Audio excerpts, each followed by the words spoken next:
We're back. So Hello. we're here. We are doing the ticking timeline part deux. How do you say that in French? Did I say that right? Deux. Deux. Okay. Just make a face. Do the thing. Okay, so those of you who have been following us, we did a part one about a month or so ago. And as we were talking, we realized, wait a minute, there were more clues than this. A lot more clues. And then when I joined Kat and Pam on Kat's stream that was initially about the motions that were filed by the defense, it turned into, how we realized that she basically saw a very interesting play that night. Yeah, so I played that night and then basically mimicked the same outcome of the play. Then our wheels started turning and we were like, hold on. There's a lot of stuff that we missed in that last timeline. And our original timeline was based on stuff that was obvious that anybody could have figured out. But then as we started going back through the transcripts and putting things together, we were like, okay, so it was almost a year in the making versus a few months that we originally thought. So with that, I'm calling it my timeline of major hello McFly hints. So for reference, Kat wore her t-shirt to give you context as to what hello McFly means. And I'm going to just add a little comedy to it and to help you understand my mindset when I said hello McFly, so that you can truly get how I felt when I'm like, you had to have known. Hello? Anybody home? Hey, think McFly, sing. Okay, so that's literally how I felt when I like the light bulbs. When I started piecing together this stuff. I'm like, there's no way you didn't notice at your big age that these were clear indications that this situation is not going well. All right, so obviously I added a good number of instances that came about with the help of Kat and Pam. We've been DMing each other about this stuff for a few weeks just to make sure that we had everything. I'm not sure. Did you guys find anything else other than what I put on the timeline? Anything extra? I think just the play, and obviously that's the culmination of it, right? Like that's the, Daisy came in and was like, look at this script on the play. So the chat was like crowdsourcing all these little details. And then we go and line it up with the transcript and we're like, wait, now we've got to look a little bit more at Sag Harbor. We've got to look at some of these things that there were all these breadcrumbs for in the transcripts. And then boom. And I guarantee you, we think we've gotten, 3, 4 new pictures to look at, time frames to look at. And then as we talk about it, I know the gems are going to fire off in the chat where you guys piece more together. So this is going to be like a moving machine as we go through the stream. Right. So so to Kat's point, I did not include that on the timeline because that was the day of the actual incident. And then she did a whole YouTube on it, but we're going to talk about that again for those who missed it. And yes, the universe, whoever doesn't get the reference, y'all gotta go. You gotta go. Before we get started, remember, hit the like button. All 3 of our pages or whoever's page you're on right now, hit the like button, follow, share, and all that good stuff. All right. Pam, anything? Not yet, because we always find out something extra and interesting as we continue and go on. So we're gonna hit it first. If something pops up, I'm gonna make sure that I bring it to your attention, even if I got to go find that video or go find something, because it'll pop up. It'll pop up. All right, sounds good. So I'm going to have to share my screen for the timeline because, of course, I included hyperlinks, and I don't really know how this thing works, why you can't click the hyperlinks when you share it through slides. So I have to share it from my actual screen. But everything in yellow is stuff that we added since the original part 1. So you see, that's a significant amount of stuff that we missed, because we initially started at 6 months before the incident. Now we can go as far back as 8 or 9 months before the incident. So, and that's significant because they only started dating like 7-8 months before July 17th. Right, exactly. Or met each other, right? They started dating quickly, right? They rolled right into this. According to her, they met, let's say, August 1st, and by August 10th, they were in a full-blown relationship. I don't believe that. But again, you know me, I'm a cynic, I'm a skeptic, Some people have different definitions of what makes something a committed relationship, and if that communication wasn't there, we've just got her testimony, and she swears it was August, and she almost dated him for 2 years, coming up on August 2023. She did some Jabbari math. Yeah, Jabbari math, Jabbari overestimating or overplaying her position in people's lives in terms of who they were to her, how in depth the relationship was. So I don't know. I really don't know. It doesn't make sense to me, because even the fastest moving person does not get into a committed relationship in a matter of a week. But you have at least a 30 to 90 day probationary period. But, that's just me. I don't know. Even if it's unspoken, it's kind of common sense, right? On both sides, regardless of who wants who and how badly they want them. You rarely get into a committed relationship the first 2 or 3 weeks of being with somebody. But and environment plays a role in that too, because when people move too quickly, a lot of times it's about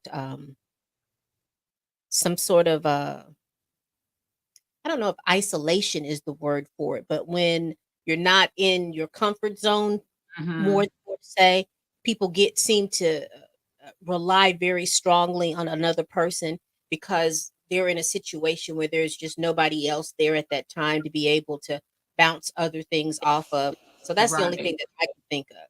You could think of, right? But then that's just a friend with benefits, right? We don't do that anymore. Is that a late model Gen X thing, or what? Whatever happened to friends with benefits?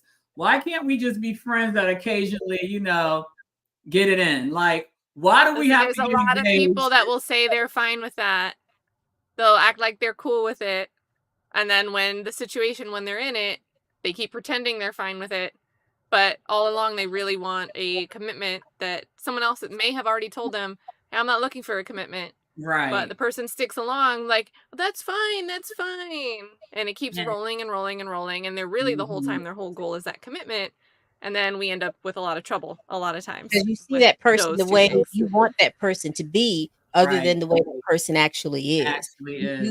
You're in love with the person who you believe he ought to be, or who you believe she ought to be, other than the person actually is. And you remember I talk about all the time being authentically who you are. If you're authentically who you are, you don't have to worry about, oh, well, you tricked me, you fooled me. No, because this is who I am. You know, I get ghosts if I'm tired of being around anybody. You know, I get ghosts for 3 or 4 days. You know that. I've done it before. You knew that because you're my friend. You should know that. Exactly. And I think it's too people that just don't have boundaries. And a lot of time that's chalked up to maturity, but you would think at 29, 30 years old, I mean, Kat, you can speak to that. You would kind of know by now how to respect boundaries and not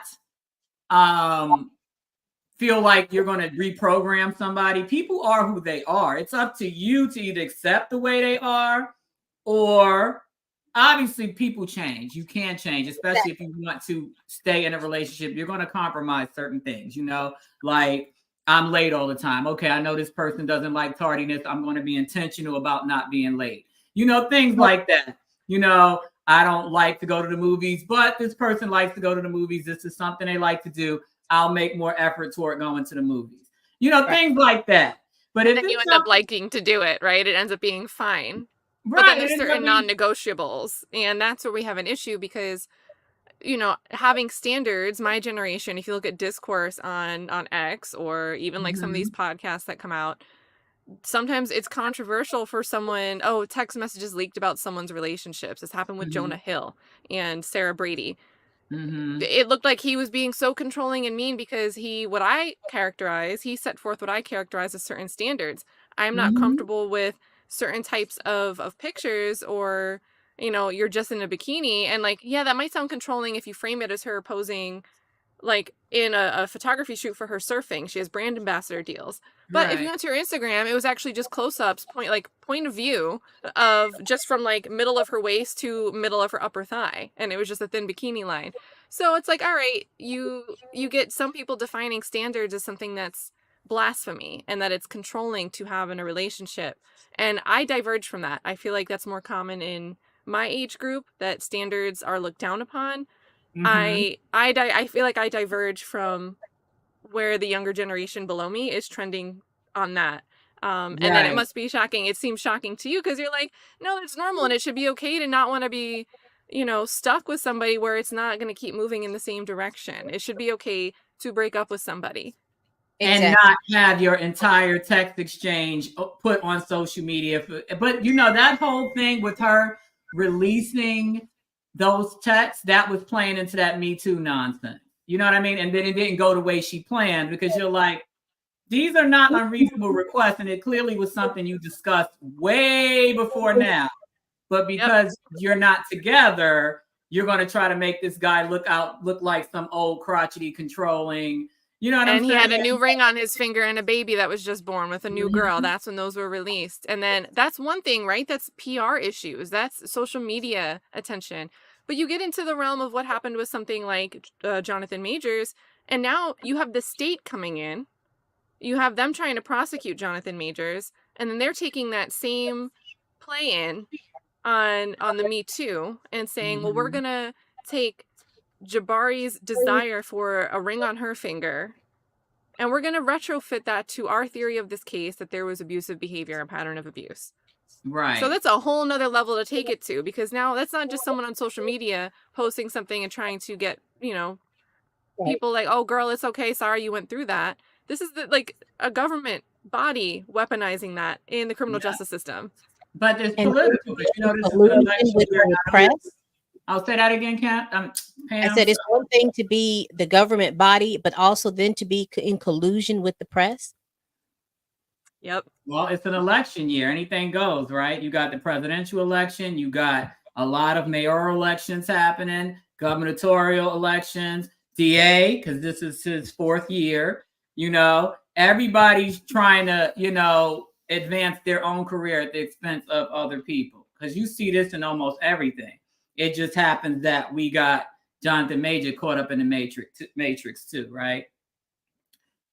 Craziness, but we can go on for days. We've said enough.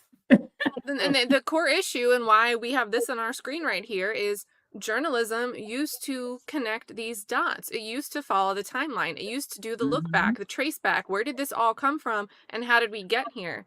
And now the press that we saw surrounding the Jonathan Majors trial, there's other examples of this happening all the time. I'm not trying to suggest at all that this is a one-off thing. They had an end goal in mind, and they reported working forward towards that end goal. Right.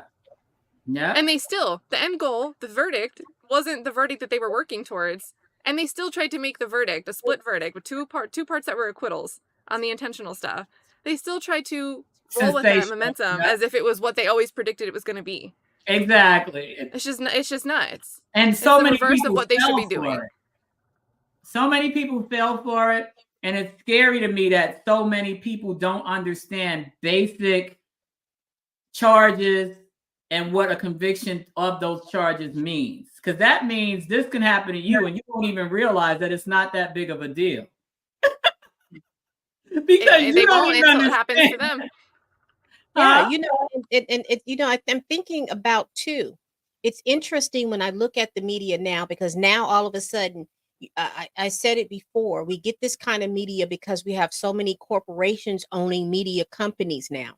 And now you see these media companies laying off all of these reporters and things like that.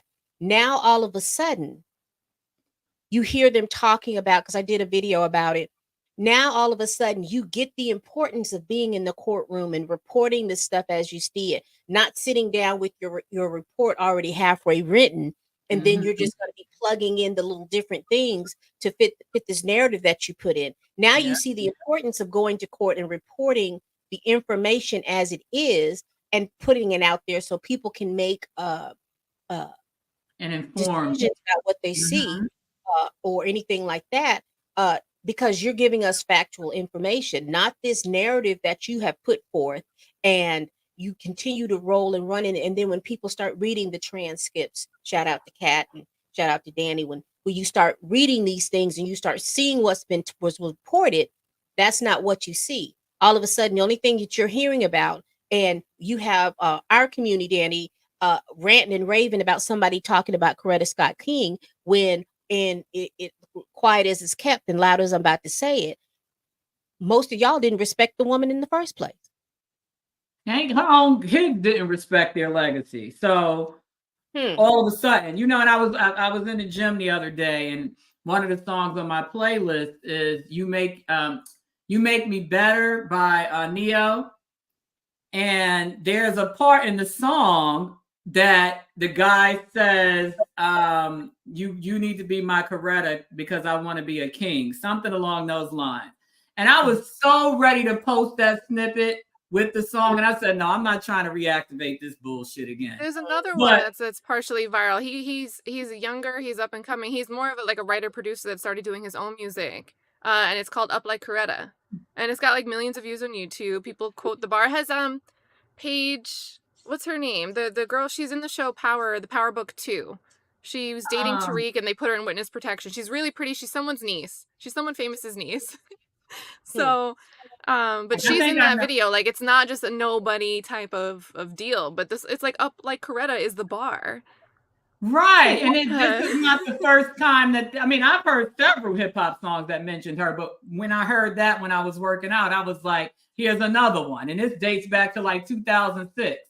So I'm just like, why all? But this is that selective memory thing, probably a generational thing, because in 2006, a lot of these people were probably like 9. So that's fine. But at the same time, spare me the fake outrage. You know what I mean? Spare me the selective outrage. Because if we're having that conversation, those songs sound like, and I didn't quite grasp the lyric, but for the song I'm referring to, it was a very great relationship. In the context of Coretta Scott King, this recording that comes into the Jonathan Majors trial, more for the headlines than anything else, the context that is coming in signals a breakup, signals something's not working because as two individuals here, we're not lining up the way we should be lining up for a couple that has a future together. Right. And that was the point of saying it. And there's all this discourse that has nothing to do with why that conversation took place. And then the crazy part about it, nobody remembered that he mentioned Obama too. Why can't we get upset about that? They're still alive. They're like right around the corner. What? Show Michelle some love. People still point them out as a power couple that they want to be. Like, they still post pictures of them as a couple to celebrate the both of them, not just Obama was great and sometimes she happens to be pictured in presidential pictures. They literally, they're pedestaled as a iconic couple. Yeah, you staying with kings. You know that you stay with the king. Is this a song Coretta by Zay Lewis? Oh, is there another one? This is now the stream. A list of them, but I just don't want to. This is now the stream of how many pop culture references there are to the king couple, the kings as a couple. Right. But when Jonathan ridiculous the headline is. He's a narcissist. I'm reading the lyrics. It says, "Baby, don't cry. You're my Coretta. Yeah, you're staying with kings. You know that you stay with the king." So this is a song Coretta by Zay Lewis. I don't see anybody outraged by that. Because nobody remembers that. They only remember and I think that might be an issue. We might need to do some kind of statistical research and figure out if a lot of people have short-term memory issues, because that can be a huge strain on the Social Security disability system if so many people end up with early onset dementia because you can't remember what happened a few years ago with 10 other different artists saying the same thing. And we're talking artists, rappers, singers, actors that have said the same thing, but it didn't turn into a shit show like it did when Jonathan said it. Listen, Selective here we go. outrage. Fabulous did a song. Let me go back to the lyrics. Fab has a song. Fabulous has a song. I'm gonna need a Coretta if I'm gonna be king. I'm a movement by myself, but I'm a force when we're together. Where to get? That's the song. You make me Jonathan Majors better. was Yeah, probably that's training. He probably had buds in his ears. He's like, all right, I'm gonna put on the Fab playlist today. And he's that's listening to that literally what I exact was song. doing. I was doing my tricep exercises with the rope, and I said, wait a minute. I had to rewind. I said, because you know, I never listened to the rap part. I just played it, never paid it any attention. But Right. then, you know, I'm in pain right now. So I'm like, I'm really concentrating. And I'm like, did he just say? And that was a very popular song. Tracker says, because it was told to a white British woman who wouldn't know Coretta Scott King from, I can't give a good analogy. Tracker, everybody around the world knows who Coretta Scott King is. She's been around since before most of our parents were born. They're world renowned. Martin Luther King won a Nobel Peace Prize. Peace Prize. There is nobody on the planet, except for maybe someone under the age of 10, that does Except not for know. Grace Jabbari on the stand. She knew in the moment. Right. On the She stand, knows she's like, I don't exactly. understand. And then the crazy thing is, fun fact, I mean, if anybody on this stream is British, or if you watch this later and you know, I'm not sure if Simone is here. She might not be, because it's like probably about 10 p.m. where she is now. But I was in the Pandora store over by Windsor Castle last June, because whenever I go somewhere, I like to get a Pandora charm to represent that place. So I went to go That's get cute. I like that. Yeah, so I went to go get a couple of gifts. I went to get a coronation set from my friend, and then I got you know, the British flag one for me and another friend. And I asked the girl, because I was asking her about British history, because my friend is from Guyana, and you know, obviously those were ruled by the British at one point. So I don't know. I'm not Guyanese. So I asked the lady at the counter, and she was of East Indian descent, but she was clearly British, if Britain was still in control of Guyana, right? And she says, I don't know. We get taught American history here. And I was like, you get taught American history? We don't even get taught American history. Wow. So I said, why would they teach you guys American history instead of, you know, history of Europe? She says, I don't know, but we learn American history. So I said that to say she knows who Coretta Scott King is, because that same clerk at Pandora was about her age or younger.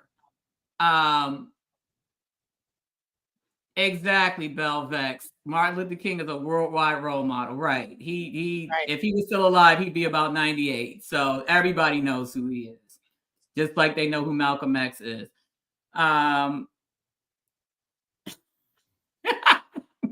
No comment. She was, you know, for who she was a very polarizing type situation, and you know, they all, and like I said, talking about that the firm gets real crazy and gets real crazy as you go, but they are the kings and queens of putting out an image, and what's, you know, it's like putting out an image, but what's going on behind the walls is just complete chaos. Mm-hmm.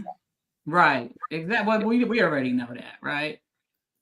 Hey, Dre, thanks for the super sticker. You should join us if you know of any glaring timeline inconsistencies. I didn't have this timeline up the whole time. Y'all done already studied it. No, we got to ask him, what does it mean when a man responds like this as we go through the timeline? Right. So you can probably give us the male perspective if you want to join. Let me send you the link real quick just so I won't forget. And if you want to join and just give us, that would be a good thing if you have time. Give us the male perspective of what you think if you did that, what you would expect someone to kind of understand from that. I mean, like I said, we've all been there, and no, I've never had like a really toxic. I will tell you one situation I dealt with, just because I like to be transparent and to give a real life perspective, but that'll be later. Dre, I just sent you the link in case you want to join. Bougie on a budget, Fiji rated. Okay. Showing support. Thank you. Appreciate it. All right. Let's see. Oh, Lord, this thing is lighting up. All right, guys. I'm going to get to y'all one by one. Hey, Ramar. Hey. Hello. All right.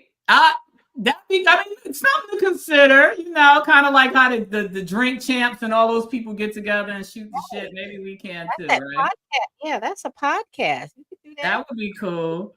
I'm telling you, I want to start doing Friday nights where we just read Reddit "Am I the asshole?" posts, and then we judge if they're the asshole. But I gotta time it so that way Pam can make it, so Central Time Zone. So if you guys want to start, I don't know, Fridays might be the right day at night if Pam's down. But I would love to, because I can picture, I'll be reading and I'll be trying to give something sympathy, and I can just picture you, Danielle, going, "What? No." I must say, I do have an honorary asshole badge that I do pull out every now and again. So I can definitely tell you an asshole move, because I'm the queen of them. Heck yeah, that's going to be so good. We're going to start doing it. Cool. So let's plan that offline. Tracker's comment about right up under bougie on a budget, the money. She says, "No, Pam, we get taught American history with the largest air quotes." Right. And now it's even worse with all this, red state legislation cutting out big chunks of history. So yeah.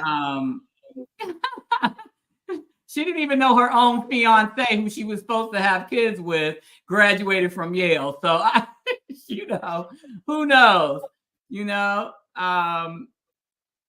Oh, that's funny. Yeah. So we definitely, I'm totally down to do that. I've got the spinning wheel ready. We will be, Dre, because we haven't even started yet. We're still.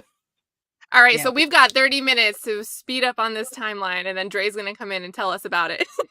Okay, cool. Thank you, Doc. Thanks for joining. Make sure you'll please like, share, comment. Well, you are commenting, whatever, Okay, right. So let's get to the timeline. So July 17th, 2022, for context, if anybody watched the ABC News interview that Jonathan did, Grace had taken a still photograph of some broken candles and some other stuff on a hardwood floor. At the trial, she explained that was when she went to LA to visit him. He was working on the movie where he played a bodybuilder, came home, agitated, whatever you want to call it, whatever transpired during that time. It's all in the transcripts. We're not going to go back on that again. Whatever transpired during that time, Jonathan got upset. He knocked a whole bunch of candles off of an end table. That's the picture that she takes. He was nowhere near her. She testified to that. She was clear across the room. He was not flinging them at her. He was not trying to hurt her. He got upset, did a swipe. Shit fell all over the floor. She took a picture of it. So this is around July 17th. July 9th. July 9th was the date. It was July 9th that happened. Okay. July 17th, this is when there's an IG video of Grace with his dogs and a couple of other things going on that she captions, "I love you so much." So I'm going to play that weirdness, and then we'll get... ladies in the chat or guys in the chat. Yeah. What are some scenarios where a female that isn't posting pictures of you together, for whatever reason, would put something like "love you so much" as a caption to a picture? What are your theories? What are your theories? So this is the actual compilation video she posted under that "I love you so much" caption. These are his dogs, the current dogs that he has now, and then he also has a puppy that I guess he bought for Megan, because he refers to it as Megan's dog. So, but this is her that same week that that he smacked all the candles off, and he admitted to doing that. He said it on the ABC News. The Problem is, ABC. in the GMA, I swiped everything off the counter, and you can see the objects are close to each other on the floor in the photo when you look at it yourself. She testifies that he's throwing objects at me, and they make her say, like, well, where were you standing? Can you put an X where you're standing? And she's standing somewhere else. But she tries to give the impression that she's, oh my God, and things are flying at her head. Right. Yeah. Because apparently you can't get upset and smack a couple of things off the table. Like, none of us have ever done that, you know. The reason it matters is because if you just had a fight like this, if you're just so annoyed, if you're Jonathan and something's just like, you're done, and you swipe these objects off a table because someone else, Jabbari says this fight happened because of something going on between them. It was an argument. She says he was throwing stuff at her, but he says, I just got frustrated and shoved stuff off of a end table, a tabletop. Well, the Instagram is from July 17th. That's 8 days later. Right. I've known so many instances in my life where friends that I knew, they were dating each other. In my opinion, they'd break up every other day. And you'd be able to tell if you stopped hanging out with them, you didn't get to hear the weekly report in your own ear. You'd be able to tell because on Facebook or Instagram, you would see one of them go and be like, they'd post a picture to show they were back with the person. And some couples don't take pictures together, but they drop hints by using certain captions or tagging a location that they're at or showing like, I'm holding the dogs of the person I'm dating. So obviously if you're one of his side pieces, recognize I'm here.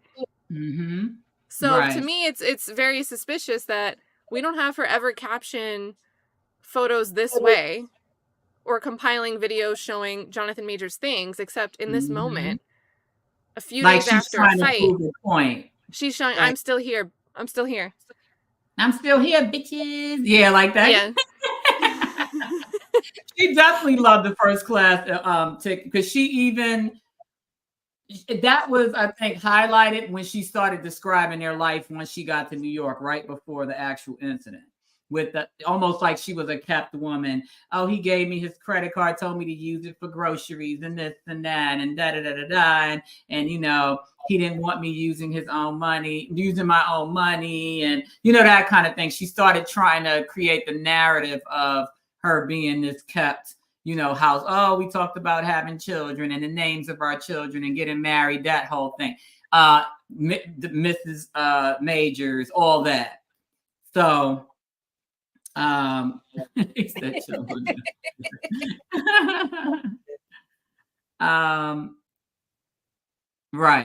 exactly. Okay, Priya Satyani, the manager. Velvet. How I feel about that. I just think that was just so diabolical. I'm sorry. I'm just you're fishing for information. That's what it seems like for me. But I just think that was just real diabolical. You're supposed to have had this great and tremendous friend group, but you decide to it's like the burn book scene in Mean Girls where she throws the pages for everyone else to see and start their own fighting about. She's secretly like causing that's the scorched manipulation, earth. Like manipulating everybody around you that you can get to react the way you want them to react. Yeah, she definitely wanted to be seen with him, but he ain't want to be seen with her, which leads us to September 8th through the 18th. So, which leads us to the next bullet point of our timeline, September 8th to the 18th. That was the Toronto Film Festival week. But on September 13th, and we showed the video in our last timeline episode. So if you want to go to that one and see that whole thing, I played the video for that.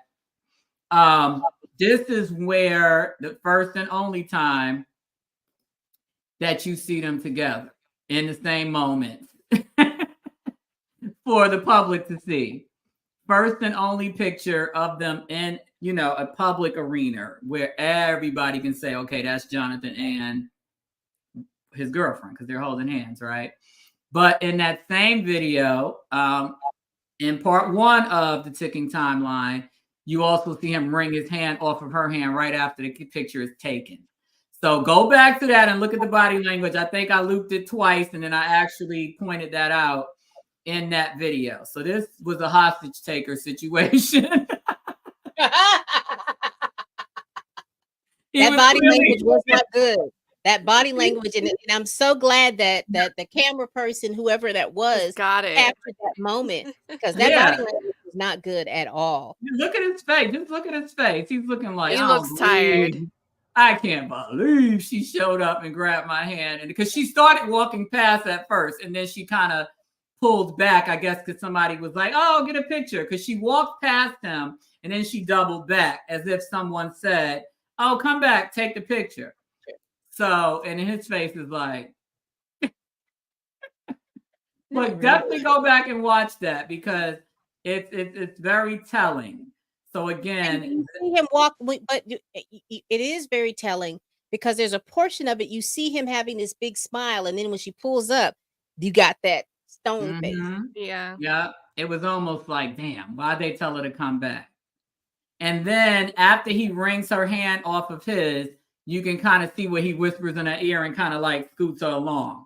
And then he walks up to the person interviewing everyone, and he's kind of looking back like, is she behind me again?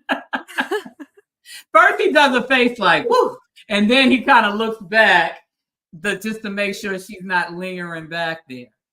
And then he proceeds to say whatever it is that I didn't really pay much attention to it again until I got the context, because you just see a picture. Again, they didn't look lovey-dovey, but I didn't really get any vibe off of it either way until Pam brought up that video, and I was like, let me go. And then I was like, oh snap. The dynamic is way off. She would have caught him if he was wearing those bell-bottom pants. Okay, I'm not sure. I think the running around the city blocks, like she was wearing those thick chunky heels and the leather pants. But if he was wearing a different wardrobe, he might not have been as agile to get up out of there. Right. The aerodynamics wouldn't have been in his favor. Bell-bottom pants are you talking about? The one that made him look like Santa Claus, or the jeans? Yeah. The Santa Claus pants. I think those were Santa Claus pants though, because it was in December and they had like the fur around them. Yeah. Oh my.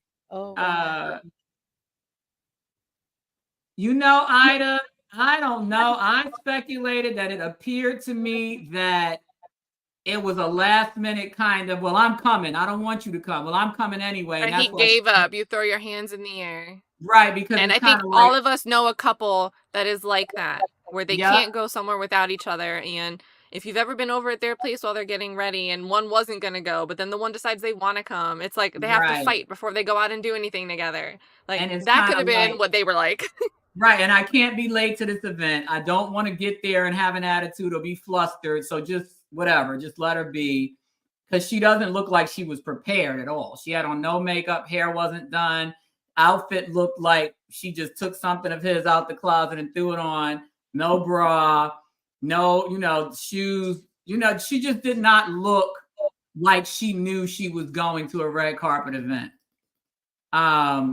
Toes not done, nails not done. Let me just show you the picture. I get it because, some people are just not fancy, and I get that. They just have their own aesthetic. But this reminds me of how she looked when nice. I would say this reminds me of the same look she had on March 24th when they're getting out of the elevator after she said that they just got intimate, and they're like, well, you don't have to go into details. And she has her buttons all the way down. Her hair is post-coital looking, right? Like that's kind of how she looks here. But she's a performer. She's done modeling. She's modeled for Gap. She's been in music videos. She's been around productions. She understands how things work. So to not show up prepared when she's dressed for occasions in her own style, right? She always has her own style, her own aesthetic, but she's dressed a certain way for other events. It does seem like she, showed up, didn't have time to iron. This was a rush job. This was don't leave me, I'm coming, hurry up. And she just pulled out the first thing she could find. She just closed the suitcase that was laying on the floor for 3 weeks and just said, okay, I'm on my way with you. Right. And you see her nails are not done, toes not done. And I've seen several pictures of her where she actually looked nice. The skirt looks like it's way too big. That greenish, yellowish outfit that she had, that she was taking a picture in the mirror.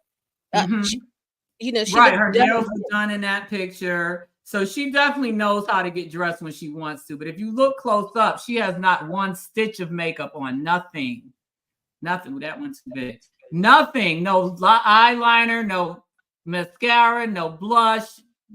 I'm guessing this is her natural Be lip mascara color. because her hair's not even blonde naturally. But I mean, No.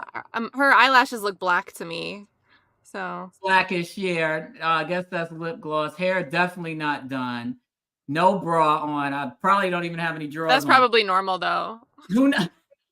She doesn't need a bra actually, but She made such a big deal about him saying something about Being this controlling. right. And But if you looked at that video footage, she talked about that, but then turned around and unbuttoned it 2 buttons down. So it was where you said that he wanted you to button, you took that button off and then you buttoned another one down, and that's how you went through the whole night. But that was In the supposed to be cold. controlling. Somebody controlling would have been like, you go back upstairs and we're gonna put a turtleneck on you.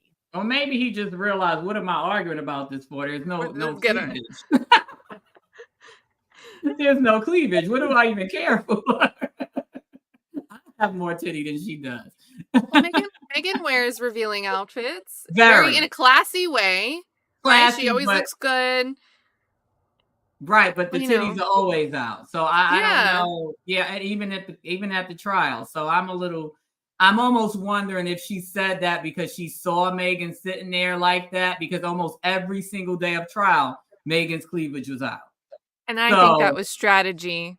Oh, it definitely was strategy. But the fact that you brought that up, it contradicts what she's because sitting there wearing. she's sitting right there with full cleavage out.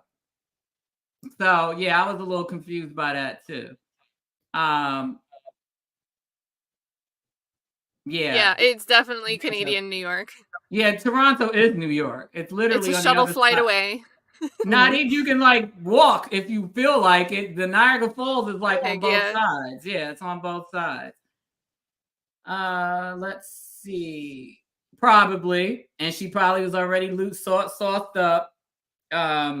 Given what we came to find out was her alcohol issues. I don't like to compare cases, but the same thing did happen with Johnny Depp and Amber Heard. They had a whole fight. She alleged an issue in a Toronto hotel room. He was supposed to go. He had a movie premiere.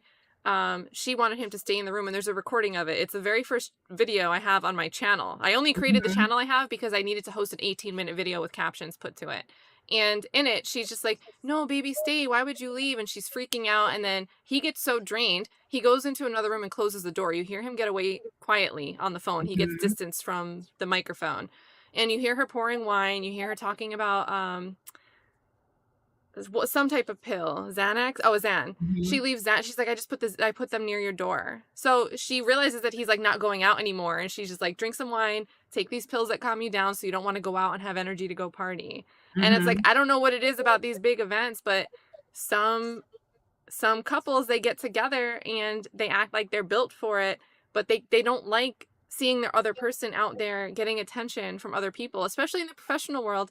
This isn't like you're going to be in a room full of random people. You're going to be in a room full of beautiful, successful, good-looking, charismatic people. If you have an insecurity issue, it's going to be times 1,000 hanging around situations like the Toronto Film Festival. And I really don't like to compare different situations, but I'm just like, damn, what is this about the Toronto Film Festival? Like causes couple drama. Like the vibe, it's not passing the vibe check. Don't bring your boo to the Toronto The Film Toronto Festival Film with you. Festival, because that would be the sure demise of your relationship. Note to self. Like magic is called security. That's exactly what it is. That's exactly it. No tracker. I don't wear makeup either. I have on some colored lip gloss today, but I don't wear makeup either. I get it. You see, Kat barely wears any makeup. Pam is not dragged out. She has lipstick and a little bit of, I don't know if it's foundation or what, but we're not contouring here. Okay, I get it. But I will have someone do my makeup if I'm going to a special event. I'm not showing just the hair. Just make it look like I didn't just get done getting done. Right. And at the end of the day, we're talking celebrities. I'm not going anywhere where there's celebrities looking like a bag lady. There's absolutely no chance of that happening. No, I'm not going to look like, I just reinvented myself. but I want to look nice. I want to look better than I do now. And especially if you knew that this is important, because you're talking about a certain step in someone's career, and you go to an event like that. That's a stepping. So this is my makeup, almost no makeup look.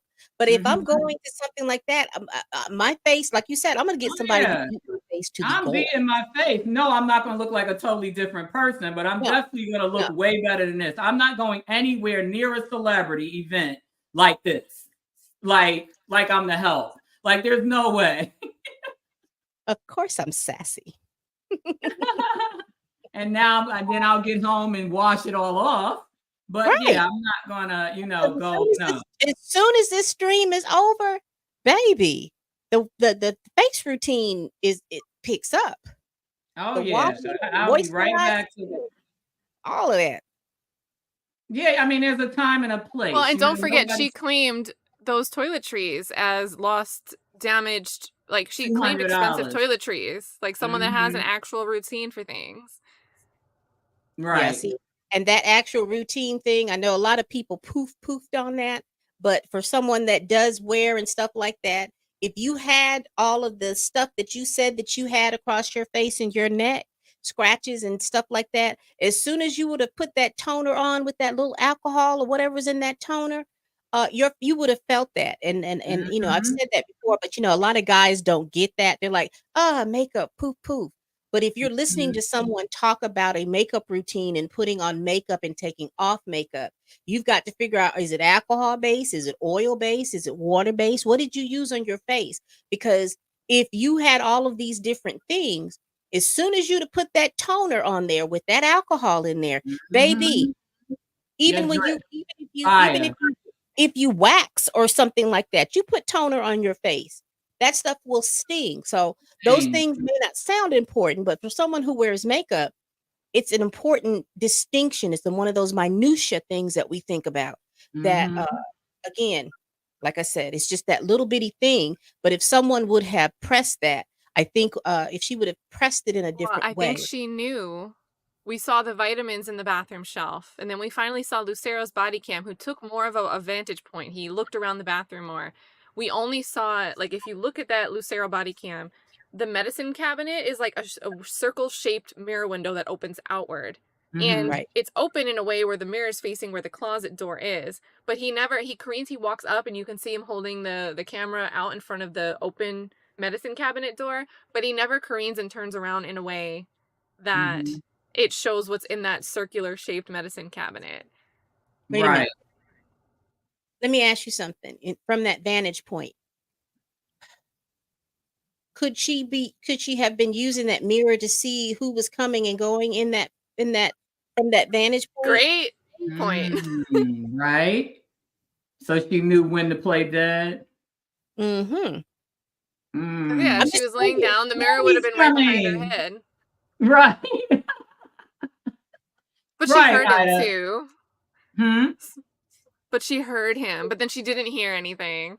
Right. Just absolute insanity. And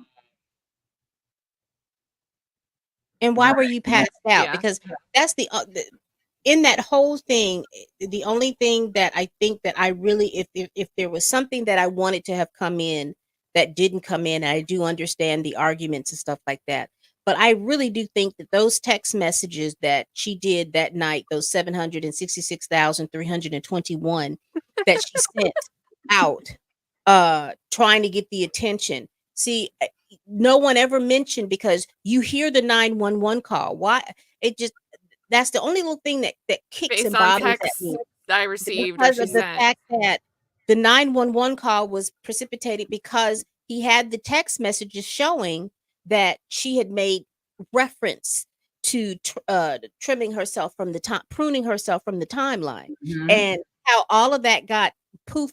So when you were talking about the blue pills, you were trying to make it seem like, oh, they were just over the counter. It doesn't matter if they're over the counter or not. You take anything, too much of anything, and you can prune yourself from the timeline. Oh yeah, take a whole bottle of Tylenol PM, and it's you checking out a hotel life. So it's not even, it doesn't matter if it was over the counter. The question is, You how can much can did have you like pay? a sudden liver issue. It's so easy. You know, people So don't easy. think about it, but you drink certain herbal teas. You hear about all these good herbal supplements that people sell online, their little Instagram business. But a lot of those things, we all ignore okay, your chamomile hasn't been rated by the FDA, who cares?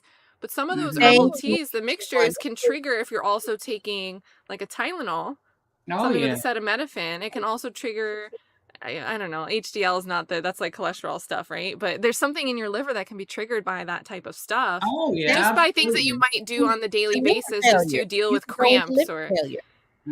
Oh And yeah. that's and I then thought to I come was. in. I Mm-hmm. was just saying, what QT1 said, to come in after you have had several drinks, Oh, even right. if you can hold your liquor, then you start mixing those with pills, and whatever it is you're mixing or anything like that, your liver could have just Shut down. and nobody Eh, knew she was vaping at with strangers that she met, which, you mhm. know, like we don't have to assume that there's anything wrong with she could have grabbed a fully normal joint, a fully normal vape, but at the same time you do not know. You don't know what you're taking in. You Right. do It not was way know. more than 9 drinks though, Tracker. Way more. yeah. Right. Because she said she had Um, 6 there, and then she had the 3 before she when she was a runner, she was a track star. So mhm. And I mean, I'm once again, full transparency. I'll give you a real life example. I went to the ER for unrelated issue, but of course, in checking everything, they checked my liver and even did a liver, I guess, ultrasound, or maybe it was an ultrasound of my whole abdominal area, but they checked the liver as part of that. And this was like 7 years ago. And they came to me and was like, oh, and did blood work as well. And they were like, oh, do you drink? And I said, no, I don't drink at all. They were like, okay, because we got your liver enzymes are really high. They were like, then if you don't drink, then it's non-alcoholic fatty liver. And I was like, what? How do you get a non-alcoholic fatty liver? I don't drink. And turns out I was, though, at the time taking Tylenol PM. And when I was pregnant with my 2 girls, all I took was Tylenol because that's all you can take. So from that all the way up to that point, and at that point they were like maybe 10 and 6 respectively age-wise. I had just taken Tylenol, and that's what caused it. So needless to say, I no longer take Tylenol. I did a liver cleanse as soon as I found that out, stopped taking the Tylenol, and lo and behold, my liver enzymes went back to normal. Same thing happened again, but it was really high when I got my tattoos done. And I'm like, why are my liver enzymes off the chart again? Heavy metals in the tattoos. So, and your body, because I have a really big one, like here, you can kind of see it through the shirt, and all the way back here. And the ink, the heavy metals in that ink, it takes a while to process through the liver. And it just so happened that a week after I got the tattoo, I had to get blood work done.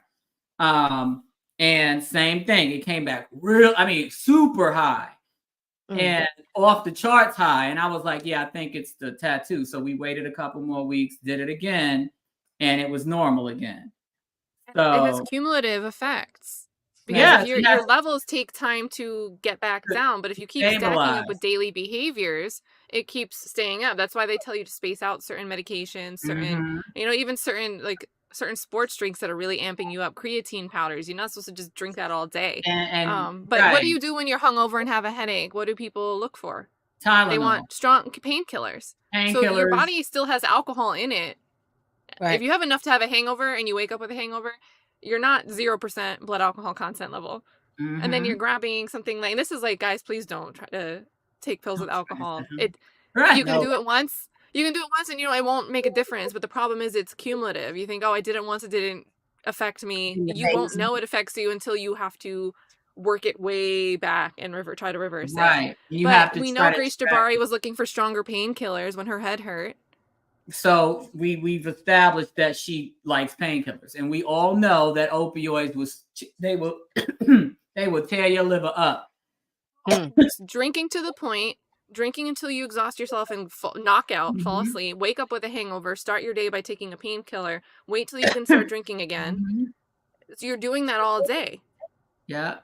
Yeah. And so you definitely, if you are a drinker, if you do take prescription medications, all that stuff is hard on your liver.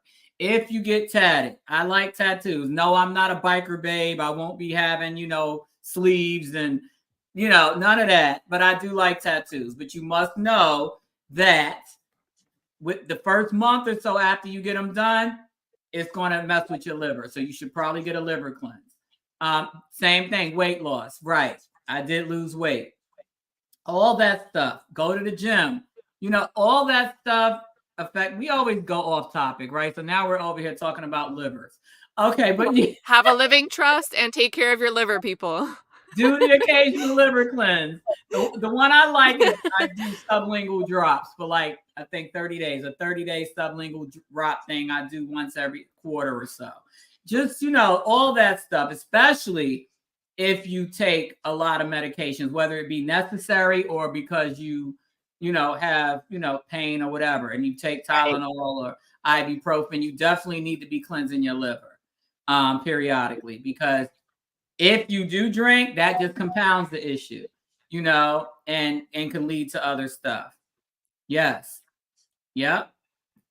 Tylenol. And if it was a blue pill, it might have been Tylenol PM because those are blue.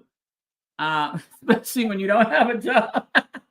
Yeah, you can stay zooted up all day spending money on a guy's American Express when you don't have a job. Her goal was to be wine mom Mrs. Majors. Exactly. Pills and booze. That's what you do all day. And shout out to my wine moms. Wine moms are fun, but just, don't cycle between drinking lots of wine and drinking or taking Tylenol to deal with headaches from it. Right. Or any of those.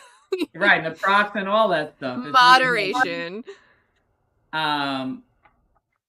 From stress as well. Okay, well, now I can't say it was stress because I'm pretty, laid back. And again, like I said, with my spiritual beliefs, I kind of just let it go in the ether. And I'm like, whatever it's going to be, it's going to be. But yeah, stress, weight, things like Tylenol, Motrin, naproxen. If you take too much of it, meaning more than once a week or so, and you're just popping them every day, 3 or 4 hours, every 3 or 4 hours. Exactly, Tracker. I mean, but it's all fun, right? I don't ride bikes. No, I'm afraid of motorcycles. I lost 3 friends on motorcycles. I'm not messing with it, but local Barksy. From Trader Joe's. Trader Joe, yeah, exactly. Wine mother, not white. Oh, wine mother. Okay, so she corrected it, but it could be. It worked both ways.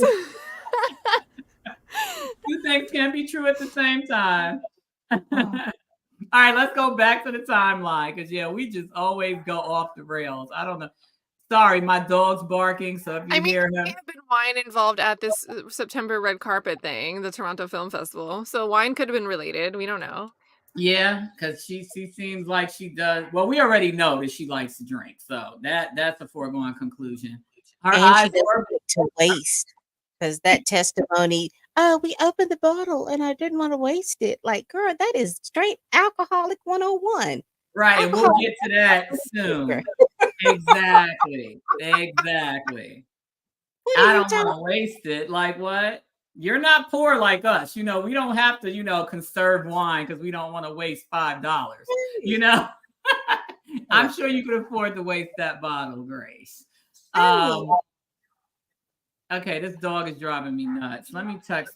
Why is he barking like that? I'm sorry. I don't know if you can hear it, but it's driving me nuts. And I hate when he barks like that. It absolutely. You hear him? It peeked through 1-2 times, but I think your mic is canceling out most of the background noise. Somebody just got. What the? All right, somebody must be in the garage. I don't know. It might be my neighbor or my kid. Yeah, because they keep texting me. Somebody's moving on my street, and they know that I like to get things, and so they keep texting me. You want this? You want that? So they might be going in and out of the garage, and he's barking. Okay, so September 22nd, we already know this is the whole incident where the Coretta tape was recorded. He asked her to leave after everything kind of culminated. He was like, peace out, get out of here, threw her stuff out. She did eventually leave. And she described she was chasing, like following him around the house into different rooms, up and down the stairs, back up the stairs, down the stairs. Right. And then they were arguing about some broken necklace or something. And she texted in that last text, it's just fake text. There is one. I don't know why you would think that I would break your necklace. Right. So that was a whole brouhaha that culminated, I think, between the 21st and the 22nd of September, or maybe the 22nd and the 23rd of September. It was a 2-day fest.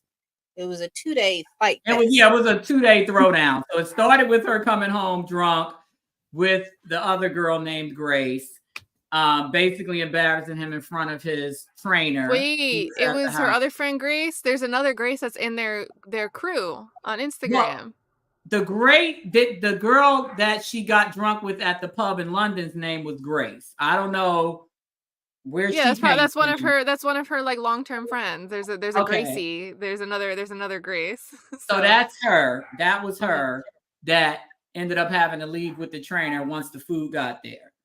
So then that started the whole thing with the Coretta thing, the text about her head, the headphones. The headphones where she claimed that he met her at the park and stomped on the headphones. Him throwing her out with her stuff, her actually leaving. Yeah, 9/22 is the day of the text. I'm not sure if it's the same day as the Coretta tape, but it was that same 48-hour period. The 19th of September is like the night of the drunk pub friends. Let me see if I can September real quick. So this was all after the Toronto Film Festival. So this is why we're all feeling like September 19th is the headphones. So September 18th into 19th is pub friend coming home and getting kicked out of the house. Okay, so that's another point in our timeline that I should have added. Okay, so remember, September 13th was the Toronto Film Festival where she looked like she should not have even been there. And I'm going to keep pushing that point because if only a few days later all hell breaks loose, that didn't just happen overnight. This has been, y'all have been kind of staticky for a minute. You didn't just wake up 3 days later and he's pissed off about you coming home drunk. You know, he does whatever to the headphones. He's asking you to be more like Coretta. And then like 5 days before that, 13th you said is the photo, right? Yeah, 13th. So like 9 days. 9 days after that photo where she's looking post-coital or maybe disheveled, who knows? We have you need to be like working upwards with me, lady. Right. So this was all. So now we have more. He really asked her to be a better power couple 9 days after they have that horrible picture couple. Right. He probably had that picture in his mind on September 22nd. Like, do you realize how you were looking at the Toronto Film Festival? Like, so, Kat, the Coretta Obama tape was what date you say? Oh, let me double check on the recording.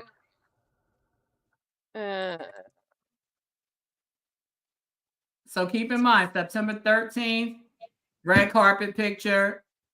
Don't know. September 19th. Okay, so September 19th, they were already back home. The festival ended on the 18th. I don't know if they stayed the whole 5. So September 18th, she's out with drunk friends. He's home training. September 19th, they have the headphones and Coretta Scott King audio. So the day after, whatever. She's obviously still over at the house or whatever, and she couldn't explain that in her testimony. She was very confusing about how she ended up back over at the house, and she left but then came back. But yeah, so I guess that same day, it seems like now I'm thinking that's all on the 19th.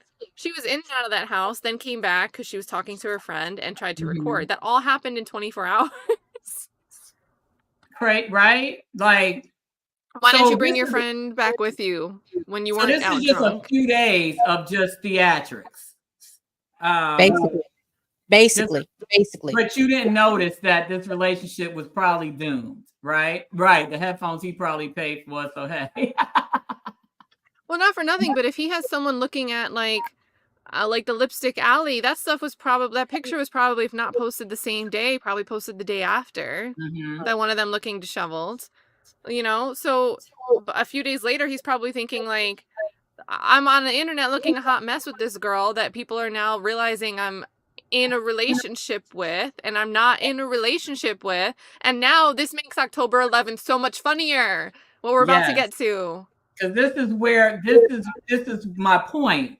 So this is a full 6 months and a couple of weeks before March 25th, and you still, McFly, you still don't get that this is not working out, sis. Like you, but holding on for dear life, right?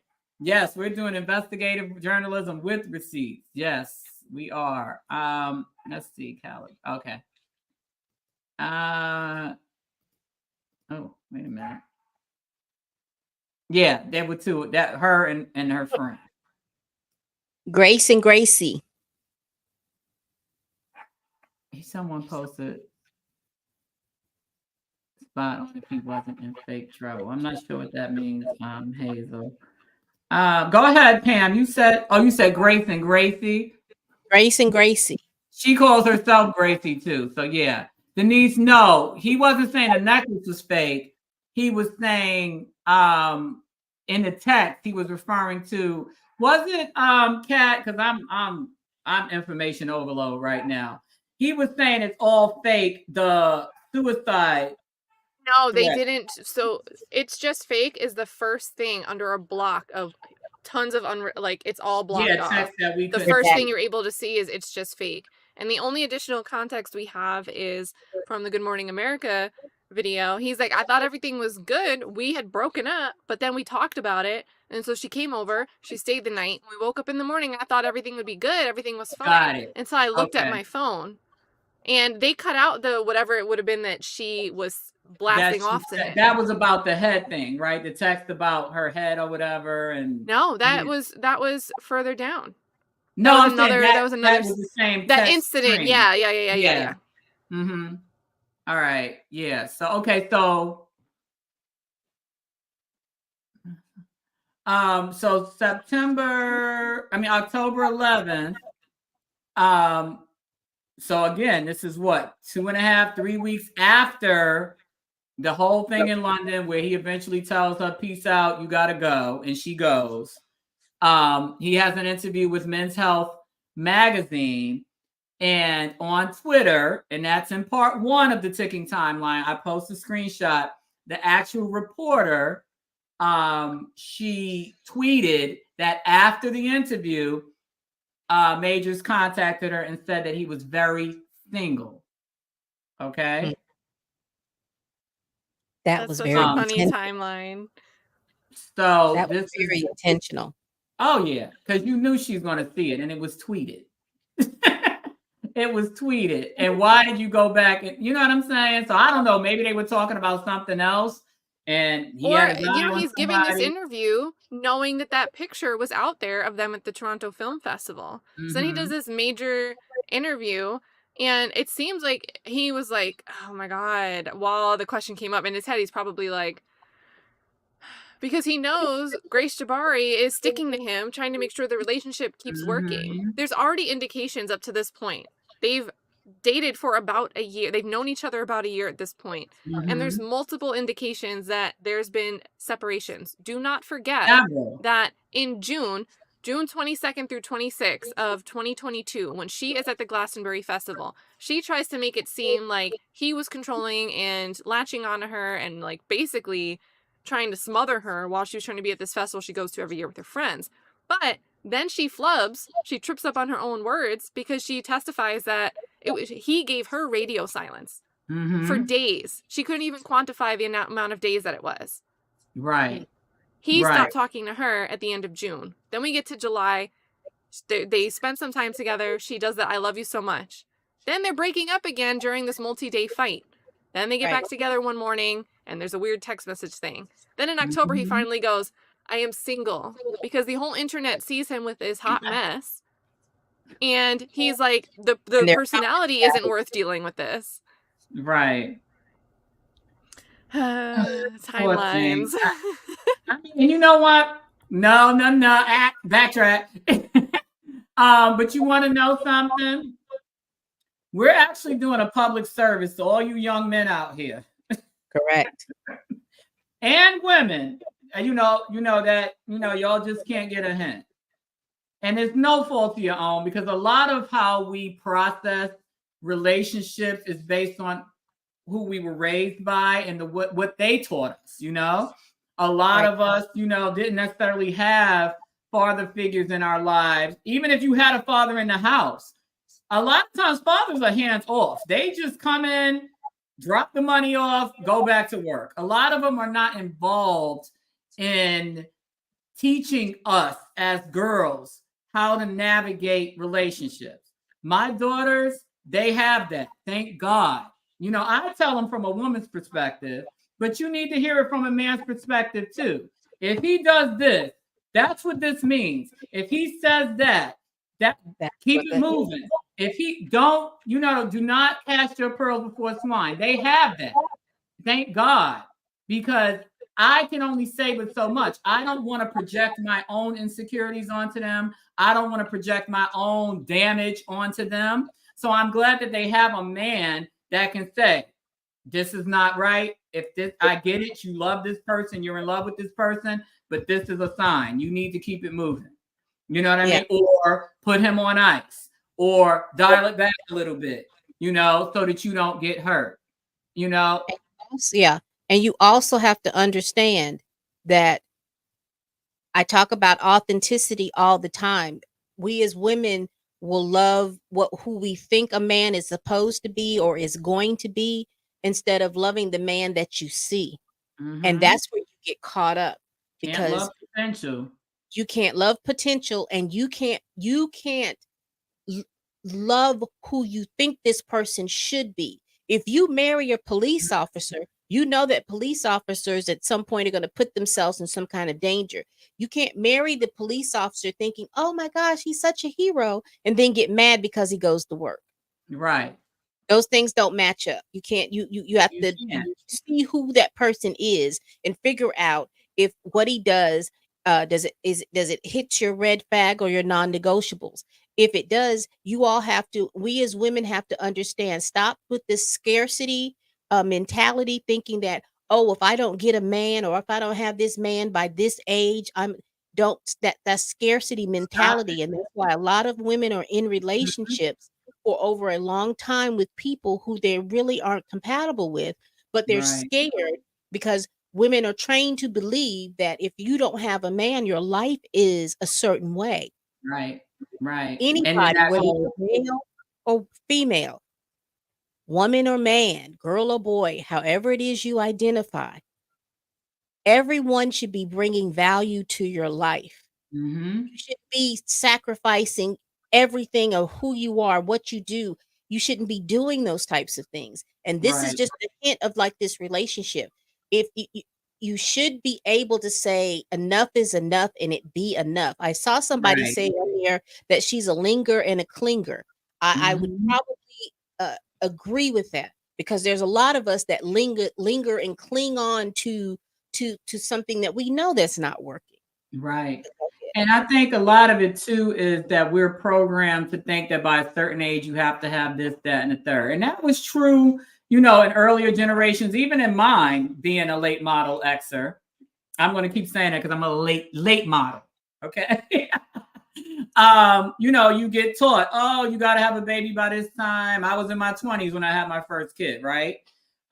Because once you hit a certain age, you're not going to be able to have kids anymore, or it's going to be harder, or, you're going to be an old mom, or, this, that, and the third. So you get like, oh my God, I gotta, you know what I mean? Right. And sometimes, it's all relative. I just feel like as men, you need to be, and I get it. If you're a nice guy, you don't want to like hurt somebody. You still want the best for them. You still want them to, you want to be okay with them, be friends with them. You want to kind of clean it, cut it off clean. Sometimes you can't. Sometimes you got to be like, look, this is it. This is done. No mixed messages. It's over. Right. You know what I mean? Sometimes you might need to do it in the form of an intervention. Have other people around that can kind of, help you do it. Maybe their best friend. Be like, hey, can you come over here and sit with me? I need to unload this chick. Always break up with a woman in public. Always break up with a woman in public. Break up with a woman around people who she respects, and break up with a woman around people that you respect. Do not break up with a woman in private, because she's not going to register that is a breakup. Right. And then heaven forbid. Well, and that if you reverse a breakup in private, it's easy to revert. Yeah, it's like easy to there's too much. You're too close physically if you're like cohabitating together, or you like have keys to each other's apartment.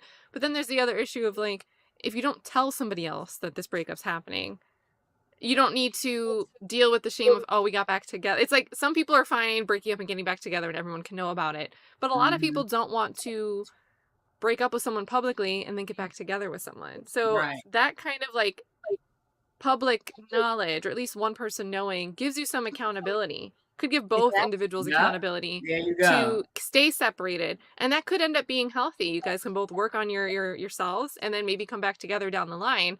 But you wouldn't be able to get to that if you don't take this time to figure yourselves out.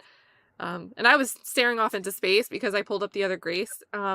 They weren't isolated. She came to New York City. She came on the Mariah Carey Manhattan trip. And she looks like a very fun pub friend.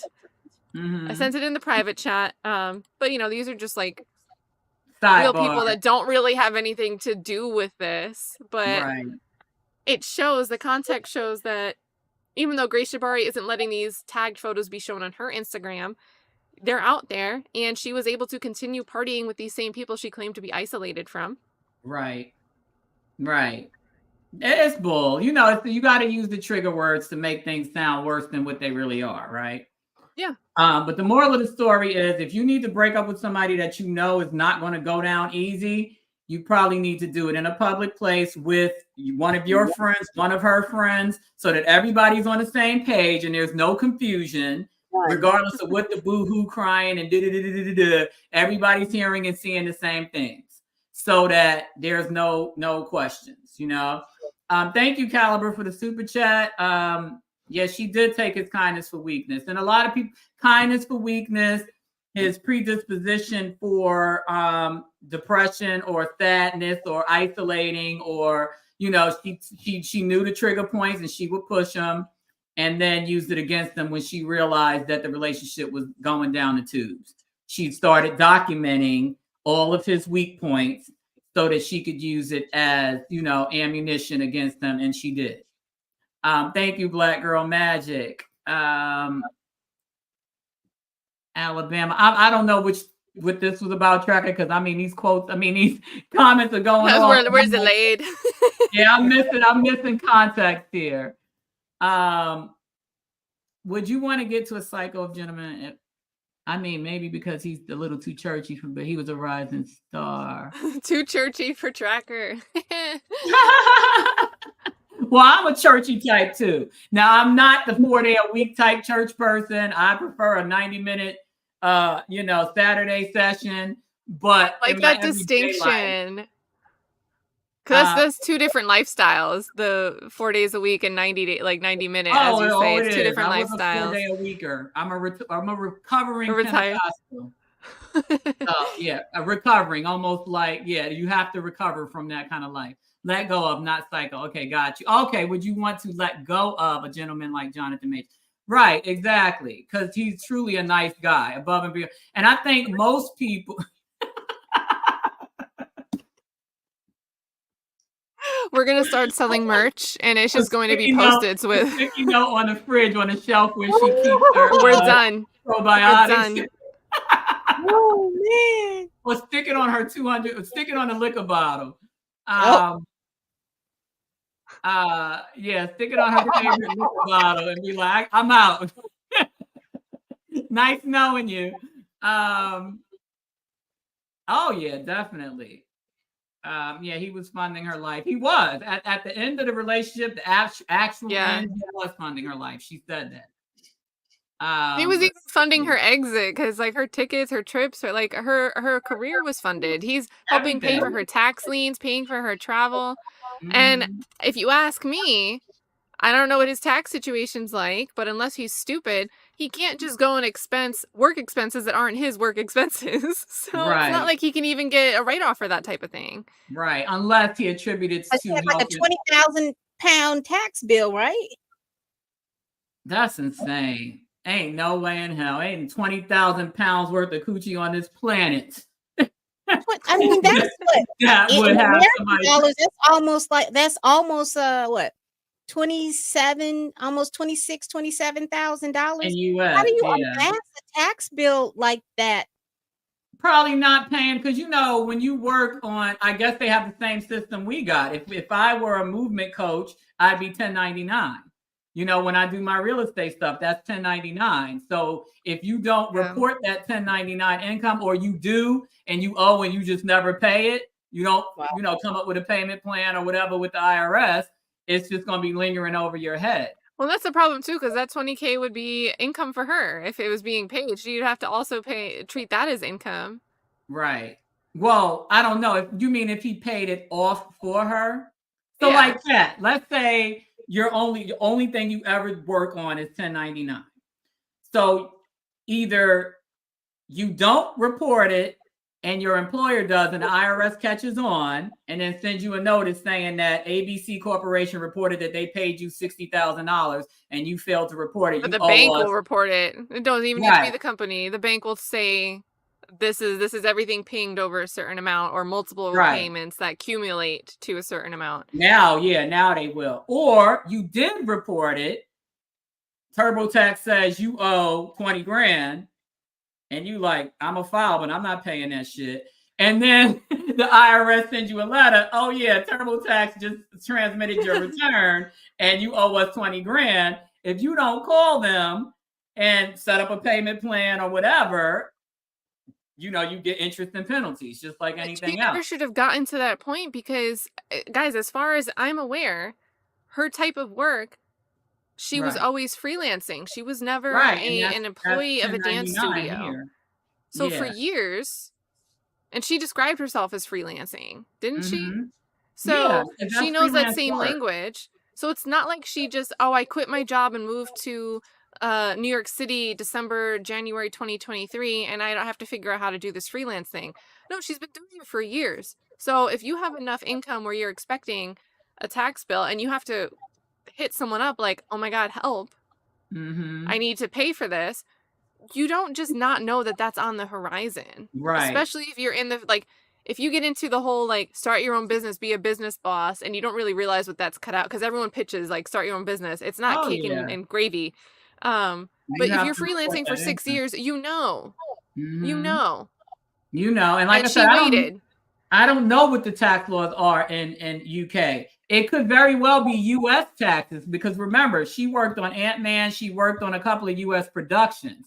So I don't know if they were paying her in British money. They might have been paying her from a United States pay. You see what I'm saying? That's like if I go over to England and work, I'm going to get England pay, taxes. Because productions, don't they form their own LLC production and they pay people from that? So that would have been an American company, correct? It would have been American money, right? Just like how you have people that go over to. Go ahead. I wonder what the implications are of that, because a lot of there's an 180-day type thing for the unit, because now you have to deal with taxation laws in 2 different countries, right? She's physically working in London filming on Ant-Man, but it's a US and company. if it's not a separate production payroll that's paying her as a contractor there, there could be a second issue. And then I don't think she lived for 180 days in the United States, but then that could become a separate issue. But in any case, if she's coming up with a 20K that's late, this is something that they were only dating for a year. So she was accruing. She was not paying for anything from the time that she met him. Right. She was blowing all her money on other stuff. Any of her income that she made that year, she blew away. Mm-hmm. She blew away. It's like an iguana in a tank that grows to the capacity. She spends all of her stuff and then is rolling everything she wants onto his credit card or living with him, Mm-hmm. not paying any rent. She didn't pay rent anywhere she stayed with him. Nope. She gave up her rent bill, or she was living with friends. That wasn't her own flat. She was staying mm-hmm. with someone else. I don't know if you consider coochie payments as payments, but I mean. And people out here. Technically, that could be income, taxable. Yeah, you know, depends on how generous you are. Haheem says the law we practice here is called Old English law, so they are very similar still to this day. Okay. All right, so yeah, I mean, I'm positive that he said he does not know anything. I'd like to know that we could be clarity. Yeah. Piece about it exactly. Because everything happened so fast. We already know he didn't do that. She did that to herself. You need to have a bank account that is connected to a British address. That was my point. That type of tax bill had to be almost at least a couple of years in the making. Oh, it's a few years because I don't think she was making enough to owe $20,000 in taxes. You know how much income you'd have to make to have that kind of tax bill? Well, she was doing like stints in with like Gap. She was doing ads for 7 for All Mankind. I don't know if that was the year before, but assuming it was from the prior tax year that it was time to file for, and she needed to come up with, paying the taxes she never withheld or paid. I don't know if you have to pay quarterly when you're your own business in the UK, but I think someone said in another stream that was from England it would be about £100 for it was like a 20% type rate. Oh, okay. So that's the tax. Yeah, and that too. Right. Because if she lied about $200 in toiletries that didn't exist and clothing that she didn't even have damaged, she'll easily lie about a $20,000 tax bill, right? And that's that type of money where correspondence and people looking for you and garnishing wages and levying bank accounts. Yeah, because the IRS is not going to let you chill out on 20 grand, maybe 2,000, 5,000. But once you get into 5 figures, they coming for you. Yeah, that 2,000 will rack up enough penalties to where you may owe up to $10,000-$15,000 because you hadn't paid it. But that just seems like a big tax bill. Not to say that she couldn't have accrued it, but I'm just saying that doesn't seem like anything that you accrued during a relationship and then to make somebody else responsible during that term. Yeah. Right. And that might have been why he was trying to pay it off too, because remember, she was trying to get a work visa in the United States. And I'm sure they looked at all that.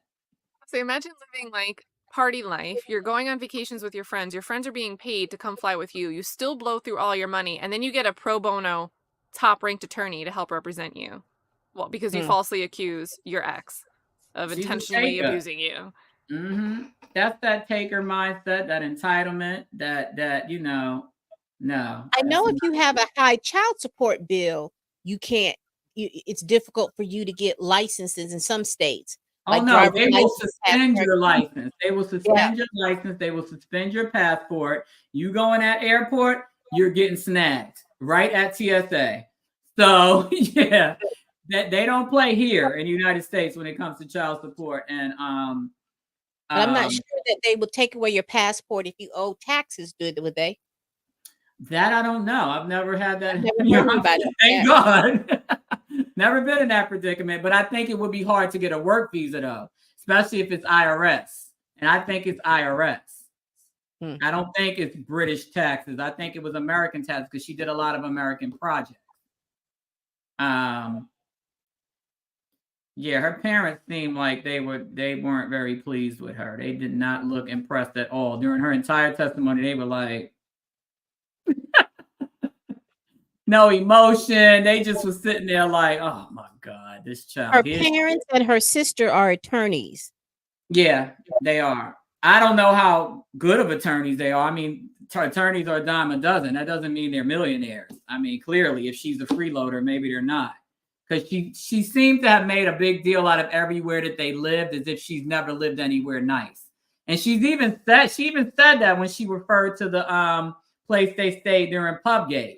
This was the most beautiful house I've ever seen. So I'm just like, you got 2 lawyer parents and a lawyer sister, and y'all never lived anywhere She that littered nice. it with her unused, unpacked suitcases, and Right, we saw how she had that penthouse looking. right. Just dirty. So, I mean, they might have just been average run-of-the-mill attorneys or whatever they call them out there, solicitors or whatever you call them. They might not have been those big, high-rolling attorneys. Because a lot of them are just glorified paralegals. Well, the sister probably does like business law. She probably works for a big company. Right. A company, right. Who paid for them to come to the United States for the trial? Was that something that The DA's office. DA. Every witness that came on the stand, the defense made sure to ask, was your flight, hotel, per diem meals paid for by the prosecution? You think they paid for the parents as well? Probably, but they didn't take the stand, so there's no way to know. But everybody that came on the stand, they paid for it. Flights, hotel, and per diem, like their meals. They had, I guess, got reimbursed for their meals.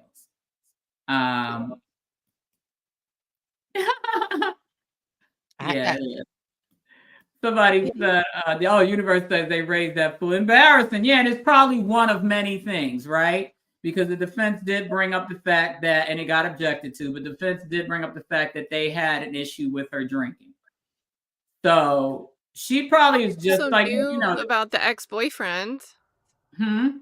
The parents probably were aware of the ex-boyfriend. Oh, of course. An ex-boyfriend, pruning himself from the timeline. And I'm sure that was a really bad relationship anytime he checked out of the planet over it. So, it's all relative. But yeah, they did not look like concerned parents would look, like, or they just were like the whole time. Like, I can't believe that I'm here. And then, like I said, toward the end, they didn't even show up at all. Well, she has an unusual, how Cat Williams says it, she has an unusual approximation to people who either threaten or have pruned themselves from the timeline. Right. And I feel like, okay, do you guys remember that girl? Okay, again, we're off topic again. But do you guys remember the girl? I want to say it's somewhere in New England that her boyfriend suffered with depression and she talked him into killing himself. All those texts. Yeah, I just saw that. That girl with that really big mega mind head. She was really funny looking. Yeah, remember that? You don't remember that trial? And they actually convicted her of it. I just saw that movie. It's on Hulu. The movie is on Hulu. I just saw that maybe like a couple months ago. I know exactly what you're talking about. Right. And she kept texting him. Yeah, she kept calling him a coward. Why don't you just kill yourself? Just do it. Yada, yada, yada. I kept thinking of her when Jonathan finally confirmed that he suffered with depression and that he, that it since childhood and this, that, and the third. And I'm positive he told her that. Obviously, there were text messages to that extent. And I feel like she was that kind of person, not necessarily telling him to do it, but doing things to get him to feel that way. You know what I mean? Because clearly she's highly manipulative, and somebody's poking and prodding and flagging the flames.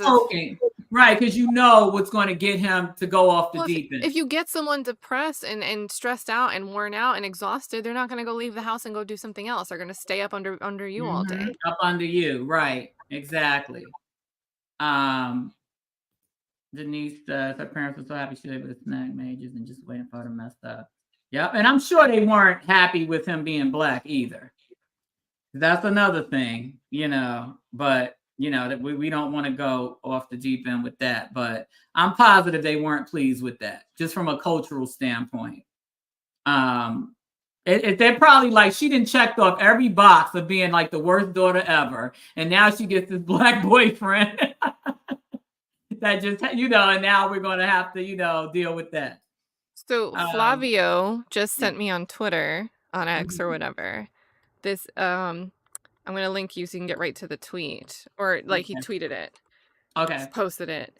It's the IRS form for Sanctuary for Families, where the pro bono attorney came from for Grace Jabbari. It's their IRS form for July 1st, 2021 to Mhm. June 30th, 2022.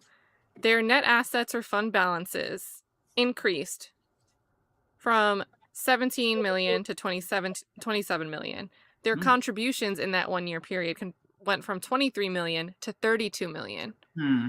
And remember, they do lobbying. They have to Right. file, they donate to a lot of the elected positions in New York City. You see how that? There's Right? very important politics at play there. Okay, I missed that. What was that about? The sanctuary. Flavio, Yeah. go to your ex, Flavio. It's a public post that Flavio made. You want me to put it up? Yeah, pull it up. Look Okay. at see the numbers for real, because when you see the numbers and there's all those commas, you're like, oh well, there's the money talking. Mm-hmm. So it's in the private chat if you want a quick link. Oh, in our chat. Okay, got you. Yeah, I put the link to his public tweet. So. All right, hold on. Give me a second, because I've got so many daggone chats going on these things. Oh, look at that. Can you share your screen? I don't think Yeah. I got that one. He must have sent it. Did he send it to the group chat? No, it's a tag. Let me see. Present. Let me just double check. Oh, here it is. I got it. Okay, You got it? Okay. tag. I thought you meant it was a chat, like a Okay, here we go. All right. So Okay. line 8, it's really like the first double column line is yearly contributions, the contributions in a 12-month period. So from the previous year, which would be 2020 to 2021, July to the end of June, Right. Was only 23 million. They made almost 10 million more. That's a huge percentage increase. That's almost 50% increase. 50% increase in their in a 1 year period. That's insane. Wow. Oh no, yeah, right. So 20. Read the briefly describe the organization's mission and significant activities. Right. New York's leading service provider, an advocate for survivors of domestic violence. And they put out all those statements saying that they won that verdict. They secured that verdict for Grace Jabbari. They put those PR statements and made their Instagram post. That was the Sanctuary for Families, SFFNY. Mm-hmm. So that was their thing, their shtick.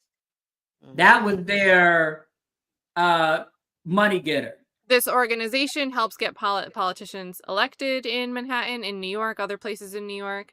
Then these cases go forward. They help appoint pro bono attorneys. The pro bono attorney she had was Ross Kramer.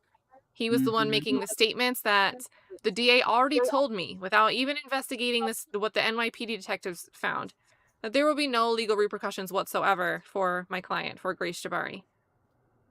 Though that's where Ross Kramer came from. He's like an important member of Sanctuary for Families. Well-esteemed attorney, honestly, like very good career record. Right. But she got him pro bono from an organization that's the leading provider and advocate for survivors of domestic violence.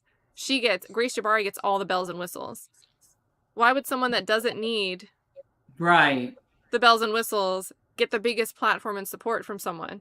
Well, it's because the attention can help you increase your grants and funding every year. Yeah. And we'll go and donate $500, $1,000 to whatever. They donate to a lot of DNC candidates, guys, in New York. I don't know if I saw Alvin Bragg specifically, but it's all related. Yeah, we got to dig deep into them too, because enough is enough. Like some things trigger you to be like, okay, yeah, we got to take down the whole machine, or at least try to, right? Or shed light on it, so people would be like side-eyeing them, give them the bombastic side eye every time. Every time they do something, and you're like, I don't trust them, right? Yeah, because it's interesting how you knew that you were not going to be arrested. You knew because, like I said, little things, those minutia things always have my eyes twitching. How is it that you can just text the prosecutor? I just texted to see what was going on. Really? Mhm. How do you do that? Right. And man, listen, we already off topic. I could go. Let me see what. We're in January, right? Yeah, now we're down to January. Oh, well, that's always the case, though. I mean, and I don't know, Kat, you can probably testify to this more than anybody because, again, we're not white. We were not raised white. We I'm don't. all the way white. Right. So, I don't know. Do you date interracially? Have you ever dated interracially? Yeah, I've dated white and black men. Okay. So obviously you're not that kind of person, but friends that you have had or acquaintances or people that you've known that were all the way white, that dated black guys, that they knew that the family was Like a not Courtney Clenny. okay, that knew that the family was not cool with that, but it's okay as long as they have something, right? Or they're willing to kind of look Oh, the wait, you other have way. something like money or status, and all of a Money, sudden it can status, like it becomes acceptable. You can get more of a open arm to a family. right. Have you seen that, or can you I guess confirm that that's a thing, or are we just speculating because we're not really rocking with Well, that? I knew a lot of people that would like, because it could go two different ways, right? It could be the partner that you're dating that has the hesitations to even try to bring it up to the family. It could be Mm-hmm. the partner wants their family to accept somebody, but they know and the family has explicitly expressed like, oh, well, they say the name, like, oh, I'm dating a new person. What's their name? And you say the name, and it's like, well, that sounds like a certain ethnicity. Like, you get those Mm-hmm. cues from your parents, John and now you withdraw Tavius. and don't want to tell your parent. Like, yeah, you know what I mean? Like, Jonathan Majors may have been passable, right? That's kind of like a Mm-hmm. that's a biblical Jonathan. I don't know. Yeah, and then you wouldn't know. I mean, unless you knew who he was, you wouldn't right away think this is a black guy, right? Just like you see Yeah. my name, you see Pam's name. It's generic. There's no way to know who it is until you actually hear them or see them, right?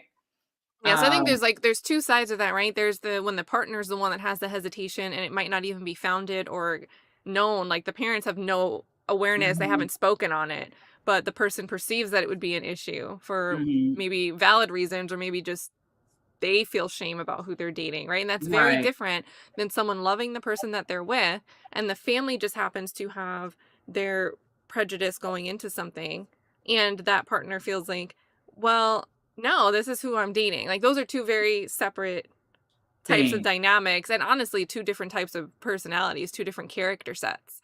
Right. But I mean I've heard countless of both examples, both Mhm. scenarios. So well, my Yeah. parents don't want to deal with us. They don't really speak to me anymore because of, and then you'll hear this specific story or. Right. Right. And yeah, Iranian does make a difference, Black Girl Magic, because culturally, if they are staunch in terms of their culture, religion, whatever it is that they Religious difference, practice, not even ethnicity, not even like skin color, not even like none of nationality that. differences. It could be religious. Religious, because a lot, if they're Muslim, then they go by, Because Priya asked that question, and did you pray with him? There and had to be she tried some to reason to minimize that it down. question. Right. She had tried to minimize it. She asked if she knew if he was a Christian. And then she was like, have you prayed with him? And she minimized it down to saying grace at dinner. To try to, downplay. But if they follow Deen, which in the Muslim faith is strict rules in terms of who you marry, all the rules related to Islam. If they are Muslim, I don't know this, but they would expect her to follow Dean and any other person in the family, and that's way outside of. It would not be a black man whether he was Muslim or not. Well, and even if you're very And like reformed and like the modernized style mhm, interpretations of a religion where it's not as quite as conservative or orthodox, you know, you still might be worried about the appearance, right? So if you're mhm, moving towards the fringe of a group, everyone here is a little bit more orthodox, you're more out here, you still want to maintain certain appearances and then obviously a huge cultural difference, something that would be mhm, like obvious. You see someone, they are clearly from another part of this world or practice a whole different culture. It's mhm. more difficult for you to bring them around because that appearance could signal something to the people you still want to be close enough to. Right. even though you Right. don't typically practice yourself. Mhm. So yeah, like what you're getting at could be the parents might not even need to be all that orthodox, but there could just be that, someone takes a family picture and we're all together at Christmas. People are going to ask questions. You never know. But Tracker, we already established that Gracie was the black sheep of the family. So she was doing a lot of things that were not customary. She wasn't a lawyer like her sister, her mom, and her dad. She was a dancer. She's an alcoholic. And it was mentioned on Defense Cross that they had an issue with that, even though it was objected to and sustained. She clearly is dating a black guy. I'm positive that was not at the top of their, achievements for their kids. You know what I'm saying? So she's clearly the kid that doesn't follow the script.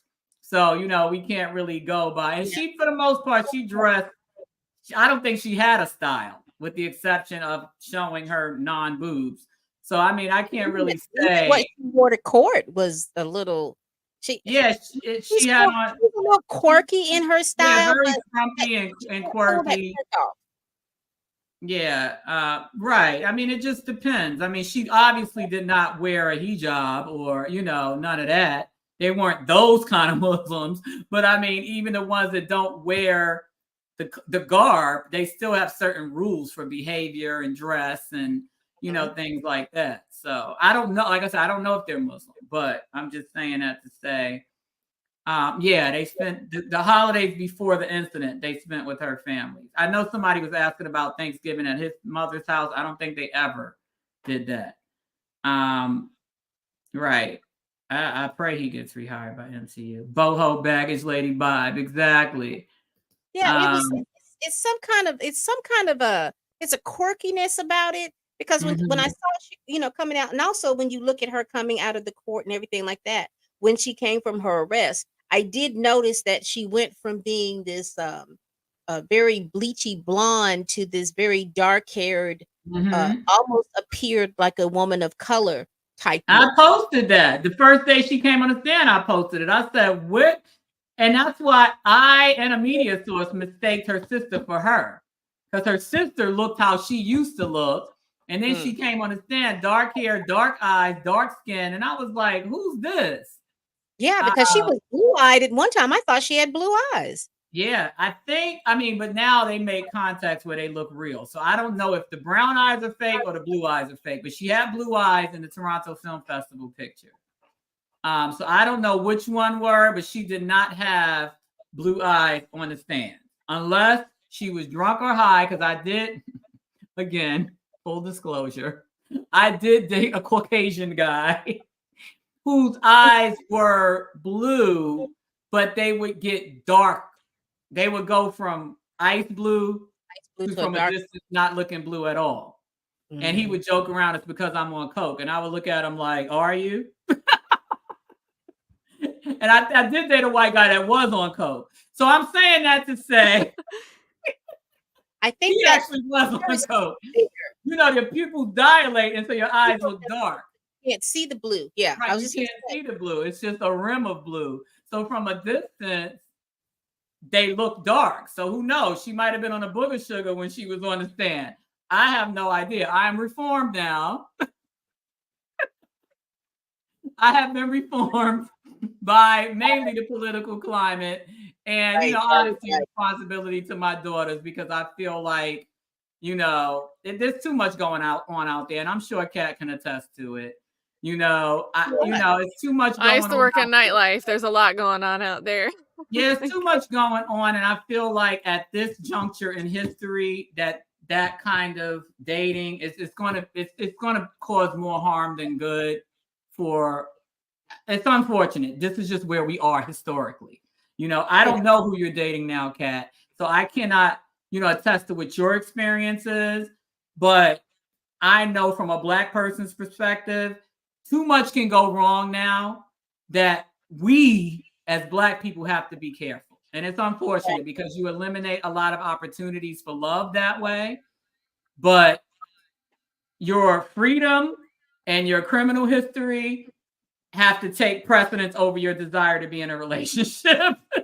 Right. Well, and That I is was gonna say all, there's right? always just expectations before it even gets into a relationship. Like But you have there's just that idea expectations of like, until somebody gets upset, right?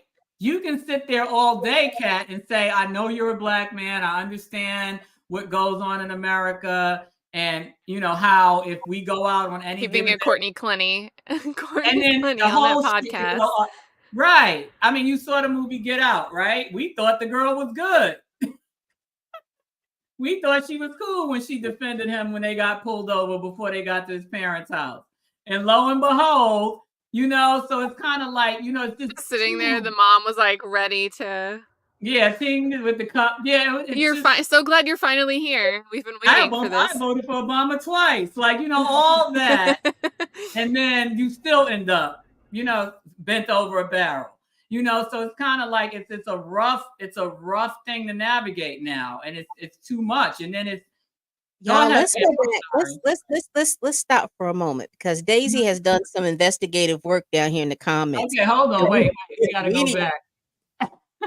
we need to go Hold back. on, really? Oh, are we looking Whoa. at like work Go back up to where testimonials, she asked like about the Glassdoor $8,000. reviews? Yeah, go back Hey up to where Daisy, she by the asked. way, I didn't know Daisy got here. Yeah, I saw her come in, but I'm seeing. Okay, wait. She had a little comment about where did they get the Where did they $8,000? get paid? So we're And back at this. All right, we're back at this.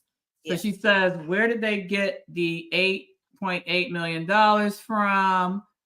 Then we get to, let me go back down. Hold on, there we go. Okay, so then she goes, some snippets.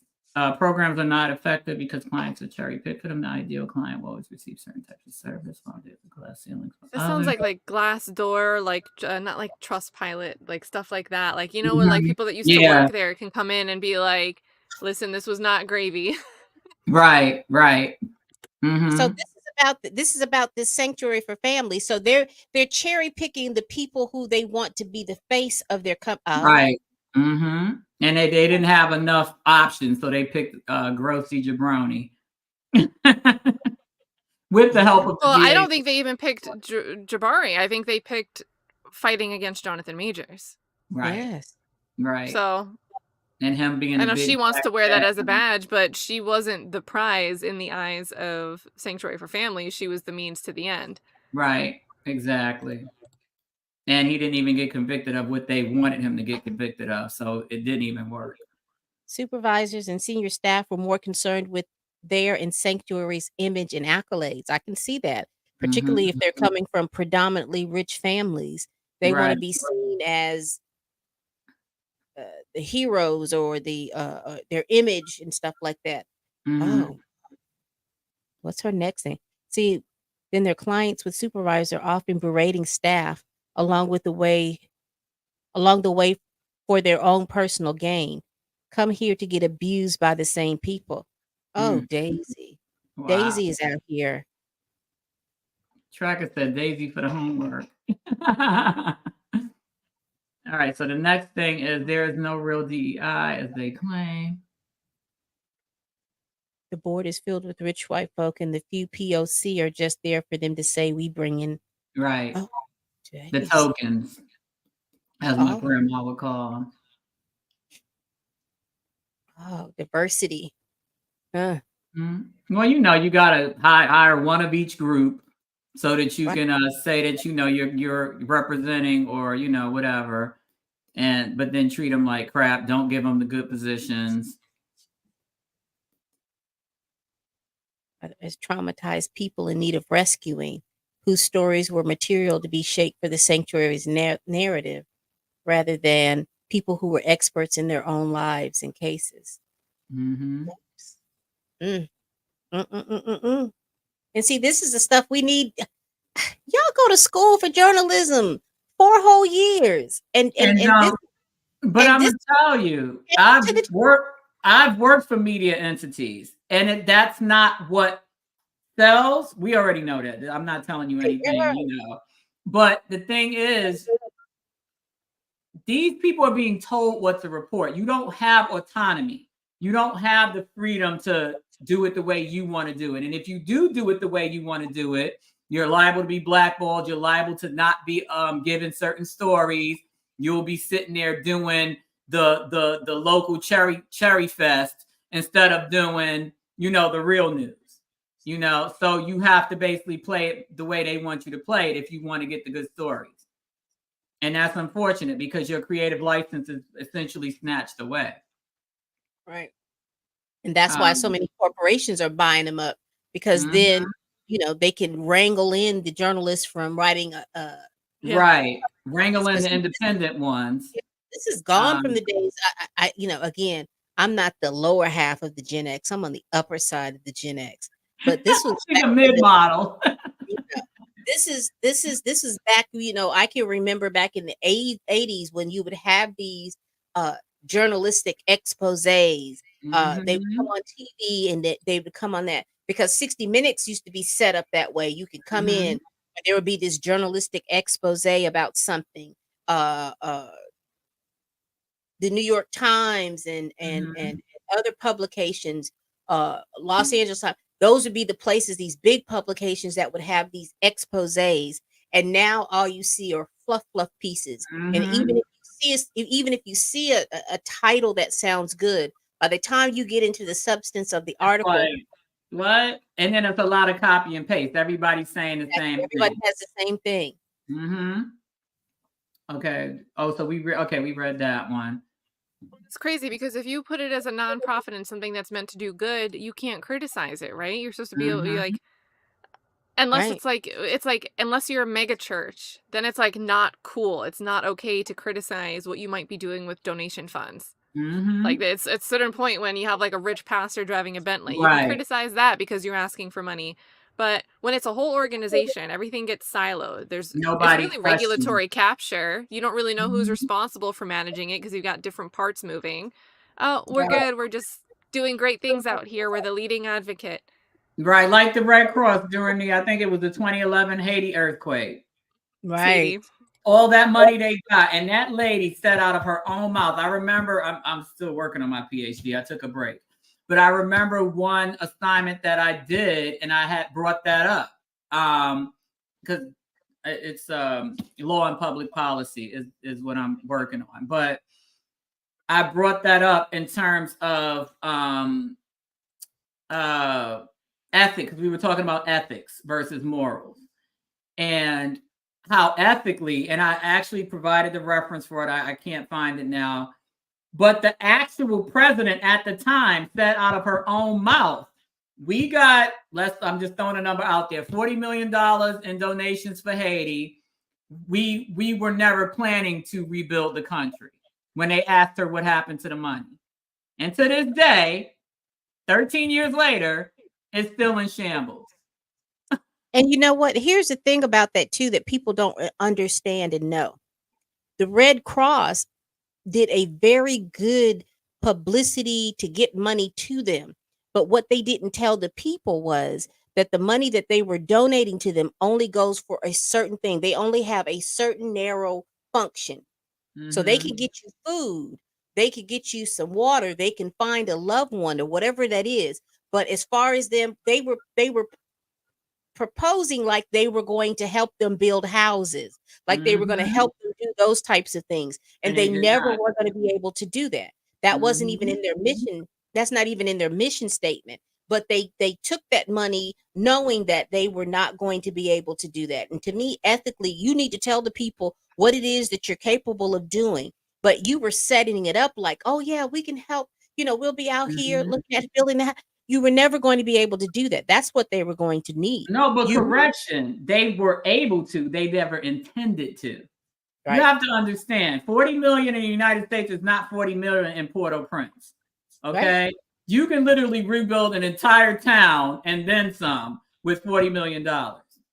With probably $2.8 million. Okay? You could do a hell of a lot in the United States with $2 million. Right. And I'm a realtor by trade. So I know how much you can build with $2 million. That will cover housing and supplies. Here, let alone over there. Listen. Yeah, you just needed to have helped them build the houses now that have earthquake standards. You know That what I'm are saying? blocks, yeah, kind of like what you have here in the South and in most of the Caribbean. You have block foundation, stucco. It can't be wood frame because it'll blow away in a hurricane or tropical storm. But yeah, exactly. Program attention. All right. Certain departments are privileged at the expense of others. And if your program or client can get written up in the New York Times, you will get the attention of I will be damned. The attention of the admin and the board. Mm-hmm. Man, listen, we got to do a whole episode just on them. So Daisy, That's a Lauren v. Victoria Burke episode. Oh yeah, you got to get Lauren, Daisy. You gonna have to do the research. That is, Yeah, look, I don't have the bandwidth. for that. I don't have the bandwidth for all of that. I But don't have the yeah, bandwidth for that. Daisy's That's gonna have to be on assignment for that. I don't know if you ever want to come on camera, but that probably would be more helpful. And yes, karma does keep receipts. What's done in the dark comes to light, as it always does. It absolutely does. Okay, so let's get back on the timeline. So we're in 2020. One more thing on that. So, Judge Judy Harris Kluger, who, if you've been over on X, we pointed out, like, Judge Gaffey has some connections there. Now she's the CEO of Sanctuary for Families. On Glassdoor, since she's the CEO, she has a 61% approval. So that's wow. That's pretty who put, low. that was a judge predecessor. It was Judge Gaffey's predecessor. Wow. And speaking of Gaffey, I noticed on your live stream the other day that the lawyer, the attorney for in that Fannie Willis thing, is his name Mick Gaffey? Where did all these Gaffey. It's only with one F too. I was spelling it wrong the whole time. I was spelling it Yeah, I like was the using two Fs security too. company. Yeah, I was like, these Gaffeys, where are they coming from? Anyway, I'm sorry, that was just funny. No, you're fine. You know, I have a little I'm sympathy for that. I've already resigned myself that we're gonna go off on at least 12 different topics, but the overarching theme will always get addressed. Yeah. I guess that's what's entertaining because you see the comments lit up with that tax return. So who knew? Okay, But so that's something. So where are we at? February? January. So it was kind of quiet, and let's catch of something else because I was trying to gather up as much as I could remember. Well, we have Mariah Carey Gate. Oh, Mariah Carey. I'm so isolated, and then all my friends were paid to come out for like a multi-day trip to New York City to spend my 30th birthday together. That was December. In December. So December of 2022, Jonathan flew Grace and her friends to New York. She's on the flight with them. She's flying over to United States with them, including Grace number 2, who is part of Pubgate. But she's isolated. She's, they said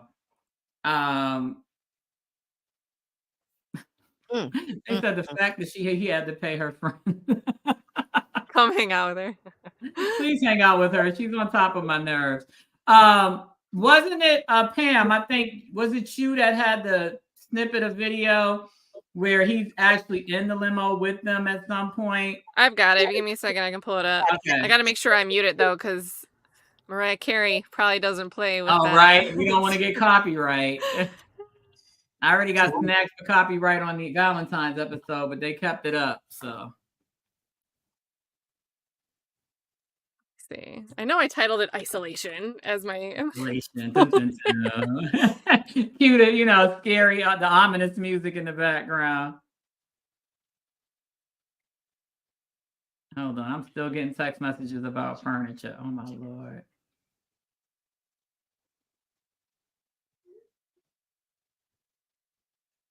They are really okay. So while we're waiting, I also run the Facebook group. Huh? I was gonna say, tell them about the Facebook group if they're not in it that you run. Oh, you run a Facebook group. Well, a Facebook group. I don't own the Facebook group. I am one of the, I guess, the admins on the Facebook group, but the original owner he basically just gave control of the group to us because he just doesn't really do anything with it. It's just there. And so me and one other person, we effectively run the group. So if you want to, I will also put it in. I actually created if you go to my community section, I created a separate post for the Facebook group for Jonathan Majors supporters.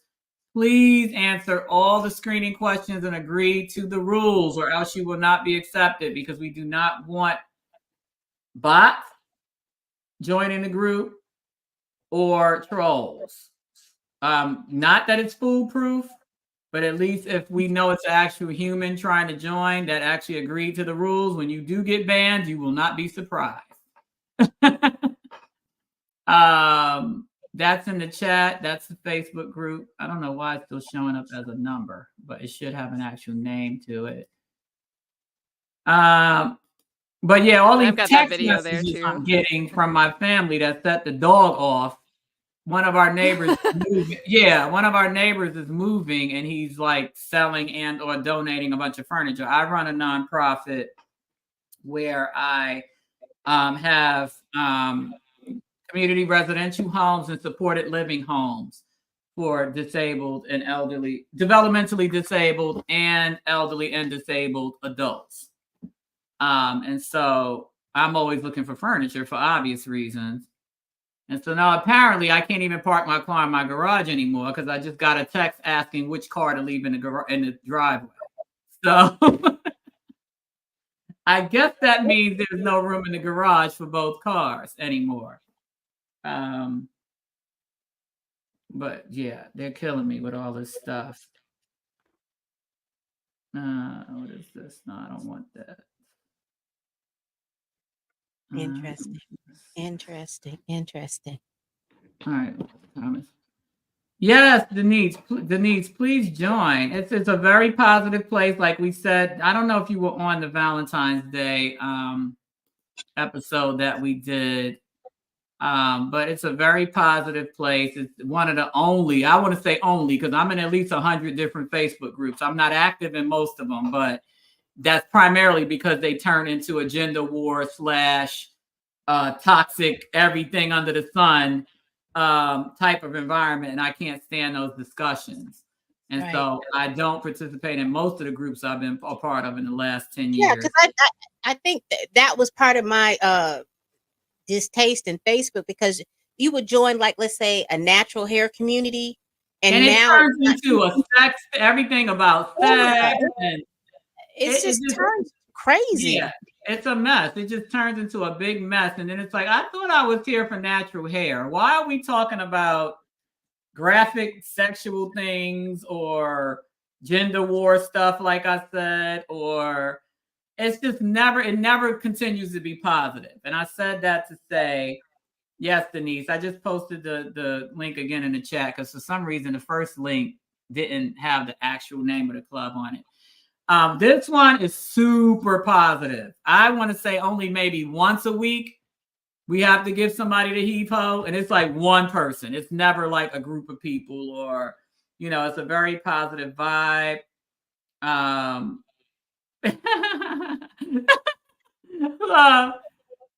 Thank you. Iron Kitsune, he goes, I'm black. Are you? Is that really your picture in the but I'm being facetious because I also joked around during the Valentine's episode. The last remaining Caucasian in my family was my Oma. She was from Germany. And I said, the family's black again. And somebody laughed. But a lot of my cousins look just like this picture that Iron Kitsune has up. So, I mean, you could very well be black if that is your actual picture. But, okay. Those of you who have just joined, if the other moderator is not watching, I'll go in and approve it once we're done. But I'm not even reading that one. I don't even know what that meant. But yeah. Yeah, those communities, they just go way left. So the Jonathan Majors fan club is very positive. We're only talking about him. We don't go off topic. We're not talking about anything but stuff related to Jonathan Majors. So if that's not your interest, then go right ahead to those other groups that go off the rails and just be talking about everything but and infighting and everything else. Yeah, we don't do that here. We don't do that there. It's solely, so we're almost about 16,000 members. We had 16,000 members. We're down to 15,600, which is fine because that means 400 bad seeds left and or got banned. So, that works, you know, and that's why the whole vibe is really good in the group. Because, you know, the majority eliminated themselves, probably between the trial and the verdicts, because, you know, they weren't really actual fans. They just wanted to see what would happen and then, you know, switch up on them. But, and then about 100 of them we actually banned. All right, Kat, I got it up. Okay, sweet. So I have it muted, so it's not going to get you in trouble. Okay. So it's freeze framed on Grace Jabbari in a plane looking over at her friends. Okay. It's a cute little compilation. There's a Mariah Carey song playing in the whole background. We're just not going to have the soundtrack. It's like weird if I try to zoom it in any bigger. Lots of drinks. Beautiful spot. This is all her Glastonbury That festival guy with friends the that she's blonde had hair for a very came long to time. trial. That guy with the blonde hair and the bubble coat. Yeah, he's in one of the pictures walking out. Mm-hmm. But he's part of like the Ben Toddy, Holly Blakey, all that stuff that they do together. Okay.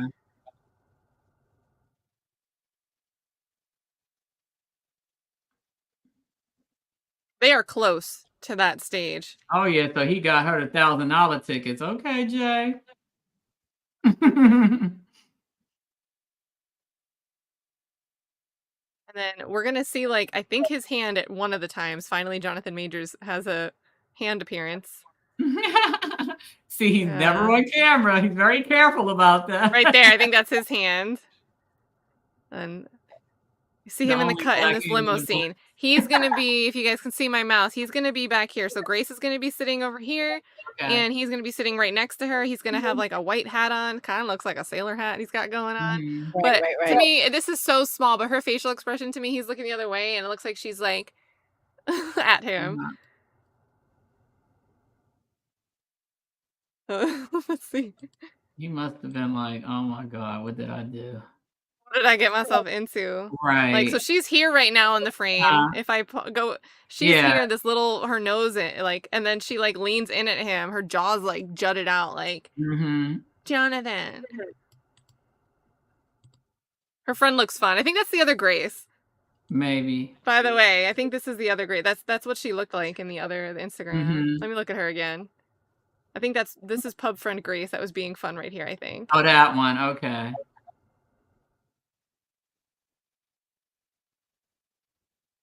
But yeah, big, nice trip, lots of things. This is not the type of vacation where, remember last Friday, we read Am I the Asshole? And the situation was, hey, my college friend was coming to stay with me. And then she showed up with her sister also. And then the sister wanted to sit at home. We didn't know why. And she drank my $300 bottle of gin that my dad bought me.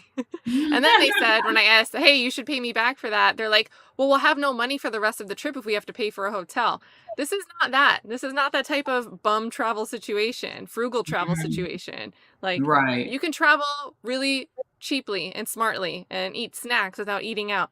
They didn't have to worry about that. None of the friends did. Right. So do with that what you will. But that was the big isolation and bad relationship, controlling relationship she was in December of 2022. In December, right. A month before she started. Tracker. So they went right to look again. Right, or run up a tab somewhere. That was one of them? See, I don't even know. They're in so many places, and that's like, to me, they're going out multiple times. They've got a wine bottle. Her birthday outfit was like $8,000. Was there a frame that showed that? There, I Pam think had Pam a has a picture. picture. Yeah. Yeah, an $8,000 outfit. This girl does not look like she hates her life and is I want a isolated. refund. Can we get a refund, Jonathan? You need me to file something for you? We need a refund. Your bum travel, right? Shout out to that, right? You know, if you can, one of my favorite I'm things to do is guessing just that go was for her a day. Huh? Yeah, it's her 30th birthday. Yeah, okay. So yeah, he did it big, but damn, $8,000. Man, listen. I don't even want an $800 dress. That's just excessive to me. And it's just like, who even knows? They said it wasn't even leather. No. Are you pulling up the picture, Pam? I am. I'm trying to. And to me, it wasn't even that nice. And I love it didn't look like it fit her. Yeah, I love which is weird because she's built like fashion model, like thin, where any dress is like a canvas, you know, like a canvas type body, where a fashion designer could just, you don't need to make adjustments or tailor to fit your body. Yes, like you don't need to let it out. Exactly. Right. Hold on, I'm gonna find it. No, you're fine. I'm looking at some of these comments. Oh no, yeah, that's crazy. Yeah, because there ain't her friends travel. If you go and look at some of that Instagram stuff, like her friends, there's the one that's like a social media influencer. They look like they do enough of their own work. They have their own lifestyles. And it looks like for her to keep up with it without someone else funding it and for her to not be working, she clearly didn't pay her taxes on her own income. She had something that kept her in that lifestyle. And keep in mind that she continued going out. She went to Glastonbury again in July of 2023, or June of 2023. She's been hanging out multiple times on different occasions. And that's only what I'm able to find because she doesn't let these tagged photos come up on her Instagram. They're only visible when someone else takes the picture and posts them and she's in them. But you're still able to find a bunch. She's just still drinking and partying, and that's fine. That's like, I'm not criticizing the lifestyle. But you came in and went through a whole trial and ruined somebody's life on this guise that you were isolated and controlled and you never had a problem. You weren't the issue. You didn't get behind the wheel of a car and drive drunk because you didn't want him to go somewhere without you. Like, yep. You put up a whole charade. Insanity? That's just, oh, man. And she thinks there's nothing wrong with what she did. Nope. She's a victim. And she has SFFNY happy to take her on as a pro bono client because they can get a nice article in big newspapers about it. Yeah. Beam me up, Scotty. Put me up. Oh, you got it. Okay. Yeah. All right. That's back. I'm sorry. That outfit is utter trash from those sling back horse. What do you call the thing? Horseshoes, right? Sling back horseshoes. These shoes are like $2,000 to $3,000. There's something about this, like they look like a split hoof. These shoes are like $2,000 to $3,000. They were in the closet. They were in the closet in the body cam video because you could see the split hoof in the body cam. Exactly. What is she going for, the Minotaur look or whatever you call it, Minotaur? And then the hair, I guess she just doesn't know how to fix herself up because the hair is still trash, the makeup is still bad. But that dress, absolutely not. I said it doesn't like flatter her. It would have been better without these tights. I don't know if there's, because the tights should have been all the way boots. They should have just been like those actual boots. And she should. I don't think that doesn't fit her body. That body would be if you have a different shape. I think it looks like her hips and her waist are the same width. So I feel like this dress would look good on somebody's curves. Woo! Cover it up. Cover that up. Palette cleanser. Okay, so everybody, I call this the baby powder and shea butter photo shoot. That last pose reminds me of the meme with the coming out of the tree. Yeah. He looks like he smells like baby powder and shea butter. Don't judge me, but I'm allergic to baby oil. Well, I said baby powder. Oh, really I heard oil though. Because I used it when I was younger, because back, tanning, I didn't use tanning lotion, we used baby oil. And it would burn my skin. I think whatever, not the sun, the actual oil I think whatever's in that Johnson and Johnson is strong. It's the I don't know if Probably it's more of the fragrance, because a lot of yeah, people are into the fragrance. yeah. So it might be. Yeah, We that's what probably it got is. the Because if same I breathe issue. it, I feel like I get hot. I don't get I don't need treatment for it because I don't put it on myself. But when people walk by me and I'm like, oh God, I smell that baby oil smell. Am I gonna She get gets a chills. headache and get heated up, flashed up? Yeah. I think I probably have the same issue because it definitely irritated my skin a lot. Like I'm talking Yeah, when I like was a baby, that's burning. when my mom learned she couldn't actually contact my Yeah, skin with it, so we just never had it. So it burned. Yeah, it really burned. Um, yeah, more than likely. Agreed. He was Mhm. the big fish in a little pond. They looked and they saw uh as we say, they hit a lick. Mhm. They Yeah. knew that just that high powered case was going to get them Right. plenty and plenty of funds. And that's why she did the shout out. Mhm. yep. That's For all her right. birthday. Karma's Oh, I'm coming. not at a Karma's Mariah coming. Carey concert this year, but shout out to this awesome family that helped me in the worst time. Or charity, whatever. Right. Oh yeah, Johnson and Johnson. Now they got it for the powder for the ovarian cancer, I think. Can't have a dancer party. I got a I, bad ankle too. I'm falling apart. yeah, right. Yeah, you can't be slicked down in oil. It got to be cocoa butter, organic, solid form cocoa butter Shea from Trader butter. Joe's. I Shea think he butter. will. Wonder Woman. I think he's fine. I do. And yes, Grace Karma will come. Karma soon come. I think she already has karma, and that's why we haven't heard from her. Hey, Lauren. I don't know if you want to join us, but we're if you do, just say yes in the chat, and I'll send you the link. But thank you for the super chat. I don't know who it's going to. I'm just saying thank you to everybody. Let's see. Okay, so let's go back to the timeline because once again, we're off. And we're off. Okay, hold on. Which tab am I trying to do? Oh, am I on the right tab? Oh. Oh my God, I'm the worst with tabs. I took it off the stage. I'm like, where did it go? Okay, so we just looked at December 2023. That contradicts her testimony or what impression she tried to give that she was isolated and da. Clearly, she was not. He spent probably a good 20 racks trying to help her celebrate her 30th birthday with her friends. And he spent time with her family at the second part of that December. Remember that? She Oh, testified. right. Because she did say that, I guess, when they got back to London, she spent Christmas and New Year's, right, with his he spent Christmas and New Year's with her family. So yeah, everything was going cool until I personally think she realized she was not going to any of the other award shows.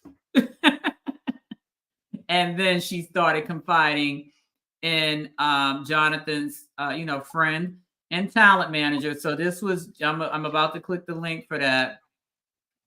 January 13th, 2023, she begins confiding in the manager, right? Priya Sadiani. Jonathan finds out and essentially breaks up with her. She says he stopped speaking to her.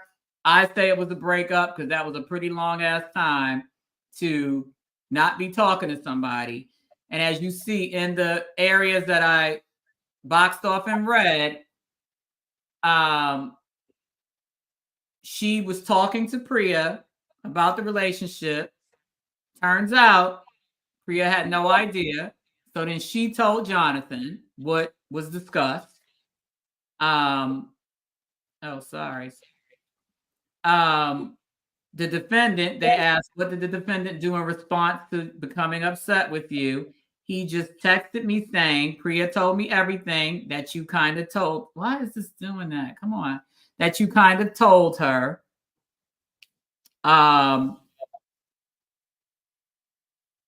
And what happened after he sent the text message? He basically stopped talking to me for a period of time. Do you know approximately how long that period of time was? Yeah, it was intermittent with some text saying, I love you. This is just hard for me, but it was a couple of weeks. We all know, if you don't know, Miss Jabbari has an issue with time, from whether it be time in minutes, time in days, time in months. She thought time in minutes between falling asleep on the bathroom floor and texting her friend. Right. Time in months, from 2 years to 18 months, which essentially seems like it was less than 12 months with all the breakups and the blowouts between August 2021 and March 2023. But we definitely whittled it down to a firm 18 months. But if you factor in all the times that they broke up or had some kind of issue, it's probably more like a 12-month cumulative relationship. So we can't really trust her time in a couple of weeks. It could have been a month, could have been all the way up until the next point in the timeline, which we'll get to in a minute. Ms. Jabbari, after the defendant stopped speaking with you, did there come a time when you reconciled the relationship? Yes. How did you reconcile the relationship? Over that whole period, he wasn't totally kind of silent. He would send me pictures of the dogs that we had and just say, like, I love you, this is really hard. And we start eventually texting a little more. And did the relationship continue afterwards? And then, okay, good stopping point. All right. So we know that, hold on. We know that she says a couple of weeks he stopped talking to her, beginning around January 13th, when she initially started talking to Priya Sadiani. So let's just say starting January 13th, when Priya called him and said, Grace just called me, she said A, B, C, and D. He gets pissed off. He stops talking to her for a couple of weeks. So that's between January 13th and when, right? Because 2 weeks later, he's in Sydney, Australia at the Ant-Man fan event. Well, keep in mind, guys, the prosecution, we were just reading direct testimony on direct, that last bit there.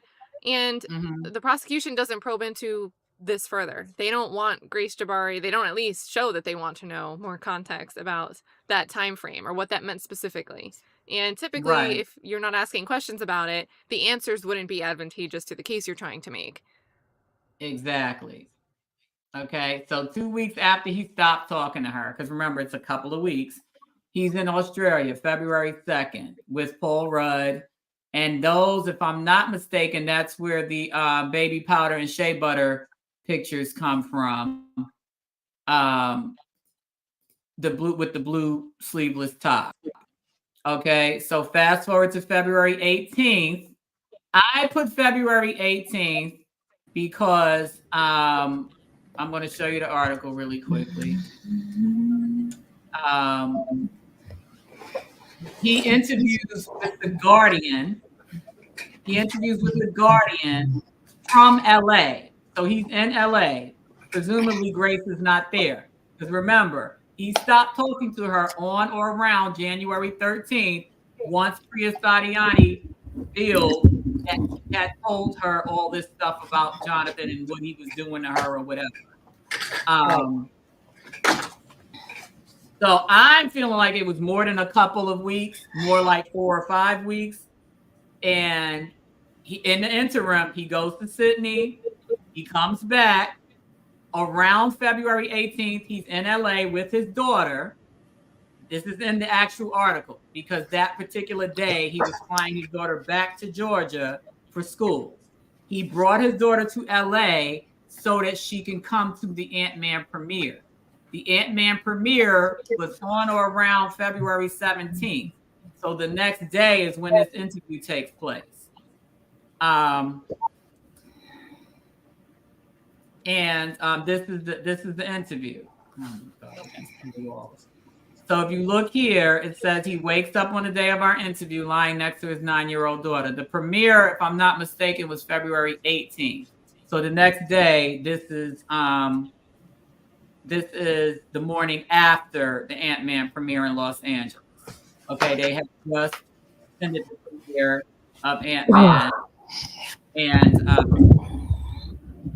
and the Wasp, Quantumania. Okay, so again, back to the timeline, she's nowhere to be found. So we're over a month now, right?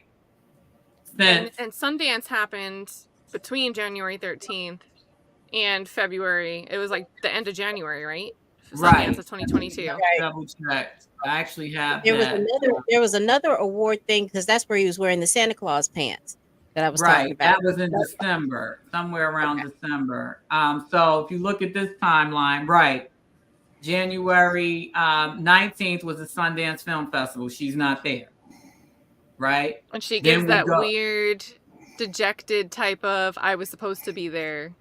Right. When Priya asked her, "Were you supposed to go to Sundance?" She goes, "That was the plan." Then she asked her if she knew about the Oscars. Yes, but obviously she didn't go to that either. So we know, obviously, January 13th, he stopped talking to her. Sundance falls right into that couple of weeks.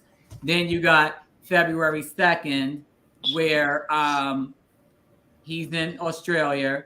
February 18th, 19th, he's in LA with his daughter, getting her back to flying her back, I'm guessing with an escort, to Atlanta. And then somehow she ends up back in his life on March 18th in Sag Harbor. Sag Harbor is in Long Island, for those who don't know New York. Sag Harbor is also the setting. Correct me if I'm wrong, Kat. The setting, not necessarily the filming location, but the setting for the movie The Man in My Basement.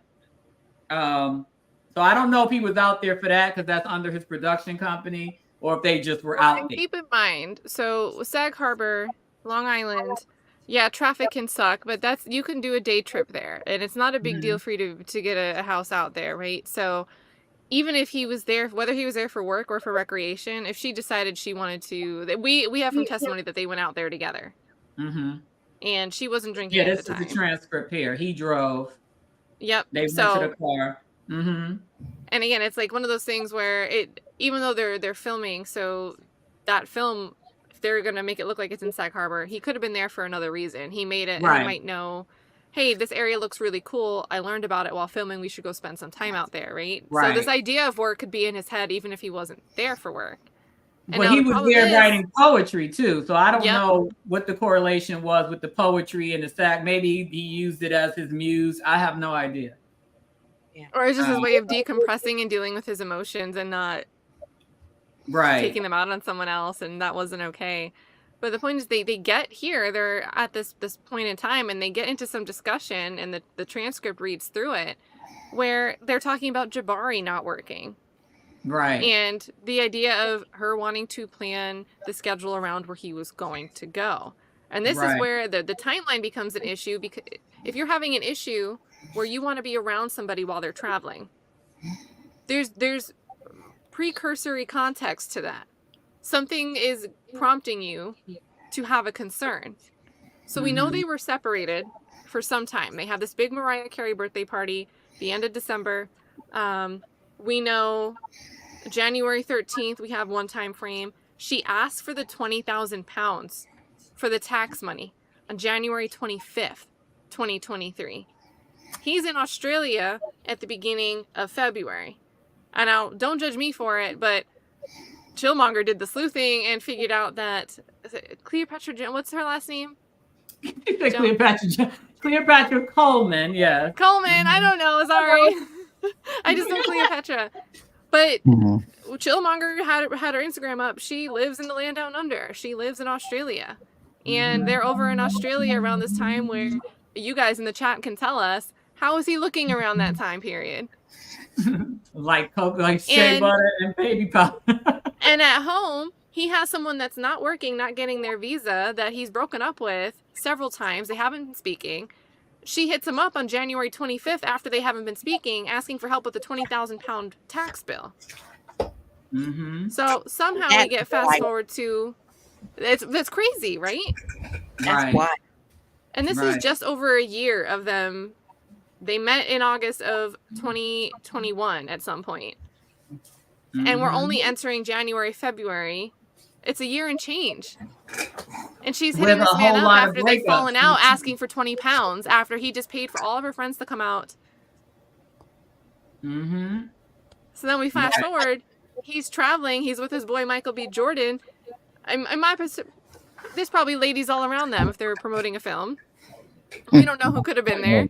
Oh yeah, and we clearly see starting at minimum July 2022, he was sick of her, and he even said in an interview he was reckless with her heart. So he admitted that with all those red flags, he should have just put the kibosh on the whole situation, and he did not. And this is how we ended up where we are now. But all that to say, starting probably July 2022, he was already checking out. He was checking out, if not already checked out. So I'm sure there was a few around the way fillets thrown up in there.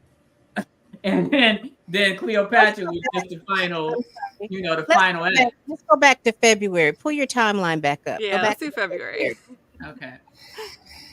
Let me go back. All right. So you have February 2nd. So between right after that February 18th, the Creed premiere started. So on February 27th, he was in LA for the Creed premiere. February 23rd, she was in London because that's when she was asking him to pay for a hotel.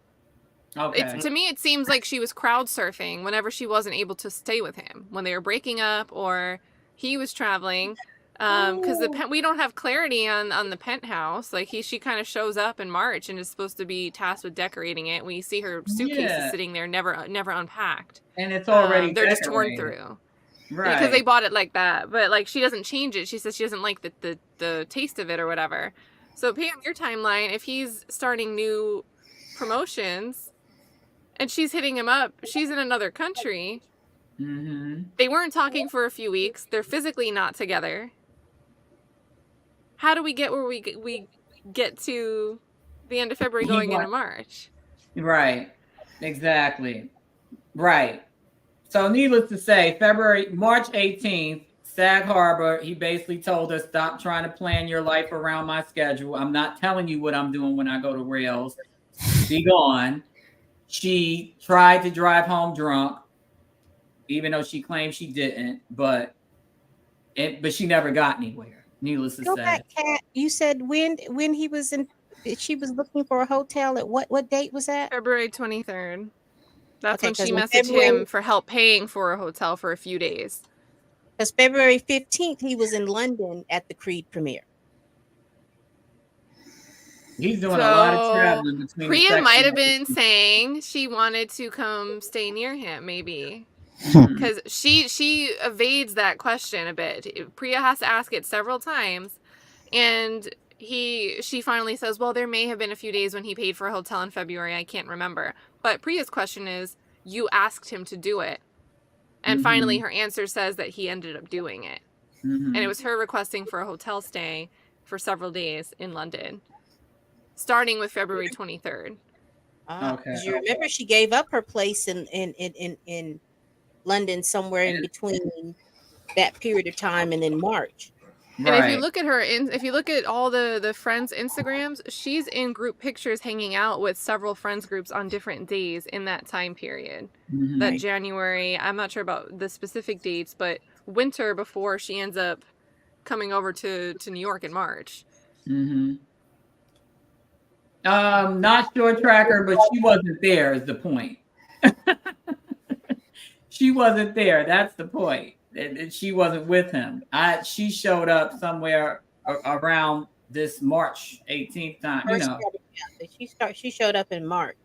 This is crazy because to me it seems like that brunch on March 24th was them talking about maybe working it out, and that's why she was so giddy, because the breakfast was like, well, you can stay here for a little bit, work on your work visa.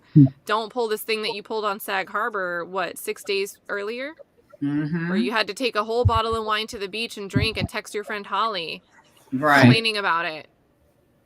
And then we end up on March 24th with a happy brunch, and then a very sad play. Right. But in her mind, between the 18th of March and the 25th of March, they were getting married, having kids, and this, that, and the third. And it was a very nice day. And you can have a nice day without arguing and not assume that somebody wants to be with you forever. It's a roller coaster too. There's certain couples that do that. Like they ride with the highs and the lows because the straight trajectory is kind of boring to them. Right. But I can't imagine that if he's texting someone else within hours of that outing, that he gave her that impression. Or no, and she was living out of suitcases. Right. Or he just was kind of letting her talk and not saying anything either way, which could, you know, that's complicity if you don't say, oh, that ain't what I meant. You know what I mean? So, how old is she? Now 32. Yeah, she's about my age. There's something about the entire, you know, everything that we've heard so far about these two people, and now having added on a little bit of information with regard to what the New York Times reported on February 6th about his two exes. It just seems to me like what you have is what you always have and what we've had and seen in a million other stories, which is a young movie actor who plays the field. Now, whether or not the women in his life realize that that's what they're doing is another story. But certainly if you're dating somebody long enough to be talking about marriage, which was the case with these two other ladies, and pregnancies and all this other stuff, that seems like to me a sort of solid relationship. Although having said that, it hasn't been particularly easy to find any photos of these people together in the New York Times piece. But now with Miss Jabbari, it's kind of like, it feels to me, you know, with everything that we know, that this was a very, you know, this is like a relationship of convenience. I'm not getting the sense that these two people really are madly in love with each other. And, you know, it was interesting during the interview when he said, "I loved Grace," because I was kind of surprised to hear that. You see, he bit his lip. He was like, I love Grace. Yeah, because there's really nothing. But when you're 34 years old and 32 years old, I don't think that any of this is surprising. And the other thing that I think is under talked about with regard to this is that whenever you have two people and one is really, really, really successful and the other is not, and nobody knows who the other one is, that imbalance is sometimes problematic because people who are not as successful tend to fall into the throes of jealousy and, you know, envy that Fear type of being of career that left. you have. Yeah. And so, and I think we saw that in the end when you have, oh, so we're not going out anymore and I don't get to be at your cool penthouse. Now I'm going to blow your career up. And I'm Jonathan Major's girlfriend, to the three strangers on the sidewalk. Like running up to people after you supposedly just got attacked, and the first thing you're telling them is you're Jonathan Major. You're not saying, "My name is Grace Jabbari and I need help." You're saying, "I'm Jonathan Major's girlfriend." Right. Who's texting another girl. Right. That's a good point. That's a good point. Exactly. That's your identity. Your identity is through him. Yeah. You know? And unless you have a lot of confidence, you date somebody like that, and it doesn't strike me that she has a lot of confidence. If you're chasing a dude down the street that you said was in some way harming you, that tells me that insecurity is afoot. I don't know. No, or that you're just crazy and delusional. And I'm going for crazy and delusional for 500, Alex. Someone's intentionally harming you and you are running down the street. You had access to a car that could have taken you back to where you needed to go, but you chose to run down the street because you said, and correct me if I'm wrong, Kat, in that testimony, she was still trying to get to that phone.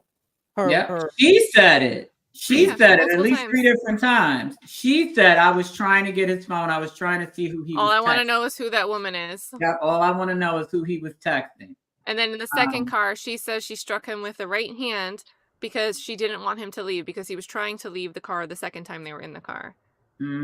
Yeah, you know, it's another set of facts where you say to yourself, you know, and this is why I'm a little bit dubious of anything that's not under oath in a courtroom. You it takes two to tango in these relationships, and people tend to make mistakes. The way that this has been presented by the media, particularly the New York Times and Rolling Stone, is that all these women are perfect and Jonathan Majors is the terrible person. And most of the time in reality, in relationships, there are mistakes made on both sides over a course of a long period of time. I mean, it's very rare that somebody is 100% wrong in a relationship and the other person is 100% perfect. Right. And yet that is how it is presented in the press. Right. And of course, he's going to be the wrongest of the wrong.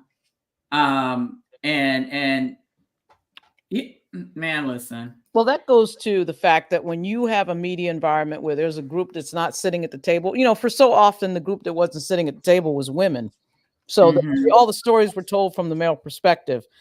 It's very rare to find a Black male sitting in a newsroom conversation. So there's no one to say, well, what about this or that? You notice in the New York Times piece, this is a culture writer, remember, this is a culture writer, totally leaves out the fact that these are two white women in the story. Actually, there's 3 white women in the story, Miss Jabbari and the 2 women in the Times piece. That's culturally relevant, one would think, right? But you're a culture reporter, and the question becomes, whose culture are we going to be talking about, right? And it's really the writer's culture that we're talking about, right? It doesn't matter. The race completely doesn't matter. Now, maybe race doesn't matter, or maybe it does, or maybe it matters sometimes and sometimes it doesn't.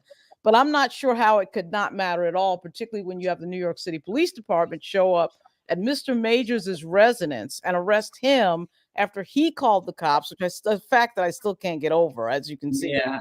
I keep repeating it in every video, but it's just amazing to me that happened, and everybody just shrugs their shoulders and acts like it's no big deal.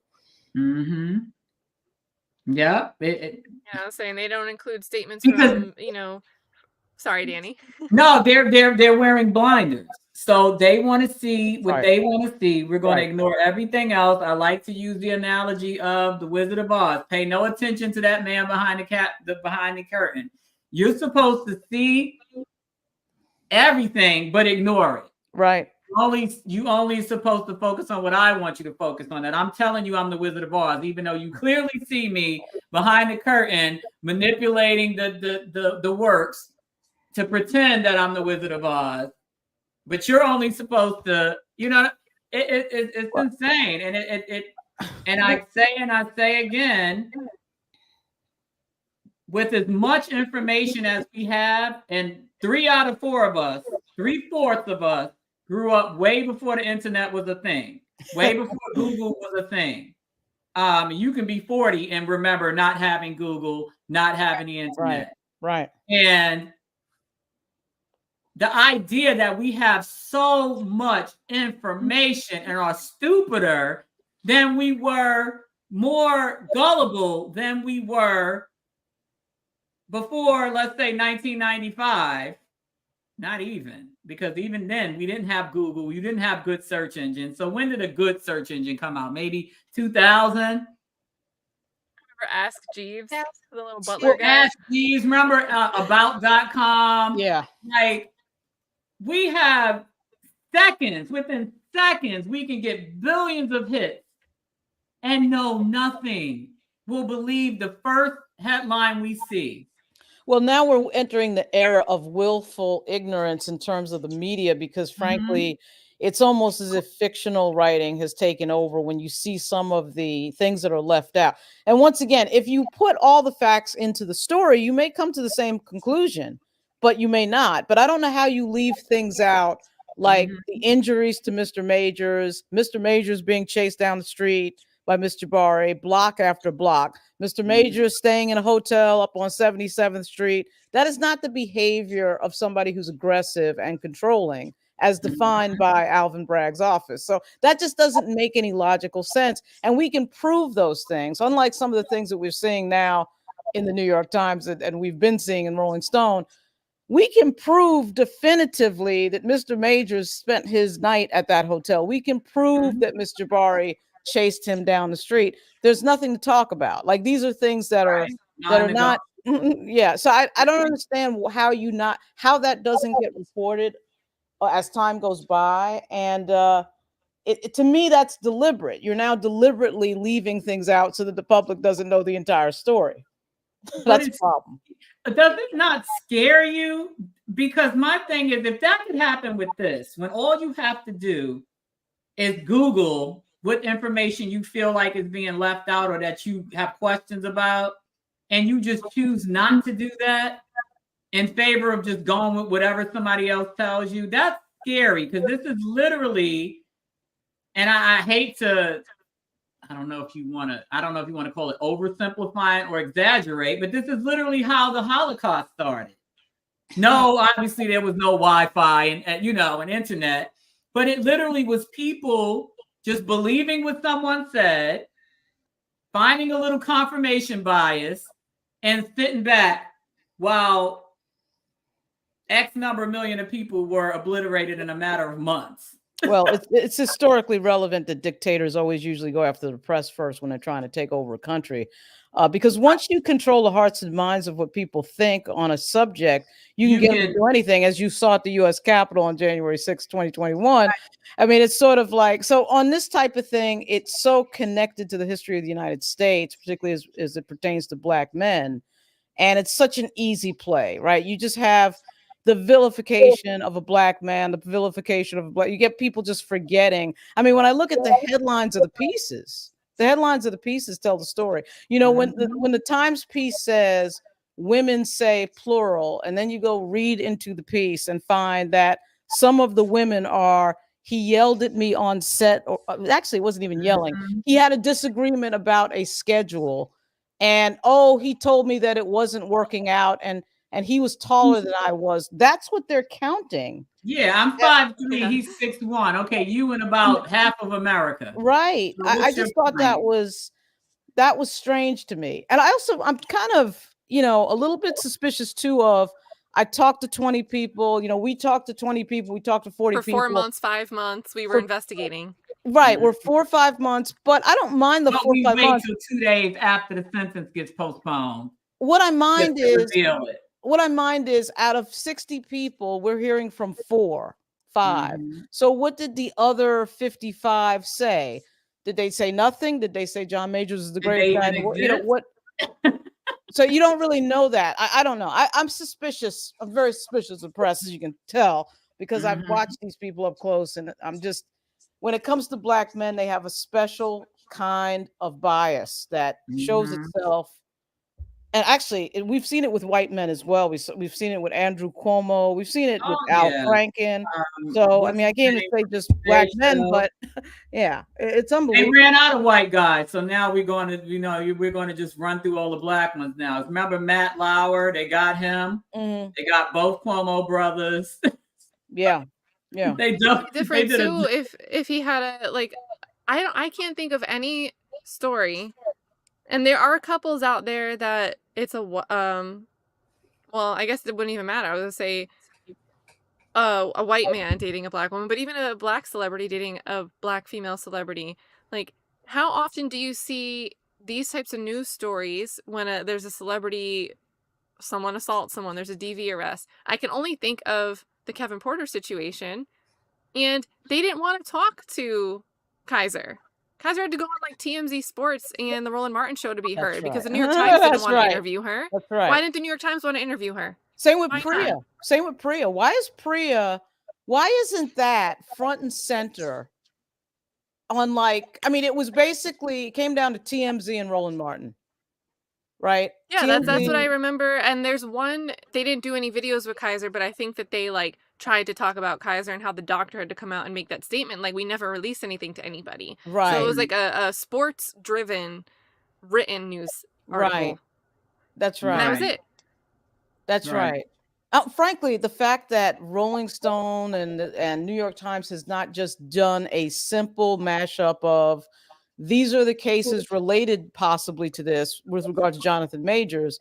I mean, I dare say if these were they love it with Harvey Weinstein. They're not comparing it to Adam Foss, or they're not comparing it to the Kaiser and Kevin Porter. Right. They're just saying, Molyneux rule, we can tie in the buzzword here, the big scary Harvey Weinstein and Bill Cosby words. Right. That's right. That's apples, right. oranges, and pears, but we'll pretend like it's not. Denise, I wanted to address this comment. This is exactly what's wrong with modern day feminism, feminists, whatever you want to call them, because the contradictions in their philosophy, it's literally the definition of cognitive dissonance. You go from wanting to be equal with men to I can do what you do. I should get paid what you get paid.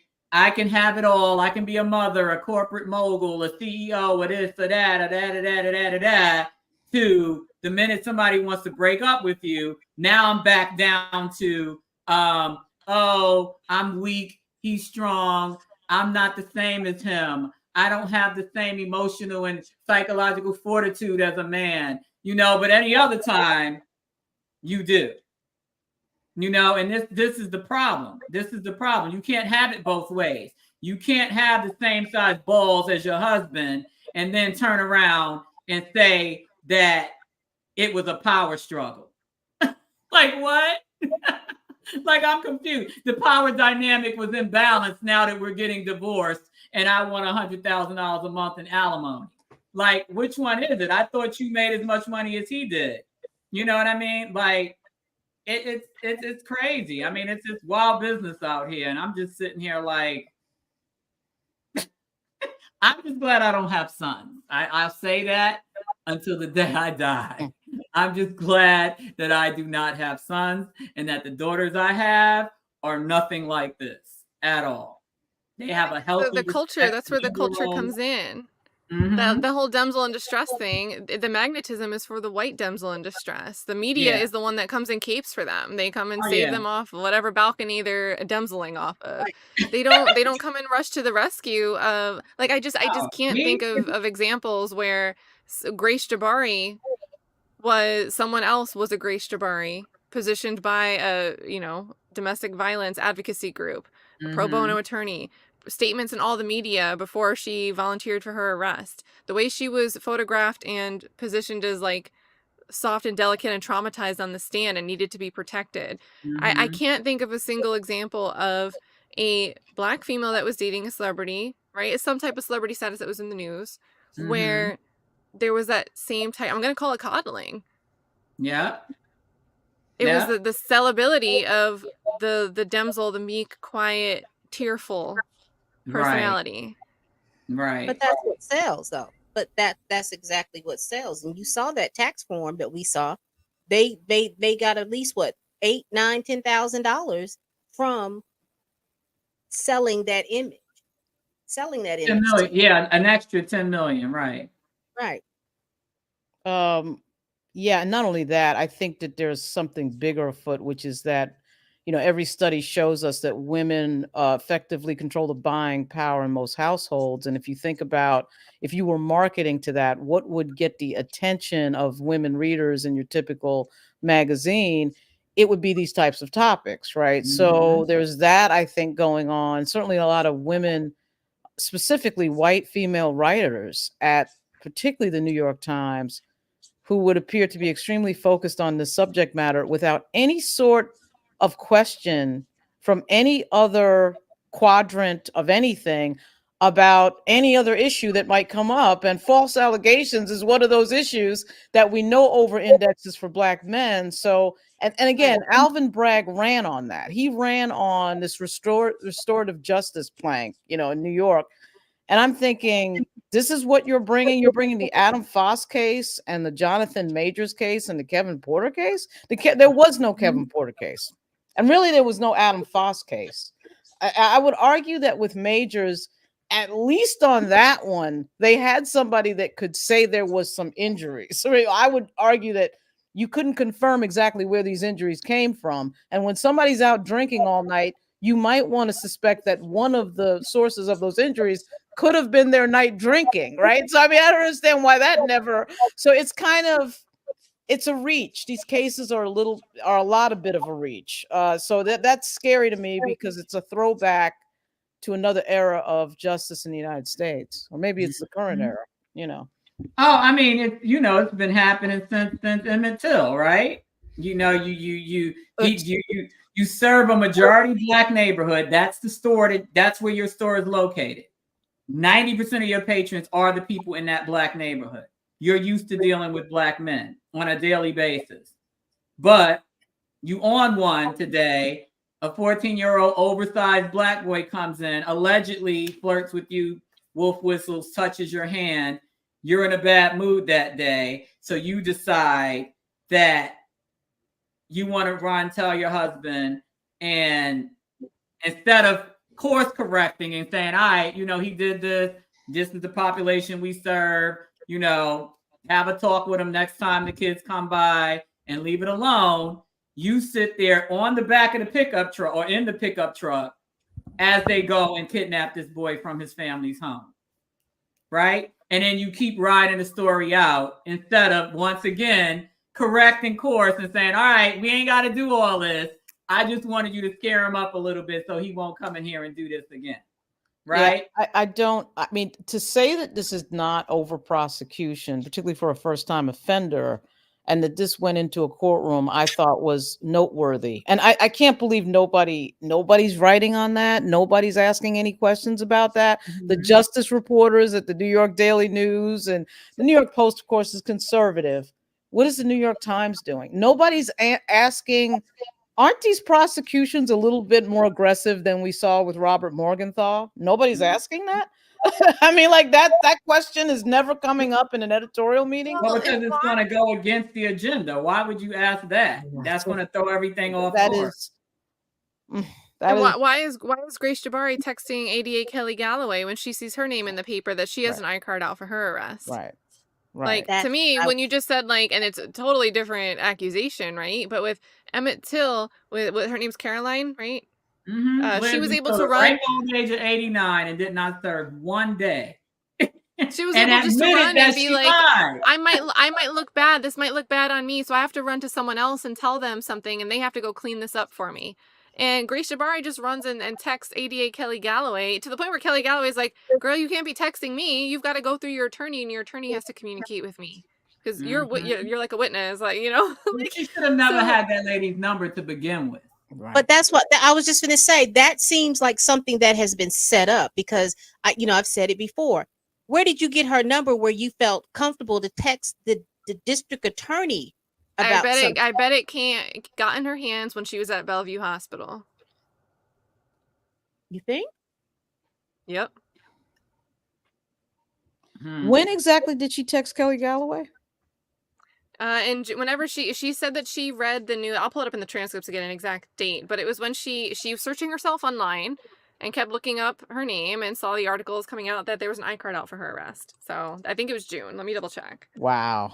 Oh, wow. June is when he went in and spoke to Detective Mejia and did the whole, well, he did it virtually at first, and then eventually a couple of weeks later he came in and actually redid the incident report. And have we confirmed that she June 27th. Thanks a lot. Had we confirmed that she had a deal, that she was involved in some sort of plea deal with the DA's office? Aaron Tierney made a statement that they worked out a deal for her cooperation. Okay. In exchange for her testimony against Jonathan Majors. Okay. Thanks. Right, Daisy. And but you see, and I'm attributing it to God because again, I get on my little spiritual soapbox. But you see how as fast as that article came out, because me and Lauren were texting all night about that. When it came out, I was like, God damn. And I'm over here, I pulled up the 2 X's, I sent her the pictures. I'm like, we were going back and forth about it. And you see, as fast as that story came out, it went away.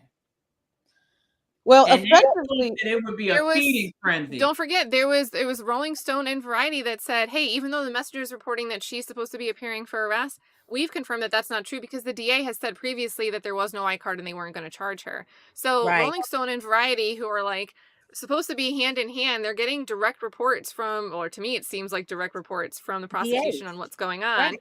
The DA is not giving them that statement to correct the record when they knew. because they already had communicated with Ross Kramer on October 23rd about this. So this all happened the night of October 23rd. The Messenger breaks the exclusive news with Elizabeth Rosner. Then on the 24th, there's this big hullabaloo where we're getting some statements from Ross Kramer, and then we're also getting people saying like, oh, none of it's happening at all. Well, if none of it's happening at all, why is Ross Kramer giving a statement that we've already spoken to them and we're going to volunteer for her arrest? It's because they knew this big hearing was coming up on October 28th. And they didn't want the big news articles before that to be anything that could be in favor of Majors, because the prosecution just wrote this 115-page response to the motion to dismiss, and they hand-delivered it, really, to People magazine, Rolling Stone, Variety. So right before this big hearing at the end of October was supposed to take place to address the motion to dismiss, the media had 115 pages of tea to pull from. Right. And that all took place in a matter of like 3 days of news coverage back and forth. Yeah, because it was incredibly suspicious that we find out in the news that she's being processed for an arrest for assault on Mr. Majors, and then 15 seconds later there's a story in the Rolling Stone. I mean, like the idea that there was a story like right after that, I thought, wow, what an amazing coincidence that there's this story that is happening right after that. I think, has anybody read anything with regard to it being a violation for the DA's office to leak investigative materials to the media? Is that, I mean, I thought someone posted it might have been Flavio. Somebody posted something on that. I got to find it because I'm thinking it was because when they were talking about the 15-page thing, wasn't it it was either Variety, it wasn't Variety, because someone said that they read the 115-page thing, and I thought, wow, and you can't even give Priya a 2 terabyte right terabyte hard drive right on time, but the press has access to 115 pages of what's going on, and then that's when we start hearing about what happened in London. There was something that they knew something that happened in London. What happened in London? And the London thing never pans out. So the London thing shows up in Cheyenne Roundtree's Twitter feed, right? X feed. And then it never flips over to anything. The question is, how did Cheyenne Roundtree know anything about what was going on in London? Like, what? The only other source for that, I mean, it could have been Ms. Jabbari. Now, there's a possibility, of course, that Ms. Jabbari could have told these people, but I tend to doubt that because it's sort of like this is where it gets interesting. So when Jonathan Majors walked in and filed for the domestic incident report, he reported prior violence from Grace Jabbari, and one of the examples he gave was this 2022 London scenario.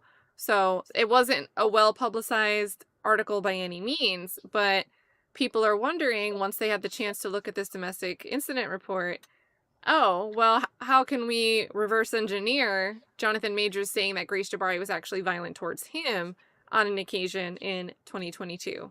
And that's when we started getting these rumors popping up that there was some type of incident between them with an unnamed person. And it was only Cheyenne Roundtree that said it was the same as the main complainant in the case he was on trial for. Which interesting that she's the only one that knows that at that point in time.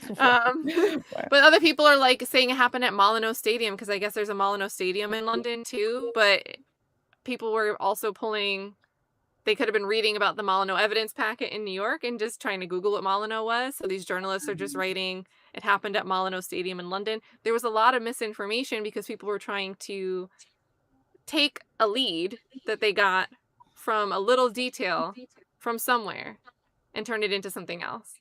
So I don't think we'll ever have full clarity on all of that, but I do suspect that it was actually Jonathan Majors that brought up this prior incident of violence, and then it had to be retrofit to make it look like somewhere where the roles were reversed. Right. Because one thing that you often... Go ahead, Pam. Go ahead.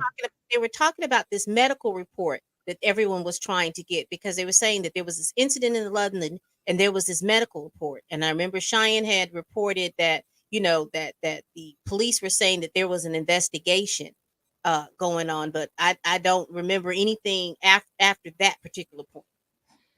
Yeah, well, I'll tell you what, one of the patterns I've seen in several Me Too related stories, some of which I've had to work on and talk to media about, is they have a habit of not only retrofitting, but once they start losing, they do exactly what we saw in the New York Times, which is Find you more, start, find something find else. more. There's got to be more people. So they start talking to every single woman that this man has talked to in their life. And then all of a sudden, we find these other stories that, oh, something may have happened. Now, the problem is, I mean, I have stricter rules on what I believe than most people, primarily because, you know, when you grow up in a household with a law enforcement person, you become a paranoid person that believes almost nothing except for what you see and what you could see on video.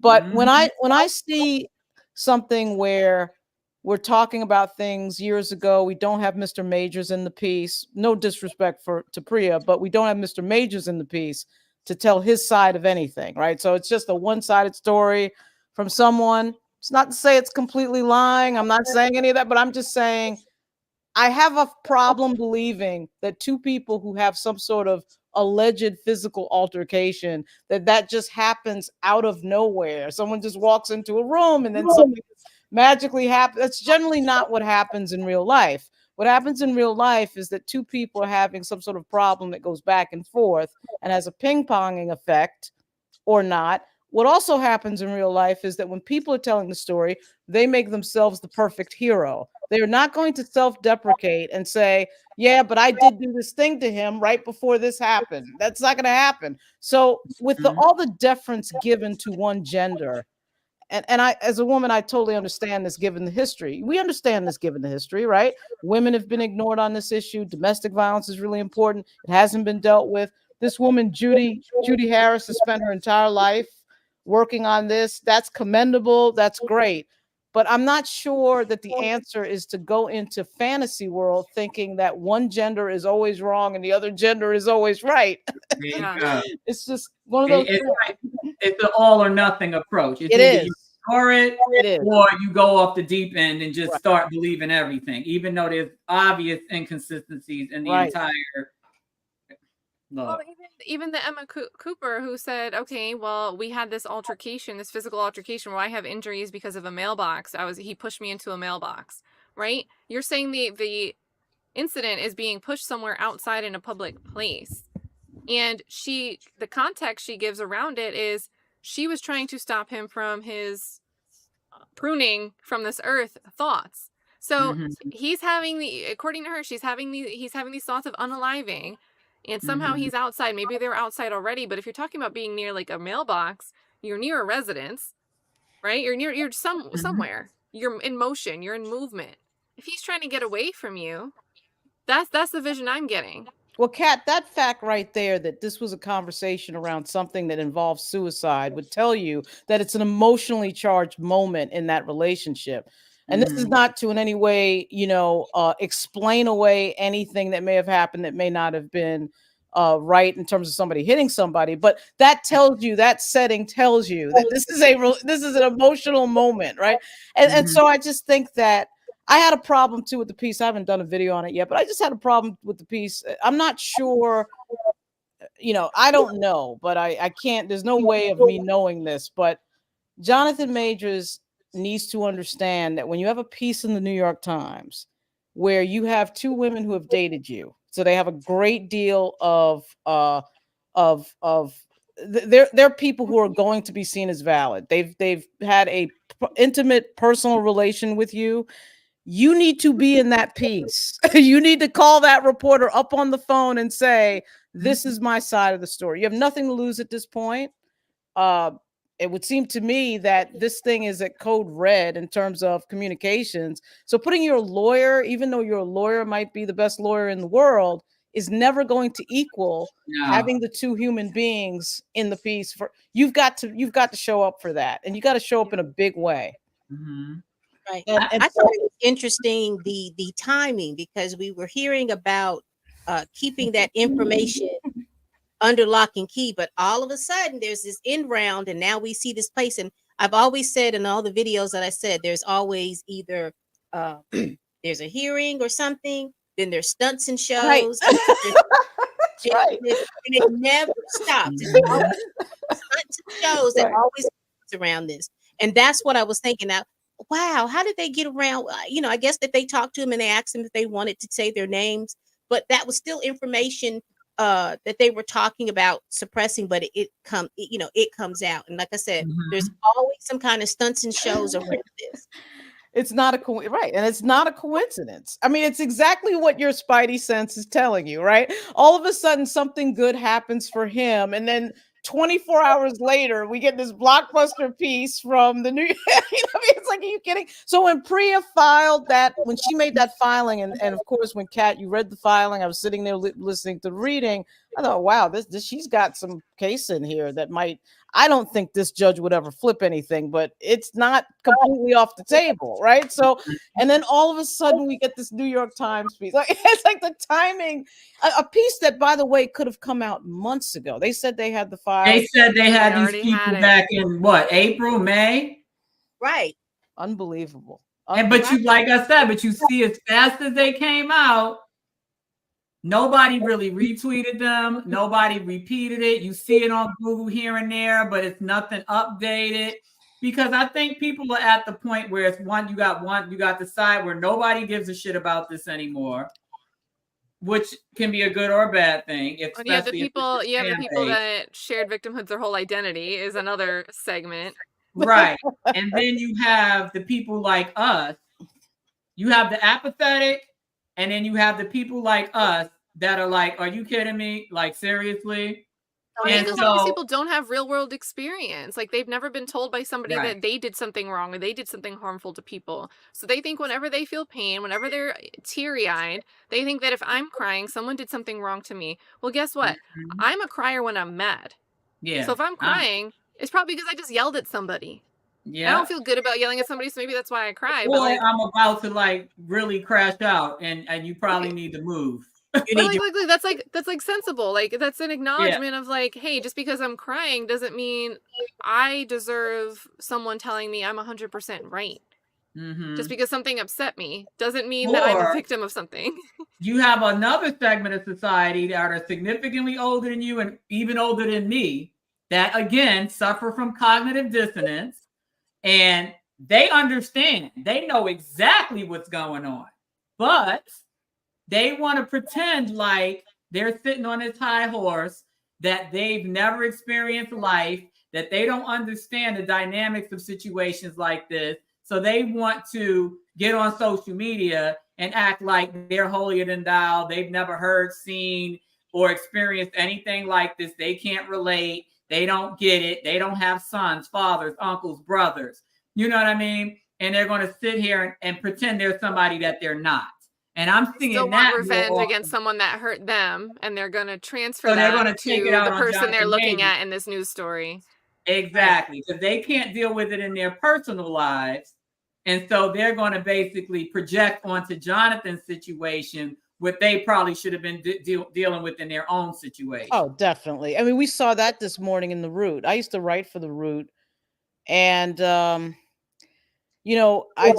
people bring their personal feelings, problems, misconceptions, preconceptions into their work in a way. And you can do this journalistically that you can't do if you were a welder or something.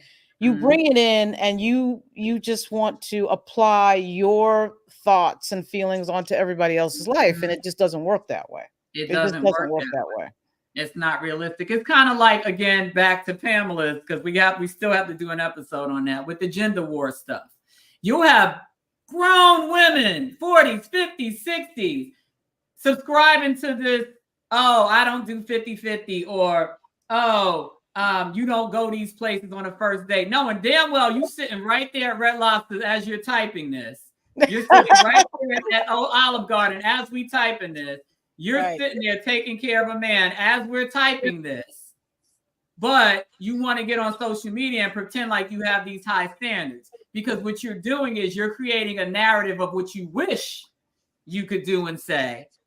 But you know that in reality, you're living exactly the way that people on social media are saying that's like, shameful and taboo. And personally, there's nothing wrong with going 50-50. It's called teamwork. When you get married, you're a team. You're not opponents in a game. You understand what I'm saying? And most people understand that. They realize that maybe it's not 50-50 based on income, but in reality, you're contributing to the household. However you are, it is 50-50 because it's a team. It's a team environment. You're working for the better of the entire household, not just the one person that wants to sit home all day eating bonbons and getting spa treatments, right? But you're going to be on social media and pretend like that's the lifestyle that you become accustomed to or accept or expect. Soft life. Yeah. Soft. Yeah, the soft life. And I'm just like, okay. And then situations like this Grace situation play into that, right? Because you had Jonathan essentially giving her this soft life from what we can tell. I mean, And I think that, I think it's safe to say, and I don't think it is, a revelatory statement. It's nothing crazy. I mean, it's nothing original to say this. I mean, if you're Grace Jabbari dating a really successful multi-millionaire actor, and you've been going to his penthouse on the regular, enjoying all of that, when you date someone like that, and you see that going away in the text, "Goodbye, Grace, did you leave the keys?" I guarantee you that it all came rushing to her in that moment. This guy means business now. He just broke up with me. And I know there's And another woman. right, that too. And I so can't use his loneliness against him. right. And so it's to me, that was a clear reason why she would have retaliated in terms of, I'm going to make him pay in this moment. The cops are here. Okay. Now suddenly I'm It's either him or me. right. Right. let's go back to the timeline. She I saw don't it coming. thought that he was going to call the police, because I'm still trying to figure out why you didn't have no bottoms on.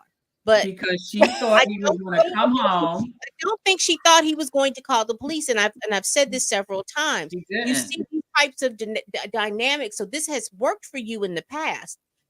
Doing so, getting upset, and like Kat just said, and it just hit me like a ton of bricks. Using his loneliness against him. Mhm. And now you see, oh, he might not be as lonely as I can, because I'm just thinking, when I remember that Creed 3 LA premiere, baby, February 18th. woo! When I What's- tell you the ladies was out, the Oh ladies yeah. Oh yeah. Talk Yeah. about laying in the club with no panties. They were throwing panties at my guy. So and still are. and the So ladies were comparable to what he's doing. You're talking about actresses and singers and Oh, poets. Mhm. If there's one thing on that point that Me Too does not want to deal with, and it's something I've seen, when I worked in media, particularly my first real big media job was ABC News in Washington, D.C. and New York. And I used to interview celebrities a lot. And, you would go, like, I would go to whatever, NBA game to meet with one or wherever I was. And Me Too does not want to deal with this issue of women who seek out men to have sex and women pursuing men on the I mean, come on, man. And if you think that that's not happening in an aggressive fashion, you live in a fantasy world. They just this don't is want to where deal the with that. term groupie. I mean, come Yeah. on. They've been groupies since our grandma's days. Right. So I just don't This is understand. nothing new. There's Yeah. apps. You don't even need to be a groupie anymore. You can just swipe and find somebody. Right. Right. That's right. Or hop in their DMs if they're one of those Like, no, celebrities that actually The no answer. pina coladas and whatever. You don't need to Right. like put a song in the or ad in the classifieds to find None someone. of that. And It's somebody like a like- Jonathan Majors, he's going to be pursued by women. That's going to be happening. yeah. Like, so it's just sort of like, why are you acting as if that's not a part of this conversation? But they're always making the women babies. They're always making the women, defenseless No damsel. agency. Right. And that's exactly why when I first started posting about this, I want to say my first or second post, I put they tried to infantize her, if I'm even saying the word correctly. Yeah, infantilize. That's the right way of saying it. They tried to make her out to be a child in the opening arguments with the way that they were saying that he, the words that they used, like she was 5 years old and he was basically what do you call it? Withholding affection. And, phrases like that. Well, that I'm sitting there like, this is a 30-year-old woman. What are you talking you about? saw the coded, it wasn't even really coded language in the New It York wasn't. Times. It was out It was there. like, oh, Great. he's bigger than I am. Remember, the New York Right. Times was like, he's the big black brute on the set that's aggressive. Like, really, guys? Are you kidding me? I mean, it was like, you're just basically going back to the 1800s with this language. And, the other thing that's never logically made sense is that he has worked now on many, many projects and 6 feature films. And you're telling me that nobody has said anything, no complaints, nothing wrong. He hasn't been blacklisted. He hasn't been recast before anything came out in the public. Yale, never heard anything. And now all of a sudden, Grace Jabbari shows up. Like, I mean, it just makes it makes no sense to me. None. So here's the phrases. They use phrases like she was trained, manipulated, and that he withheld affection. Trained. It really doesn't make sense, even if we get before he gets on a set. I'm still having a hard time when you're being at a very prestigious school like Yale. Right. And you were up there wilding out, whooping and beating on everybody's tail. And they allowed for him to stay there. Right. Right, a 6'1" black man in a white space, and nobody's saying anything. Nobody even really knows who he is at that point, right? Because, like I said, prior to Devotion, he wasn't a household name. We knew who he was. The Black collective and those who are, privy and appreciative of Black culture knew who he was. But like mainstream America, he wasn't a household name until Devotion. So that's literally 6 months before March 25th, 2023. Wow. Because everything just started coming out back to back at that point. Right. So you mean to tell me prior to Devotion, y'all were just letting this dude run amok, acting a hot ass fool? How did Me Too say something? How long did Lovecraft go on? It was only a year. It was 20 season. I watched it during the pandemic, so it was 2020 that came out. I didn't know anything. I didn't even know who he was before Lovecraft. Right. Yeah, nobody knew. I mean, I didn't know when I watched Lovecraft Company. That's what made me go back. Like, oh, okay, he's done this, he's done that. And I hadn't seen none of that stuff prior to Lovecraft. Right. And when I saw his poster for Creed 3, I remember saying, "Oh, that's that dude from Lovecraft." Yeah. I said, "Oh, they got that dude from Lovecraft to play the villain in Creed 3." Because because he did the Loki, and then you heard about Devotion, and then you heard about Creed, then you heard about Ant-Man. So like you said, 2020, the end part of 2020, first part of 2021 up into 2023, that's when that momentum started going. No, momentum picked up heavy after Devotion because he had three things come out back to back. Right. No, was it Ant-Man? Yeah. Wow. Yeah, back to back within like in two in 1 month. Loki and Creed. And he was promoting that magazine Dreams. And then so he was just killing them back to back.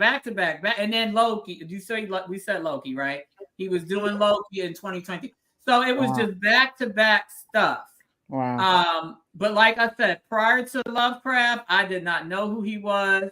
Then obviously I saw him in The Harder They Fall, and I was like, okay, that's that dude from Lovecraft. Again, I was like, oh, okay. And then Creed, I was like, that's that dude from Lovecraft and The Harder They Fall. Right. And I kept saying that dude because I didn't know his name. And let me just tell you how it's looking, and when you start looking at it just from watching, if you're not a Marvel fan or anything like that, what amazes me about that, and we talk about that Rolling Stone article, and then we talk about Variety when they write these articles, all the issues and things that they have with what's going on with Marvel. It's so convenient how they're trying to make it seem like it's because of this Jonathan Majors thing. All of a sudden, he's Kang. Well, they wanted him to be Kang after they saw his performance in Loki. They built that whole thing around that performance in that Loki season 1. And then they come back in Variety and talk about, oh, well, they were trying to move away from Kang or move away from him before this. No, they weren't, because every article, everybody said, even when they talked about Ant-Man, the one thing that they said about Jonathan Majors and Ant-Man is that he was the one that made that show palatable. Because how do you have a show of Ant-Man and the Wasp when Ant-Man and the Wasp, their whole characters are not even doing anything? They are secondary characters in their own show. And so it just seems very, when we look at all of this, and this is why you have these people that are like, this doesn't make any sense. How is everything his fault in regards to what's going on with what happened to him from March 25th until he was found guilty of a violation and a reckless harassment charge? And it's just to see that pile on, how some the fall from grace, how that was so quickly from, we don't know how she broke her finger, but she said that she broke her finger. She doesn't know. She still doesn't know. She never said how. I'm saying how, because you grabbed this dude twice that we saw, and a third time that you admitted to, as he was trying to run away from you. That's how you broke the tip of your finger. Because again, remember, this is a 6'1", 200-pound black man running for his life, yanking away from you every time you grab his coat, rip the pocket off his jacket, rip the button off his coat. That's The how DA you knew. broke your finger. Because they made her get up on the stand the next morning, and the first thing they asked her was, "Hey, yesterday you said you grabbed at him because you didn't want him to leave the car. Can you just?" And she's like, "Oh, I don't actually remember what hand it was," but she testified it was with her right hand. But she's right hand dominant, and she admits to hitting him in his arms and his chest. Arms and what? Was it his arms and his? She hit him. Yeah. So you could have injured that one finger at any given time. She hit him, but she made sure she volunteered. I was hitting him, but I didn't scratch him or anything like that, because she knew about those injury photos. Exactly. So she volunteered. She's the one that went there with the scratch. Oh, yeah, maybe with my hands or whatever. They were doing something, but I didn't scratch him. I know I didn't scratch him. She already knew she had to say that. Listen, we saw that where that scratch could have come from, as he was trying to make that exit stage right around that corner, running down those streets. Right. Because the grabbed at him. We saw where you scratched him. I got to tell you, that video of him rounding the corner to me was the end of the story. I mean, I could not believe they wouldn't let the jury see that. He's pulling away from her, to try to get away from her, obviously, and then running for blocks. And I mean, it's almost like just Alice in Wonderland, that video exists in the public eye. And you're right, it wasn't shown to the jury. It wasn't shown, at trial. But it's like that is in existence, and this thing keeps going forward. And the DA's office in Manhattan keeps putting out statements pretending that video doesn't exist. It is just in another world. And if it wasn't for YouTube, half the people who do know about it wouldn't know about it, because of course nobody in mainstream media was going to play it. So it's actually just a fantasy land type thing that you would never see in this type of case. And here we are. It's amazing. And I just can't. Or did you see the specifics of why the injury photos didn't come in? The specifics of why the injury? No, I did not. His injury photos? The digital evidence analyst testified that everything is gravy about everything that the DA wanted to submit. The DA directed them to make this specific type of compilation video. But when it comes to just those 3 photos, because they were pulled from Jonathan Majors' iCloud, they were in Pacific Standard Time. So he's not sure about the accuracy of the. But he literally sat there converting the times. You saw the transcripts, right? And just those 3 things from the iCloud. We didn't have that issue with the text messages. Right. We didn't have that discussed. I heard the over talking in court about the timestamps and the iCloud, and I had wondered, why are we talking about this so much? That was day one of testimony. He was the first witness, the digital analyst. And they went through every single picture. And like she said, as soon as they got to the injury pictures, he didn't know how to convert Pacific time to Eastern time. Yeah, you know what? Then the judge was like, we need something else to connect that to be able to bring that in. So when Grace Jabbari is shown the picture, she's like, yeah, that's Jonathan. That's the side of his face. But I don't know for sure if those are the clothes he was wearing that night. I don't know if he owns those clothes. So she knew, again, it's another instance where she knew how to not let something come in.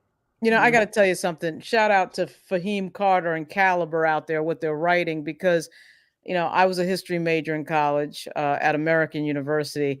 And I got to tell you, this case to me is such a flashback to the 1800s in the United States and really the early 1900s in a way that is frightening. And the fact that it comes from a liberal jurisdiction, I don't want to take it too political here, but a so-called progressive jurisdiction, Manhattan, is shocking. I mean, it's absolutely shocking that there's evidence in the world that, of course, rounds out this case in a way that was not presented in court. And everyone in court, all the prosecutors are acting like they don't see it. And they think that they're the heroes and they think that this is justice. If this is what justice looks like to them, that is a huge problem. This is a throwback case to the 1950s. I refuse to sit here and act like I'm not seeing what I'm seeing. I mean, I'm just not going to do that. It's crazy. And to say nothing of Adam Foss, because really Adam Foss and Kevin Porter, particularly Adam Foss, it's even worse. But I mean, the evidence in the Majors case is a hell of a lot more extensive than in the Porter and the Foss case. Obviously, you have Porter's girlfriend sitting there telling you that she fell and has no idea what anyone else is talking about, and he didn't do anything. And they still won't acknowledge that. They still won't acknowledge that, and they back him into a plea deal, which was outrageous.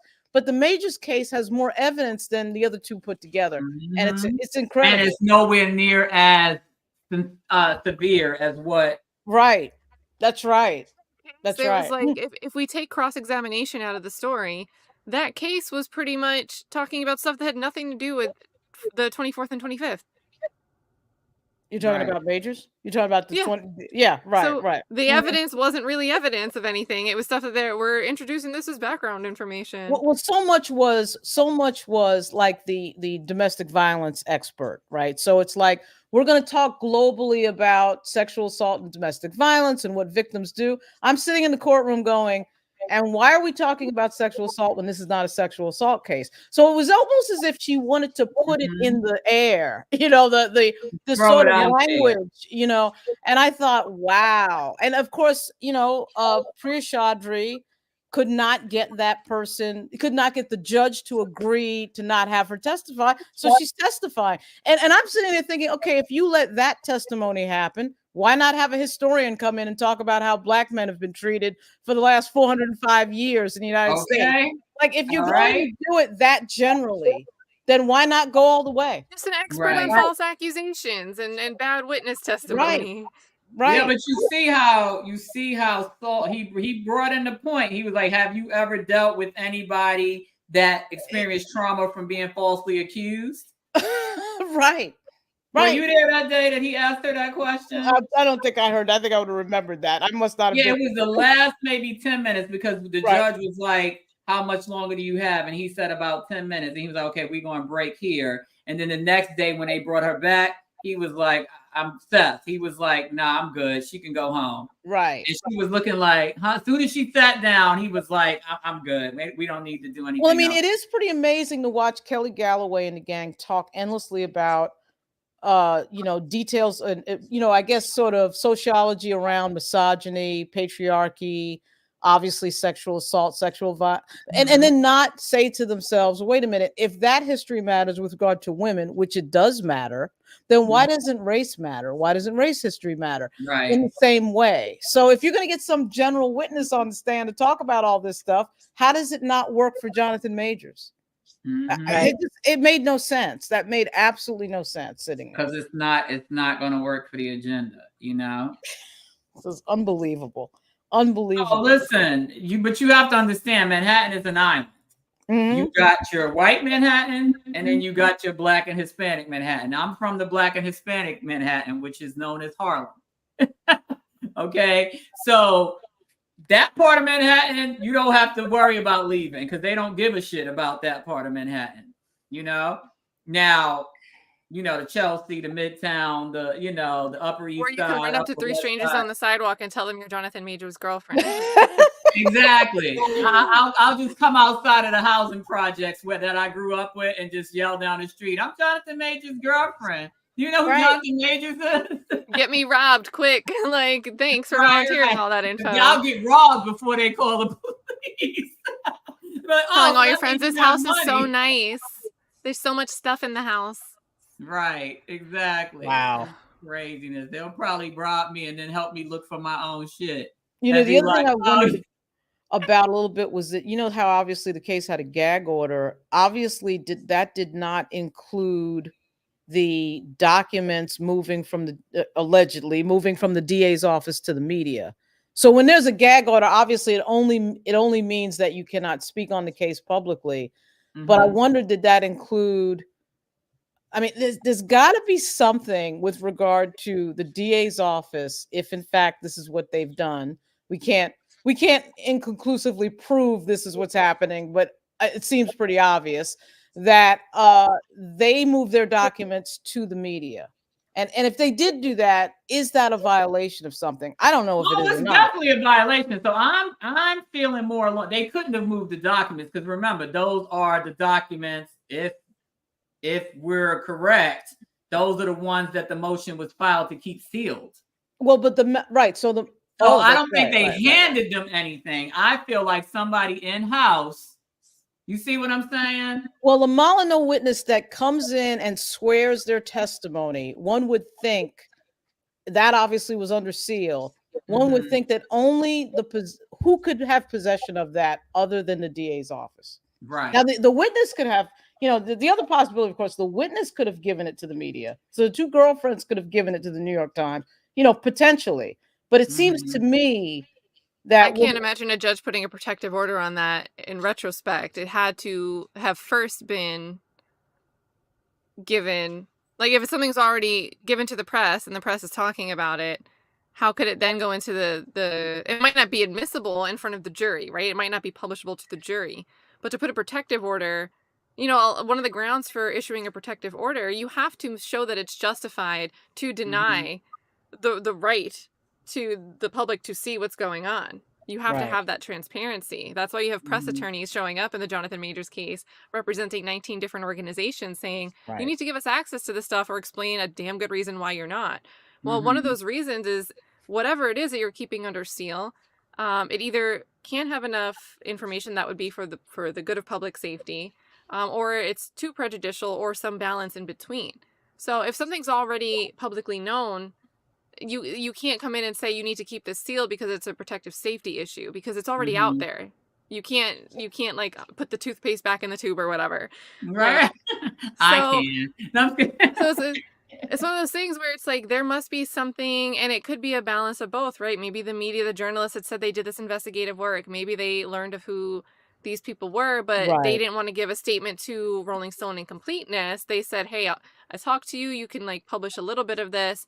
But then the DA went over and started talking to them, and they said, well, here's a text message or something. Here's a photograph or something. Did everyone notice on that note that the two people who would not talk to Rolling Stone talked to the New York Times? Well, they may have talked to Rolling Stone, but they gave their names to the New York Times. Yep. I thought that was interesting. It was almost like saying, we don't trust you, Rolling Stone. We'll give our names to the New York Times. But anyway, I thought that was interesting. Just unbelievable situation. You know, it's a huge shit show. I see a couple of questions about do they think his career. I personally think he's fine. I don't know what's going on with Marvel. I don't follow Marvel. I only watched it recently because of his roles. Obviously, I've seen Black Panther and, you know, the popular stuff, but I don't understand the whole universe and how everything interconnects. My brain can't function on that level. That's a Chillmonger question. Yeah, I mean, I watch stuff like Black Panther, Captain America. Like, I'll watch that stuff, but I don't understand any of the other stuff. I don't know. No one understands it. But if you go on, my daughter does. My oldest daughter, she refuses to this day to watch Loki until she can piece together the other parts. So I guess 3 years from now she'll catch up. But if you go by precedent with Marvel, they have kept people with way more questionable outcomes than what has happened with Jonathan Majors. So if you go by precedence, they could rehire him. But I'm just I think that this, what happens is that the stakes are so high because they make it into this avatar of, a gender war type of scenario where if Jonathan Majors wins, that means that women have lost. I think that's kind of what the setup is. It's always New York all or Times. nothing. Always Yeah, all or right. nothing. There's no gray area. Right. That's right. No gray areas whatsoever. It's just insane to me. But like I said, I think, and I'm praying that this is the turning point. The fact that New York Times stuff came out, and like I told you, I think I was texting Lauren till like 11 o'clock that night. I mean, I was like almost like in a state of panic because I'm like, oh my God, it's really over for real. I've like, seen it a million times. If this gets questioned, when I asked the question, what were y'all thinking? Because I was like, for all of that to come out, I was on the hashtags, I was on the things, and I was like, this doesn't seem. I was expecting, I literally was expecting the avalanche of stuff, a whole big avalanche, but it just like came and it just like went. And I was like, that's why I did that live stream that time. I was like, what are y'all thinking about this? Because this seems kind of interesting that again, there's emotion, there's a something, there's stunts and shows, and here's the stunts and shows, and it's been proven every time you have something going on. There's always a stunts and show. This stunts and show didn't hit as what is what's literally it? They threw it at the wall and it slid right down to the floor. Yeah, and I was shocked because I really thought, I was like, oh my God, we're gonna be hearing about this until April 8th. This is it. This is the nail in the coffin. I pulled up who these people were, and I'm like, oh Lord, you know what I'm saying? I literally was just like, woo! Well, people have become, I think, and this is why I think the media is playing a dangerous game, because when you present a story and you present half the story and then people find out that you've presented half the story, they don't trust what you do moving forward, particularly, and I don't think it matters that these are bigger news organizations. People are suspicious. Then they find out that we have a video of a man running down the street from the person who's accusing it. Like, when did that happen? When did the New York Times report that? Well, the New York Times didn't report that. So it's kind of like that leaves people in a moment of, maybe I should go check and type into YouTube or something to find out what's really going on here. And then they find out 2 months later on Club Shay Shay that there was way more to the story. You keep doing that and you lose your credibility. That's what I think the media is in the process of doing, losing their credibility. They're losing their credibility, and especially because, like I said, you get to a point where you're either apathetic or you're just like, come on. The timing was way off. I'm like, you literally wait till 2 days after the sentencing gets postponed to come out with information that you claim you've had for over almost a year now. Almost like a tit for tat. Okay, so you're mad that they filed these motions that, for all intents and purposes, could possibly get this verdict thrown out.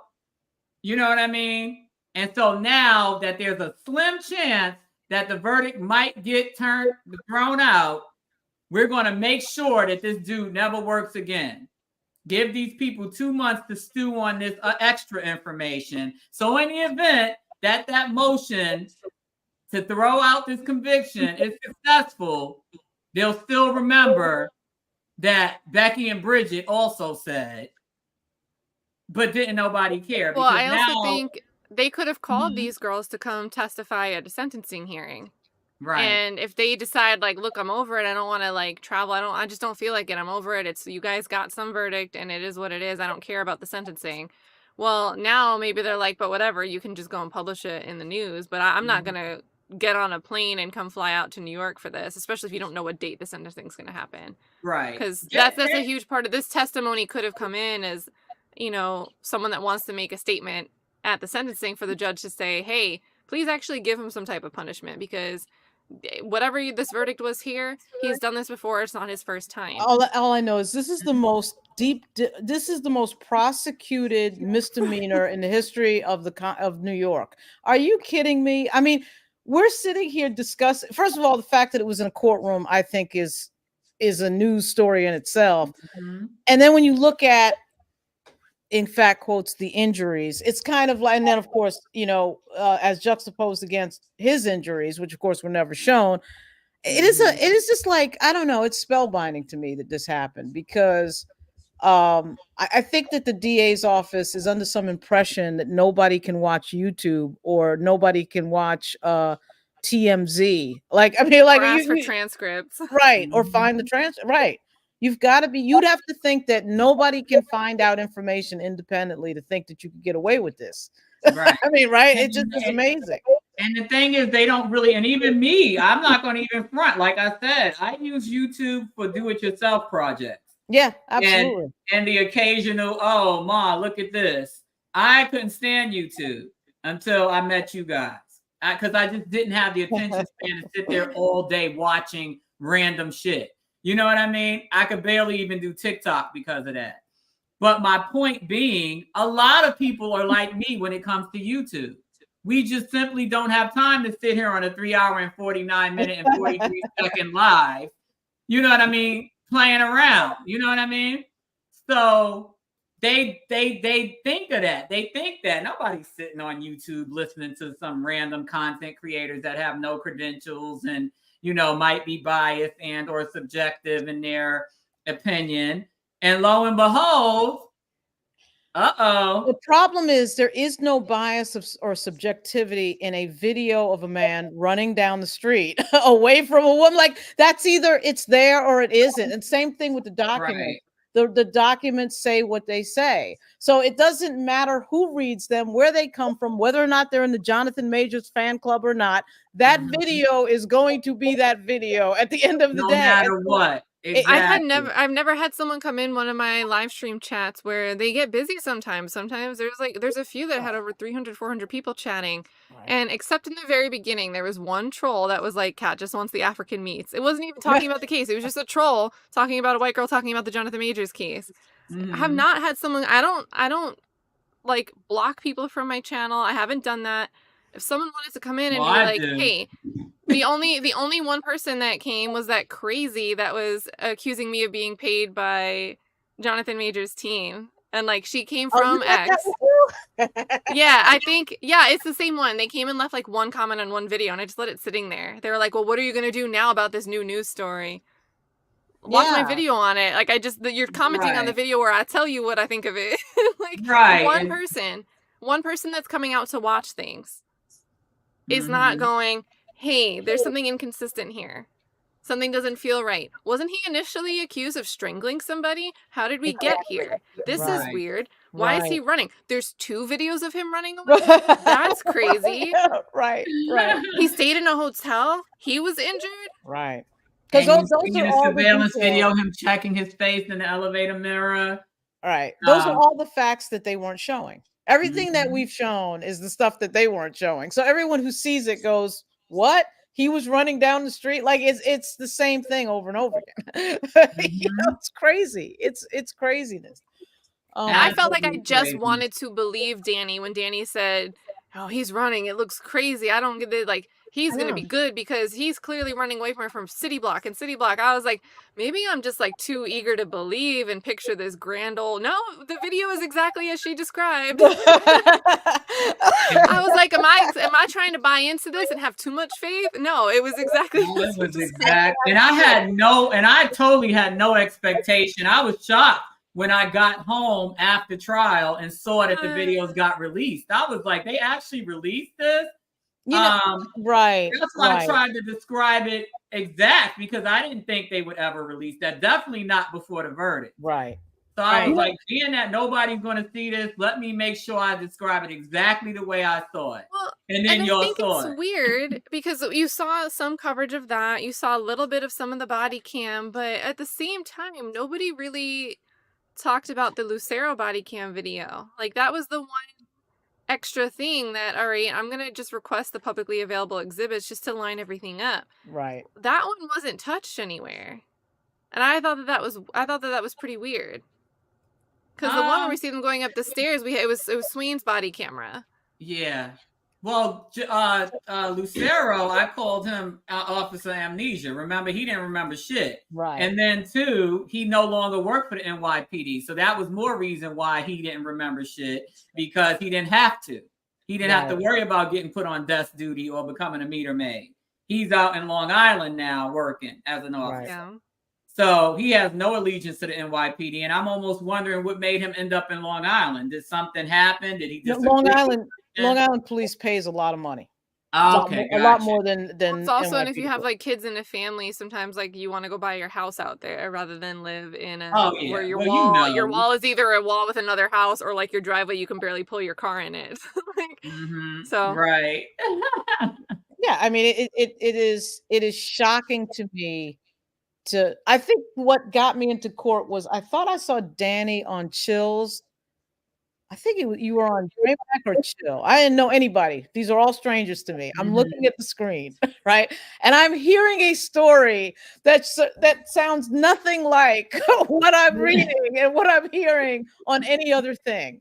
So I show up in the courtroom and you can just feel it. I mean, you can feel the fact that there are certain things that are not going to be reported. You know, I mean, you can just feel it. And then you're reading the stories, and what you're reading is different than what you're seeing with your own eyes. That is the problem. And the setup for me was I actually went to the Johnny Depp. I did not get in the courtroom. I was just like outside the courthouse for Johnny Depp on like just one day. And because you could just watch it obviously on TV, they had the live feed, whatever. yeah. And so you, the person, can judge, okay, this looks like this was her fault. This looked like this was his fault, on and on. And I see the media, which I thought this was really strange. You had certain people in the media who got very angry at the fact that there was a live feed because they wanted to control the conversation. That was to me the beginning of real eyebrow raising. Right. Eyebrow raising. Why is the media not wanting the public to see this? And so with the Majors case, it's even worse because we have no cameras. So you really have to, you either see it yourself or you have to have someone in there like Danny who's going to come out and tell people the story that somebody at a corporate news organization is never going to tell you. I mean, it's as simple as that. And then it's crazy because that wasn't even my intention. I literally was like, everything that I did that first week was for the fan group. Legit. It was. The first, like that first 3 days, I posted to the fan group primarily. Right. And then I threw a few tweets out there because I still don't like Twitter, but now it's a necessary evil. Everybody kept directing me to Twitter. And I'm like, damn it, I got to go back on Twitter, but at that point I only had 140 character limit. So I'm like, look, I don't have time for Twitter. Y'all go to Facebook. But I only really went for the fan club because again, Pam mentioned it. I kept my promise and I went. And like I said, I was not planning on coming back until the verdict. But by Wednesday, I was like, oh shit, they're really out here. Grief. I was like, they're really among hundreds of us when we heard you were not going back on that one day, on that Thursday. I had a sunken feeling. Like people were gloomed. There was a sense of gloom across anybody that was somehow connected by watching anyone stream or commenting anywhere. Yeah. Because everybody was stressed out. If you're not in that courtroom, you got to understand something. I sat and I counted those people on the left side of that room. And I said to myself, not only is it the case that if Danny was not in the courtroom, we would have known nothing. But these, it was like 15 of them, 10 to 15 at that time when I first got there. They're not telling you certain things. And a lot of that is the human side of what we're watching with an individual person who, for whatever reason, they've objectified into this object, right? But Jonathan Majors is a human being, a person going through something. You never get that feeling reading any of this, right? I mean, you just don't get that basic feeling. And it was just shocking to me that, again, Danny, if you're not in there and you did not start talking, nobody would have known that this is sort of a railroad going on. And then, of course, this video comes out with him running down the street. That really put the cherry on top of the ice cream. I was like, okay, now what is this? What are we watching? It was crazy because, like I said, I didn't go Wednesday.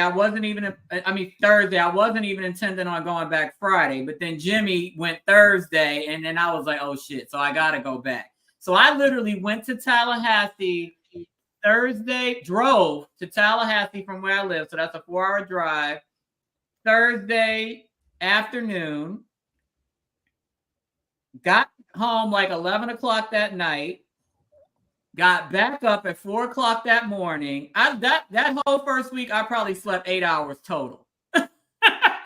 Got back on the flight 4 o'clock that next morning, had a layover because there are no direct flights from Tallahassee to New York. Right. Ran through the Atlanta airport because the tram from the gate I landed in to the gate I needed to be to for the connecting flight sat there for about 10 minutes. I almost missed the connecting flight by like a minute. When I say I ran to that gate, and it was at the very end of the concourse. And I was like, I'm here. And he rolled his eyes because they were about to close the door. I said, you better let my ass in that tunnel.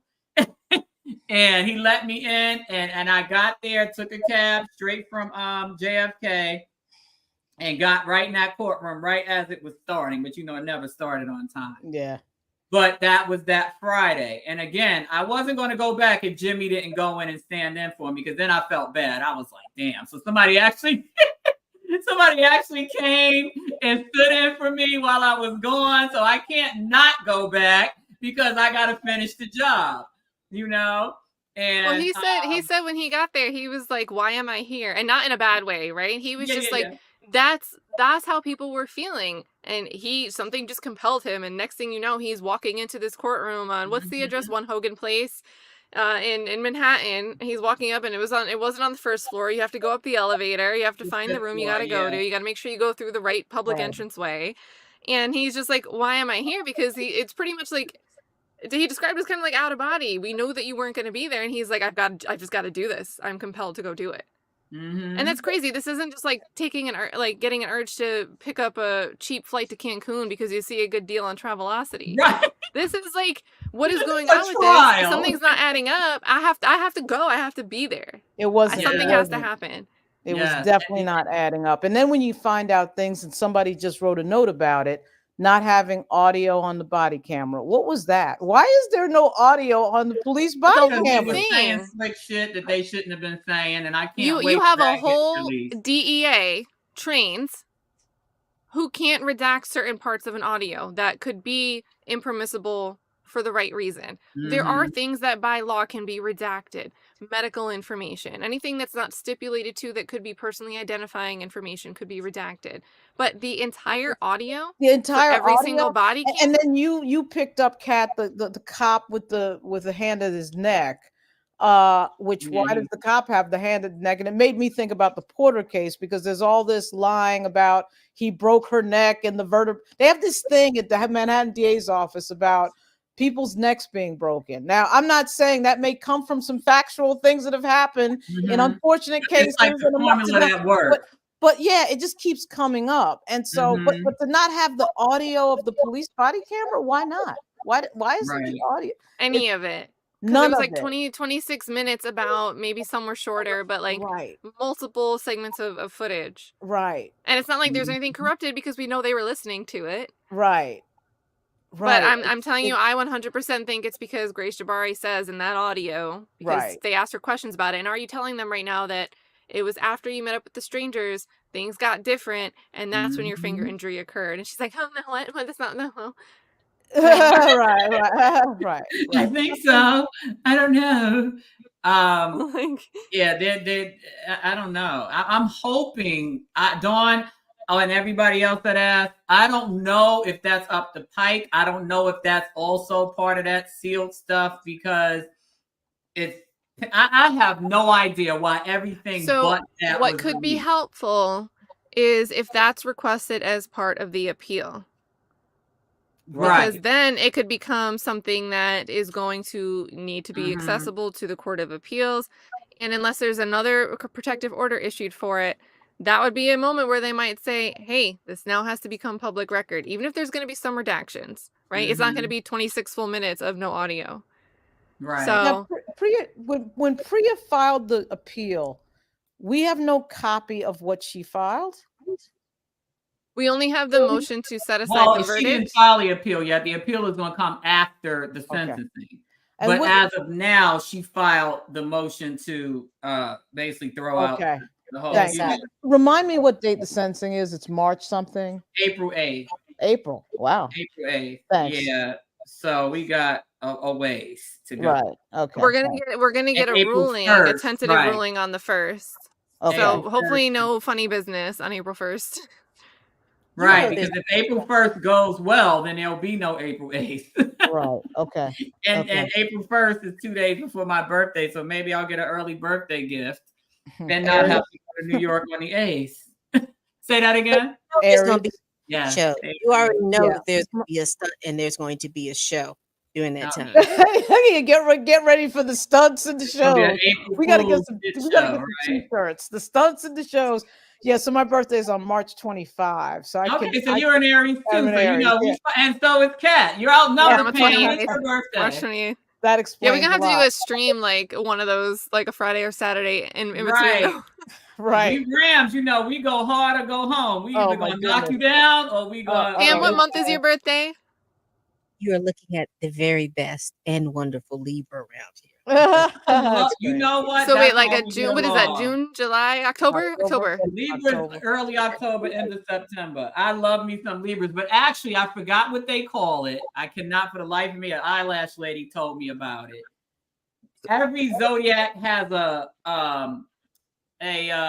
what do you call it? Like a secondary personality trait. And mine is Libra. And that could be why I get along with Libras. And they balance me out because you know we crazy. We go like from 0 to 100. Ain't no in between. My The sister's Libras Libra. kind of like, all right, slow down, be quiet, don't get arrested. So April 1st and then April 8th. Okay. Yeah. Wow. So April 1st is the ruling that would more than likely tell us whether or not April 8th needs to happen. Right. Okay. Okay, we got a lot of Aries up in here. Okay. Yeah. A little Sag trying to slip in. Sagittarius is a big sign for Aries compatibility. So yeah, I gotta say, I mean, I really enjoyed talking to you guys. I've learned a lot. I came to the party really late, so I learned a lot really We're quickly. glad you came. Yeah, and I appreciate it, particularly Chillmonger, and because I know nothing about Marvel, so Chillmonger is always there's always something new with Chill because I know nothing about Marvel other than what my brother's comic books were when I was a kid, Mhm. But at any rate, it's been huge because the documents you're getting, Kat, are huge because it saves me from having to get the documents and do all the FOIAs and all that. It just saves so much time when somebody's doing the document stuff. Oh my God, New York sucks for it. With Clenny, they just like send me an email like a few hours later, and they're like, "Here's 5 hours of video. Here's 8 hours of video, and it's in a little link, and it's all ready to go, nice and organized, with a list of redactions of, this is what we could redact things for, Right. all laid out, no issue." New York's free. FOIA is not as bad. Yeah, as but you most, see, it's- there's still no documents up on the web criminal thing. So those are gonna sit on somebody's desk until my daughter's my age. So I And then guarantee. there's the price barrier. The price point that was listed was the least per page, because if you wanted those sooner, it would have been up to 7 something a page. I think 7.10 a page to get those transcripts. Are they giving the media, or are they giving credentialed press anything different than they're giving you? Do you know that or not? Or do you know how, if they're doing it any differently? So they I shouldn't don't be. think so. I do Yeah, believe okay. that I got 119 because they did comment, which we've already released through our press communications unit. This is talking about the District Attorney of New York's office and the Right. 19 exhibits. It's really Okay. 18 exhibits because the complaint, they're considering it 1 and 2. Okay. But it's really exhibit 1 through 19 is what they're calling it. It's not complete because there's certain exhibits as they're named in trial. Okay. Exhibit 5 is that big compilation video. But it's like number 3 in the line item list. Okay. So, but there is some stuff that isn't coming in. I actually wanted to go through the transcripts and kind of like line up things we didn't get an exhibit for. But I was kind of like, I don't really have week 2 transcripts. So Right. by the time we're getting to like Dr. Xiang, I'm not going to be able to tell, you know, this Right. is how many exhibits they reference here, because Right. I don't have those transcripts. Yeah, it's a So, very time consuming document retrieval for something like this, even just a 2-week trial is extremely time consuming. And depending on what jurisdiction you're dealing with, New York, believe it or not, is actually not that bad compared to like Virginia, for example, where you can get absolutely nothing. Or you have to be at the courthouse in person doing a seance to get a document. I mean, so I'm not saying it's yeah, I'm not saying it's easy, but but the yeah. Johnny Depp trial, it was actually some friends of the court, the amici, amici, whatever. Mhm. They filed along on Amber Heard's behalf for one of the amicus briefings, because they submitted 2 for her. Right. But they were the ones that had to petition the court clerk, and the court clerk was like, "No, that's the judge's responsibility to unseal the documents." And you look at the statutes in Virginia, that's not the way it works. It is the court clerk's Right. responsibility. That Right. sounds obvious to you, right? Right. But the court clerk, County Clerk Frey is his last name, was like, "No, try to pass the buck." And then the appeals court Mhm. had to say, like, "No, you don't have the discretion here. You're supposed to do it. It's not a Right. choice." And then Right. finally, some of the stuff, the additional stuff that was supposed to be accessible, they finally made it possible for the public to retrieve copies without having to show up in person with their own pen and paper to look at the Right. documents. Right. They act like we're in the Stone Age, like it's 1722 or something. I mean, this is the digital age, and somehow these things are so complicated. You know. Anyway, all right. Wow. Wow. Yeah, it's crazy. It's Yeah. absolutely crazy. But you know, I feel like as long as we keep, you know, and anytime any, I mean, because it's going to be hard to, you know, every single time there's a case to get into it as deeply as this. But I feel like even if we just use this as a niche, that every time somebody of color gets railroaded like this, we come on here, because that's really the only way to change the narrative. You know what I mean? Because this, I think, has been the most, since the Central Park Five, even though it's a completely different type of case, different dynamic. But I mean, this has been the most egregious miscarriage of not only justice, but of the legal system as a whole. Just like as far as railroading goes, not the subject matter, but the way that it's just so corrupt, and that they're just going out of their way to demonize somebody that all the proof to the contrary, you know what I mean, Right. clearly indicates should not be treated this way. Yeah. It has to stop. It cannot. There's no way that we can. I mean, I feel a sense that there's no way that you can't say nothing when you see something like this, Right. because it's just if they feel like they can get away with something like this easily, and then They the will. add on with Adam Foss and Porter, 3 people in the space of like 4 months, and they think they can just do that and no one's going to say anything. You've got to be kidding me. You I have mean, to the be least I right. can do is say something. You know, Right. it's amazing. And keep saying something, because now we clearly see. I had a roof guy come to my house yesterday, and he's clearly a Trumper, but I just let him be. He didn't say anything specific, but the certain things he did say, I was like, okay, I'm dealing with one of those. But you know, I kept it classy because I'm trying to get my roof done, and he was just telling me what to do, what to say to the insurance company. And Oh, he knew the good insurance loopholes. oh, I know him too. I just needed him to I was say like, it. because that you got. Yeah, I need to make sure. You know, in Florida, we got a big issue with insurance companies leaving the state because, you know, there's too many claims, and they're denying claims, and the lawyers are getting involved and making them pay the claim. It's just a whole big thing. So he said something. We were talking about taxes, and then I was like, yeah, I don't pay taxes either. And so there, you know, like I said, I got the indication that he was a Trump pansy, but I let it be. And I said, you know, I'm not for him, but a broken clock is right twice a day. Mm-hmm. And I said the 2 things I agree with him on is not paying taxes. Not paying tax. Oh, we were talking about how much opportunity is here in the United States, but when you almost get penalized for being a business owner, because you can make, let's say, $500,000 a year, but if you take advantage of legal tax loopholes and get yourself down to the point where your actual income was, let's say, $100,000 a year, you get penalized for that because they don't consider the other 400 income if you wrote it off. And so we got on that topic, and he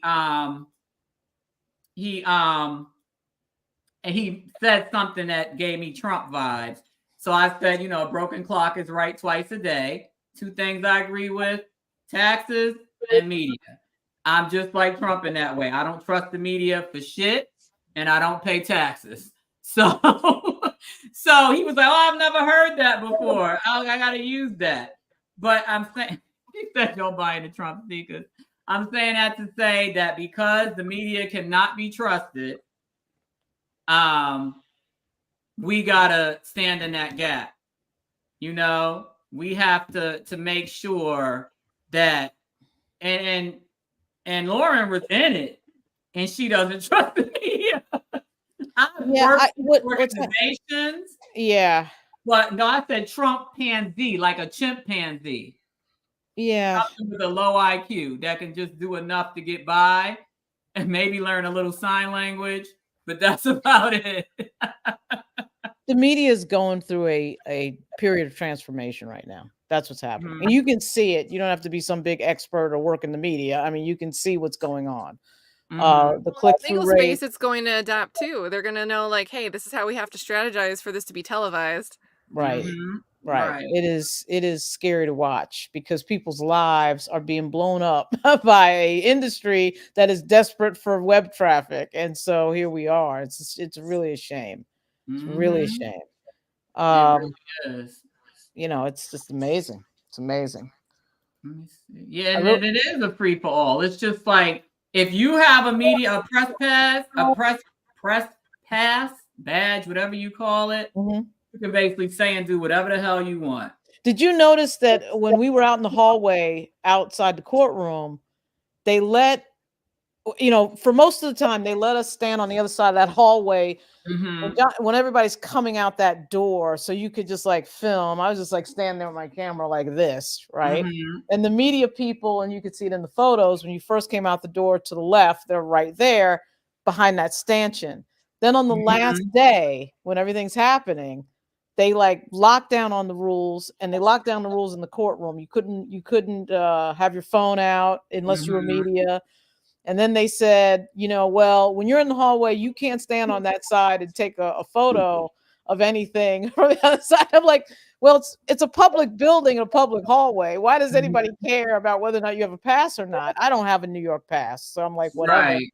But I just, you know, I thought it was interesting because I think that the media companies probably have a deal with the courthouse because that's exclusive. The minute that comes out, that becomes exclusive footage. And if you bar everybody else, no lay person can get it, right? In that building. So it's sort of an interesting, but the moment. Passes are issued by the NYPD, from what I was told. They are. That's right. Right. They right. Are. And the court, they're all, I mean, they're state officers, but it's all part of the same.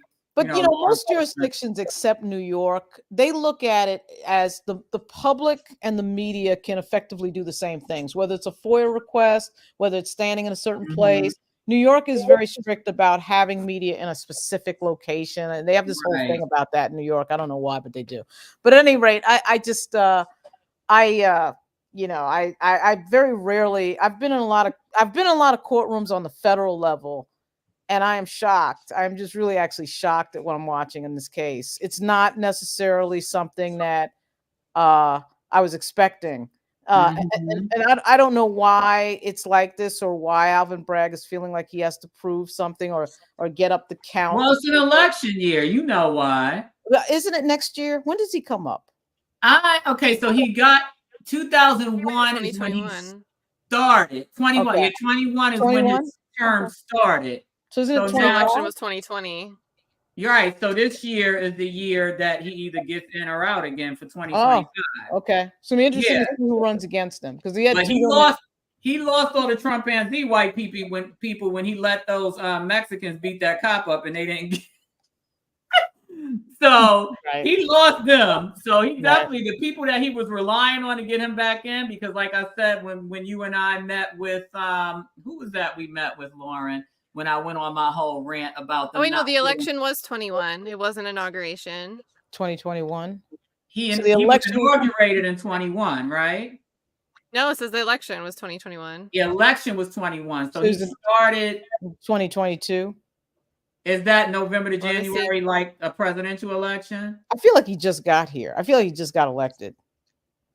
I don't know because I haven't. I didn't. I'll look it up. I'll look it up. But I think I don't know what he's doing. You know, he's doing a pretty good job in responding and communicating with regard to anything related to Trump. Like he had a member of Congress that tried to effectively say that he didn't have the right to prosecute Trump. And Alvin Bragg's office had a very good, strong, tight response to that. Mhm. I get the feeling that the stuff that's being written with regard to these cases is not necessarily, I'm not saying it's not coming from his office. It is coming from his office. But I get the sense it's being written by this lady this judge, this former judge, because it just sounds like her organization. Mhm. Right? Judy Kluger, it sounds like yeah. her organization. Sounds like the voice of her organization, if I had to Mhm. guess. So, but there's no way to know that. But I'm a little bit shocked. I don't know why I'm still shocked, but I am. I actually am. Too. I'm right here with you. And again, you're the media professional. I'm It's just, the person that went to let the fan club know that, you know, everything was cool. And then it spiraled into a YouTube channel. I've never seen a case with more evidence go in this direction. I'll say that. I've never seen a case that I was paying any attention to with more evidence. And there's evidence. I mean, there's evidence all over the place in terms of video in particular. And we're sitting here with a guy that's gotten convicted of effectively, it's a misdemeanor assault, but an assault. It's just a life-altering case over that. No reading of a self-defense justification charge. That was a really good video. Whoever did that, who did the video on self-defense? That was really good. Yeah, that was good. I love case law. I love looking at precedent. That was great because my I didn't even fave. think about that. That should have actually. You gotta start. The people want the legal Avengers, man. Everybody has their individual skill set, and we need a logo. We need a channel. We need a podcast. You know, I'm down. So you know, y'all let them look. We could save a lot of lives.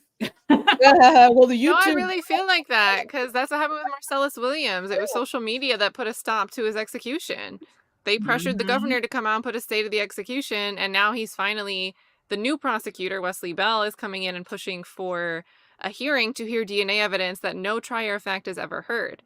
And it's because in 2017, a governor was like, oh my God, people are like freaking out. And then like within less than an hour before his execution, they said, oh, we're going to just stop it by executive order.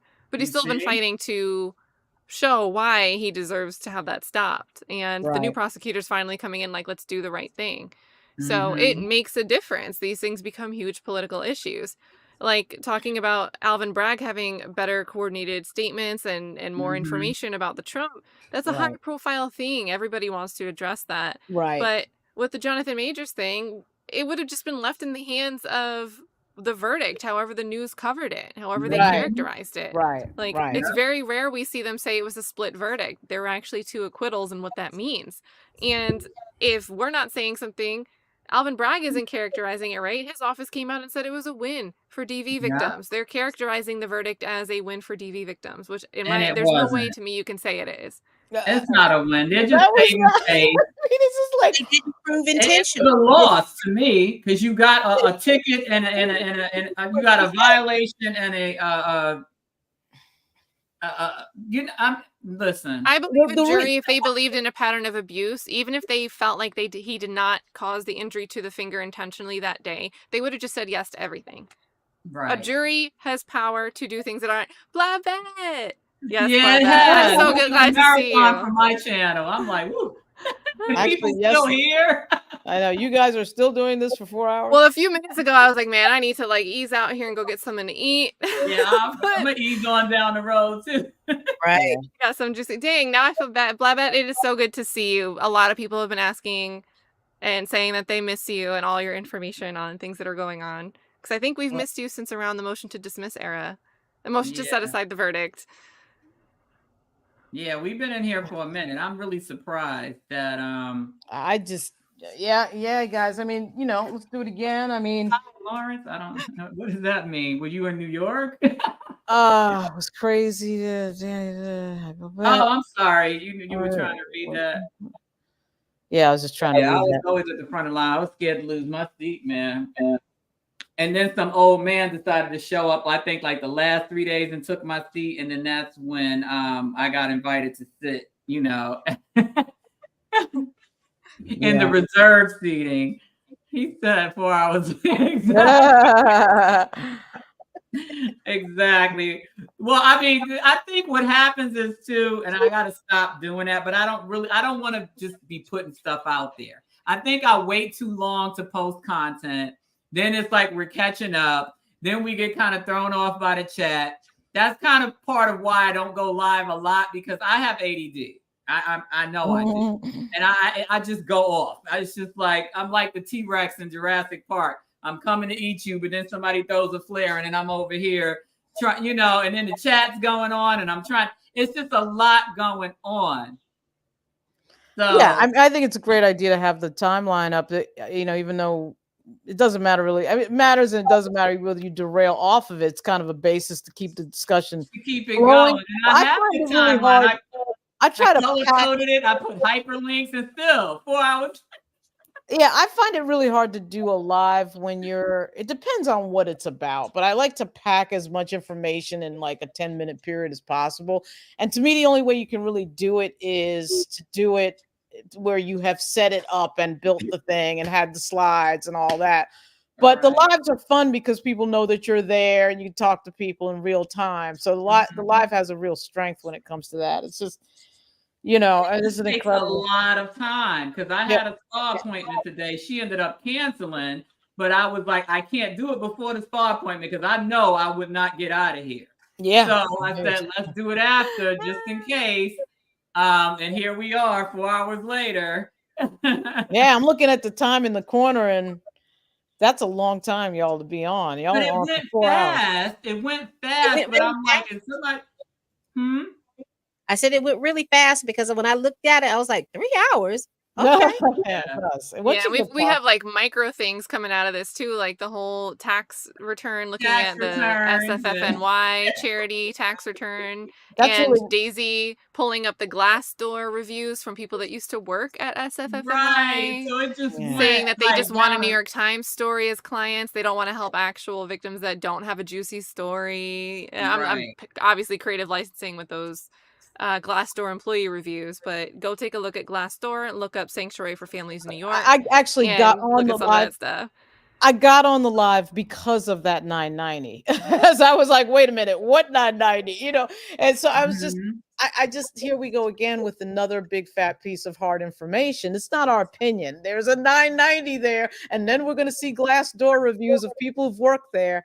It's like, I just, so I thank you guys a lot for all your information, because there's no way one person can collect all of this. There's just no way. It has to be crowdsourced. It really does. And the YouTube chat is one of the most powerful tools out there for information, for cathartic release too. It doesn't even need to be like putting together some group or project report, but just going somewhere, knowing you're not the only one that's wondering, scratching your head about something, or am I the only one that looks at this type of way? It's such a wonderful thing to have something like the chat. And I love about the group too, because like Pam, you and Chill, and there's a few people who are focused, Mac, focused on the entertainment side, which is the side I know the least about, right? So I'm like, that's the side I need to know about, because I don't know. And again, I don't know nothing about Marvel. So it's kind of, it's interesting to hear that particular perspective about where his career was and which movie he might have been in, and how the Marvel movies connected, or what. I know nothing about that, like nothing. So it's good to see the different, the different spaces that people are coming from, because there's no way that any one person can know all the quadrants.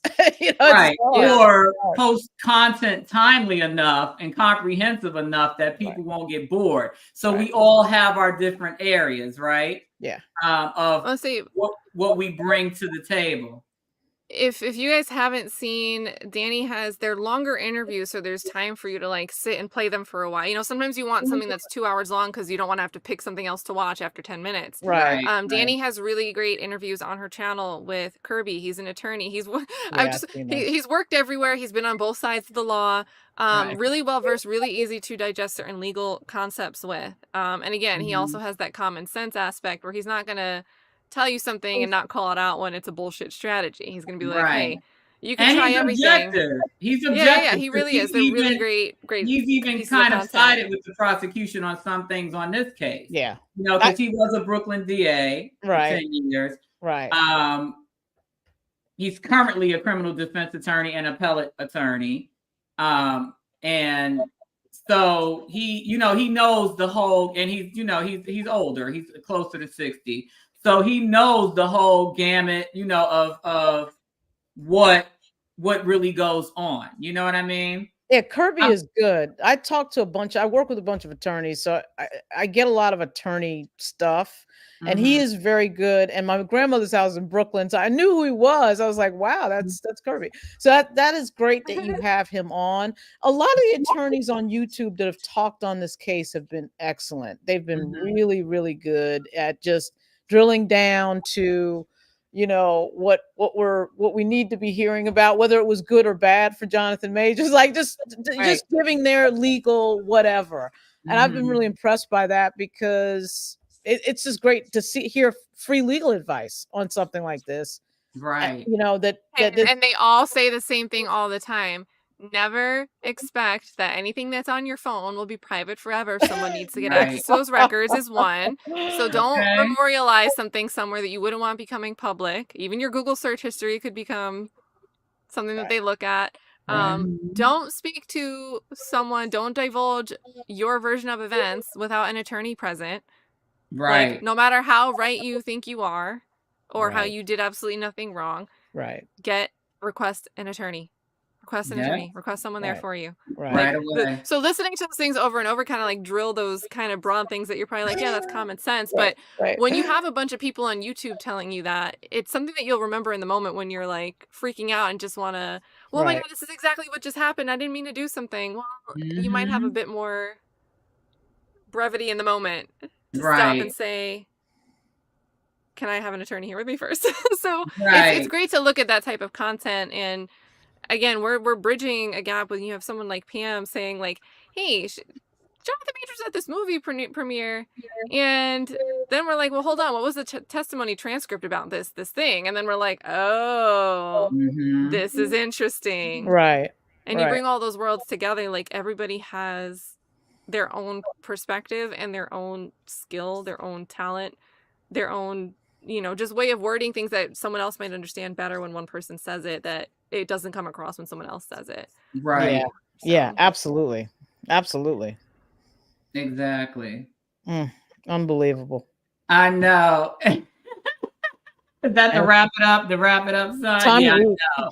We're at 4.5 hours. I saw some people say that it's good while they're at work, but yeah, you're paid. And when's your sub stream? That's tomorrow now, right?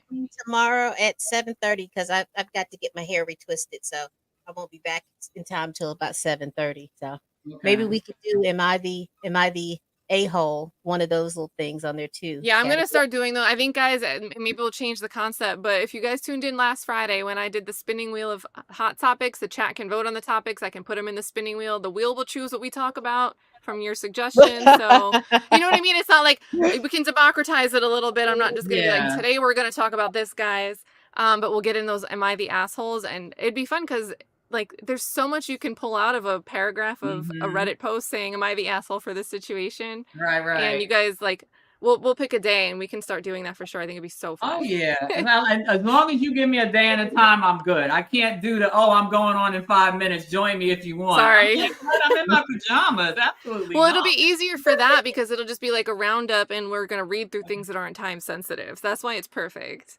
Okay. All right, cool. And then Lauren, you and I gotta do something. So Absolutely. I guess text me. Yeah. Text me, and then I'm going to have Kirby on. We were going to do it tomorrow, but I might have to wait till next week now because I'm tapped out. but we're going to do an episode on the motion to I keep calling it to toss out Set the verdict. aside. Set aside the verdict. I know. I'm like, motion to dismiss. I'm like, Yeah, no, not the same set thing. aside. We're going to do an episode on that specifically, and I'm going to do that one live so that we can have a Q&A. But I'll let y'all. It won't be this weekend because I was thinking about tomorrow, but I'm tired. I can't do this again tomorrow. Told y'all the introvert in me. I'm gonna have to crash down for about 5 days, and then I'll see you in a week. All good. Let me know. But yeah, this is going to be a marathon nap session tomorrow. Yeah, I thank you guys for always supporting us and coming out. And I'm going to get with us four in addition to the other content creators and see if we can come up with a Law Avengers thing, because I feel like a lot can be done. And initially, I'm just going to be real. Right now, we're just focusing on POCs for this because we're the ones that are experiencing the disparities in the legal system and record numbers. And then, you know, obviously branch out to more stuff later. But I feel like we really need to zero in on making sure that people of color understand what you're up against, you know? She said the majorettes. Yeah, that's the majorettes. Those are the majors. The majorettes. And supporters. I hate to say fans because it sounds so, you know. It sounds like you might. Yeah. But yeah, the major supporters. Maybe we should change it to. You can definitely come up with something that's a Marvel type of name, like the. Wasn't there like a League of Justice or a Justice League in Marvel? Yeah, that's the actual trademark. Yeah, so we could be. Pam saying no. Say that, Pam. Be the Justice Lead. We have the lead on the new story. And it sounds the same homophonically. Yeah, the Justice Lead, and then I can get maybe my other daughter's an excellent artist. Maybe get her to draw us as caricatures with the. The capes and the outfits on or whatever. Yeah. I don't know, but we'll figure it out. We definitely can brainstorm in the chat that we have. But I think it's a worthy cause, obviously, because you guys have your individual channels that you got to create content for. It's definitely not going to be an everyday thing.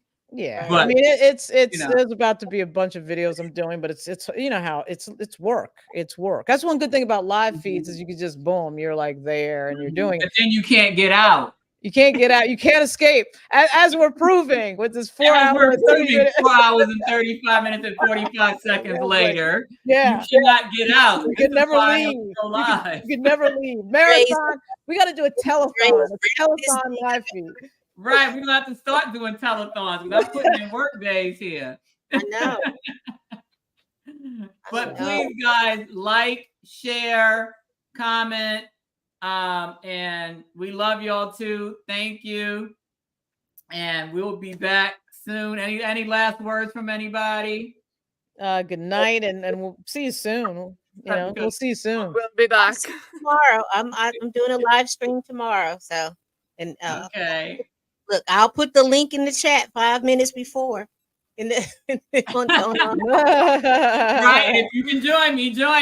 I will probably be still taking naps after today. It's just I'm gonna see if we can have like my subbies come up. I did it impromptu a couple of weeks ago, and it has been pretty good just to have them come up and to talk about what they're talking about. I want to hear what they're talking about because sometimes typing can be much, but if I can put a voice to who the people are talking to, I want to be able to do that. I think that's a good engagement. Yeah. Oh, yeah. That was fun during your thing. And then the Valentine's thing, that was really fun. And I'm kind of glad we didn't get as many people as I thought we would, because that would have been chaotic. But it is fun to actually have the people in the comments come on and give their take. But I think when we're together, we have too many, and that would be 7 hours later. So somebody put in the comments, Justice League is DC Comics. See why I need chill?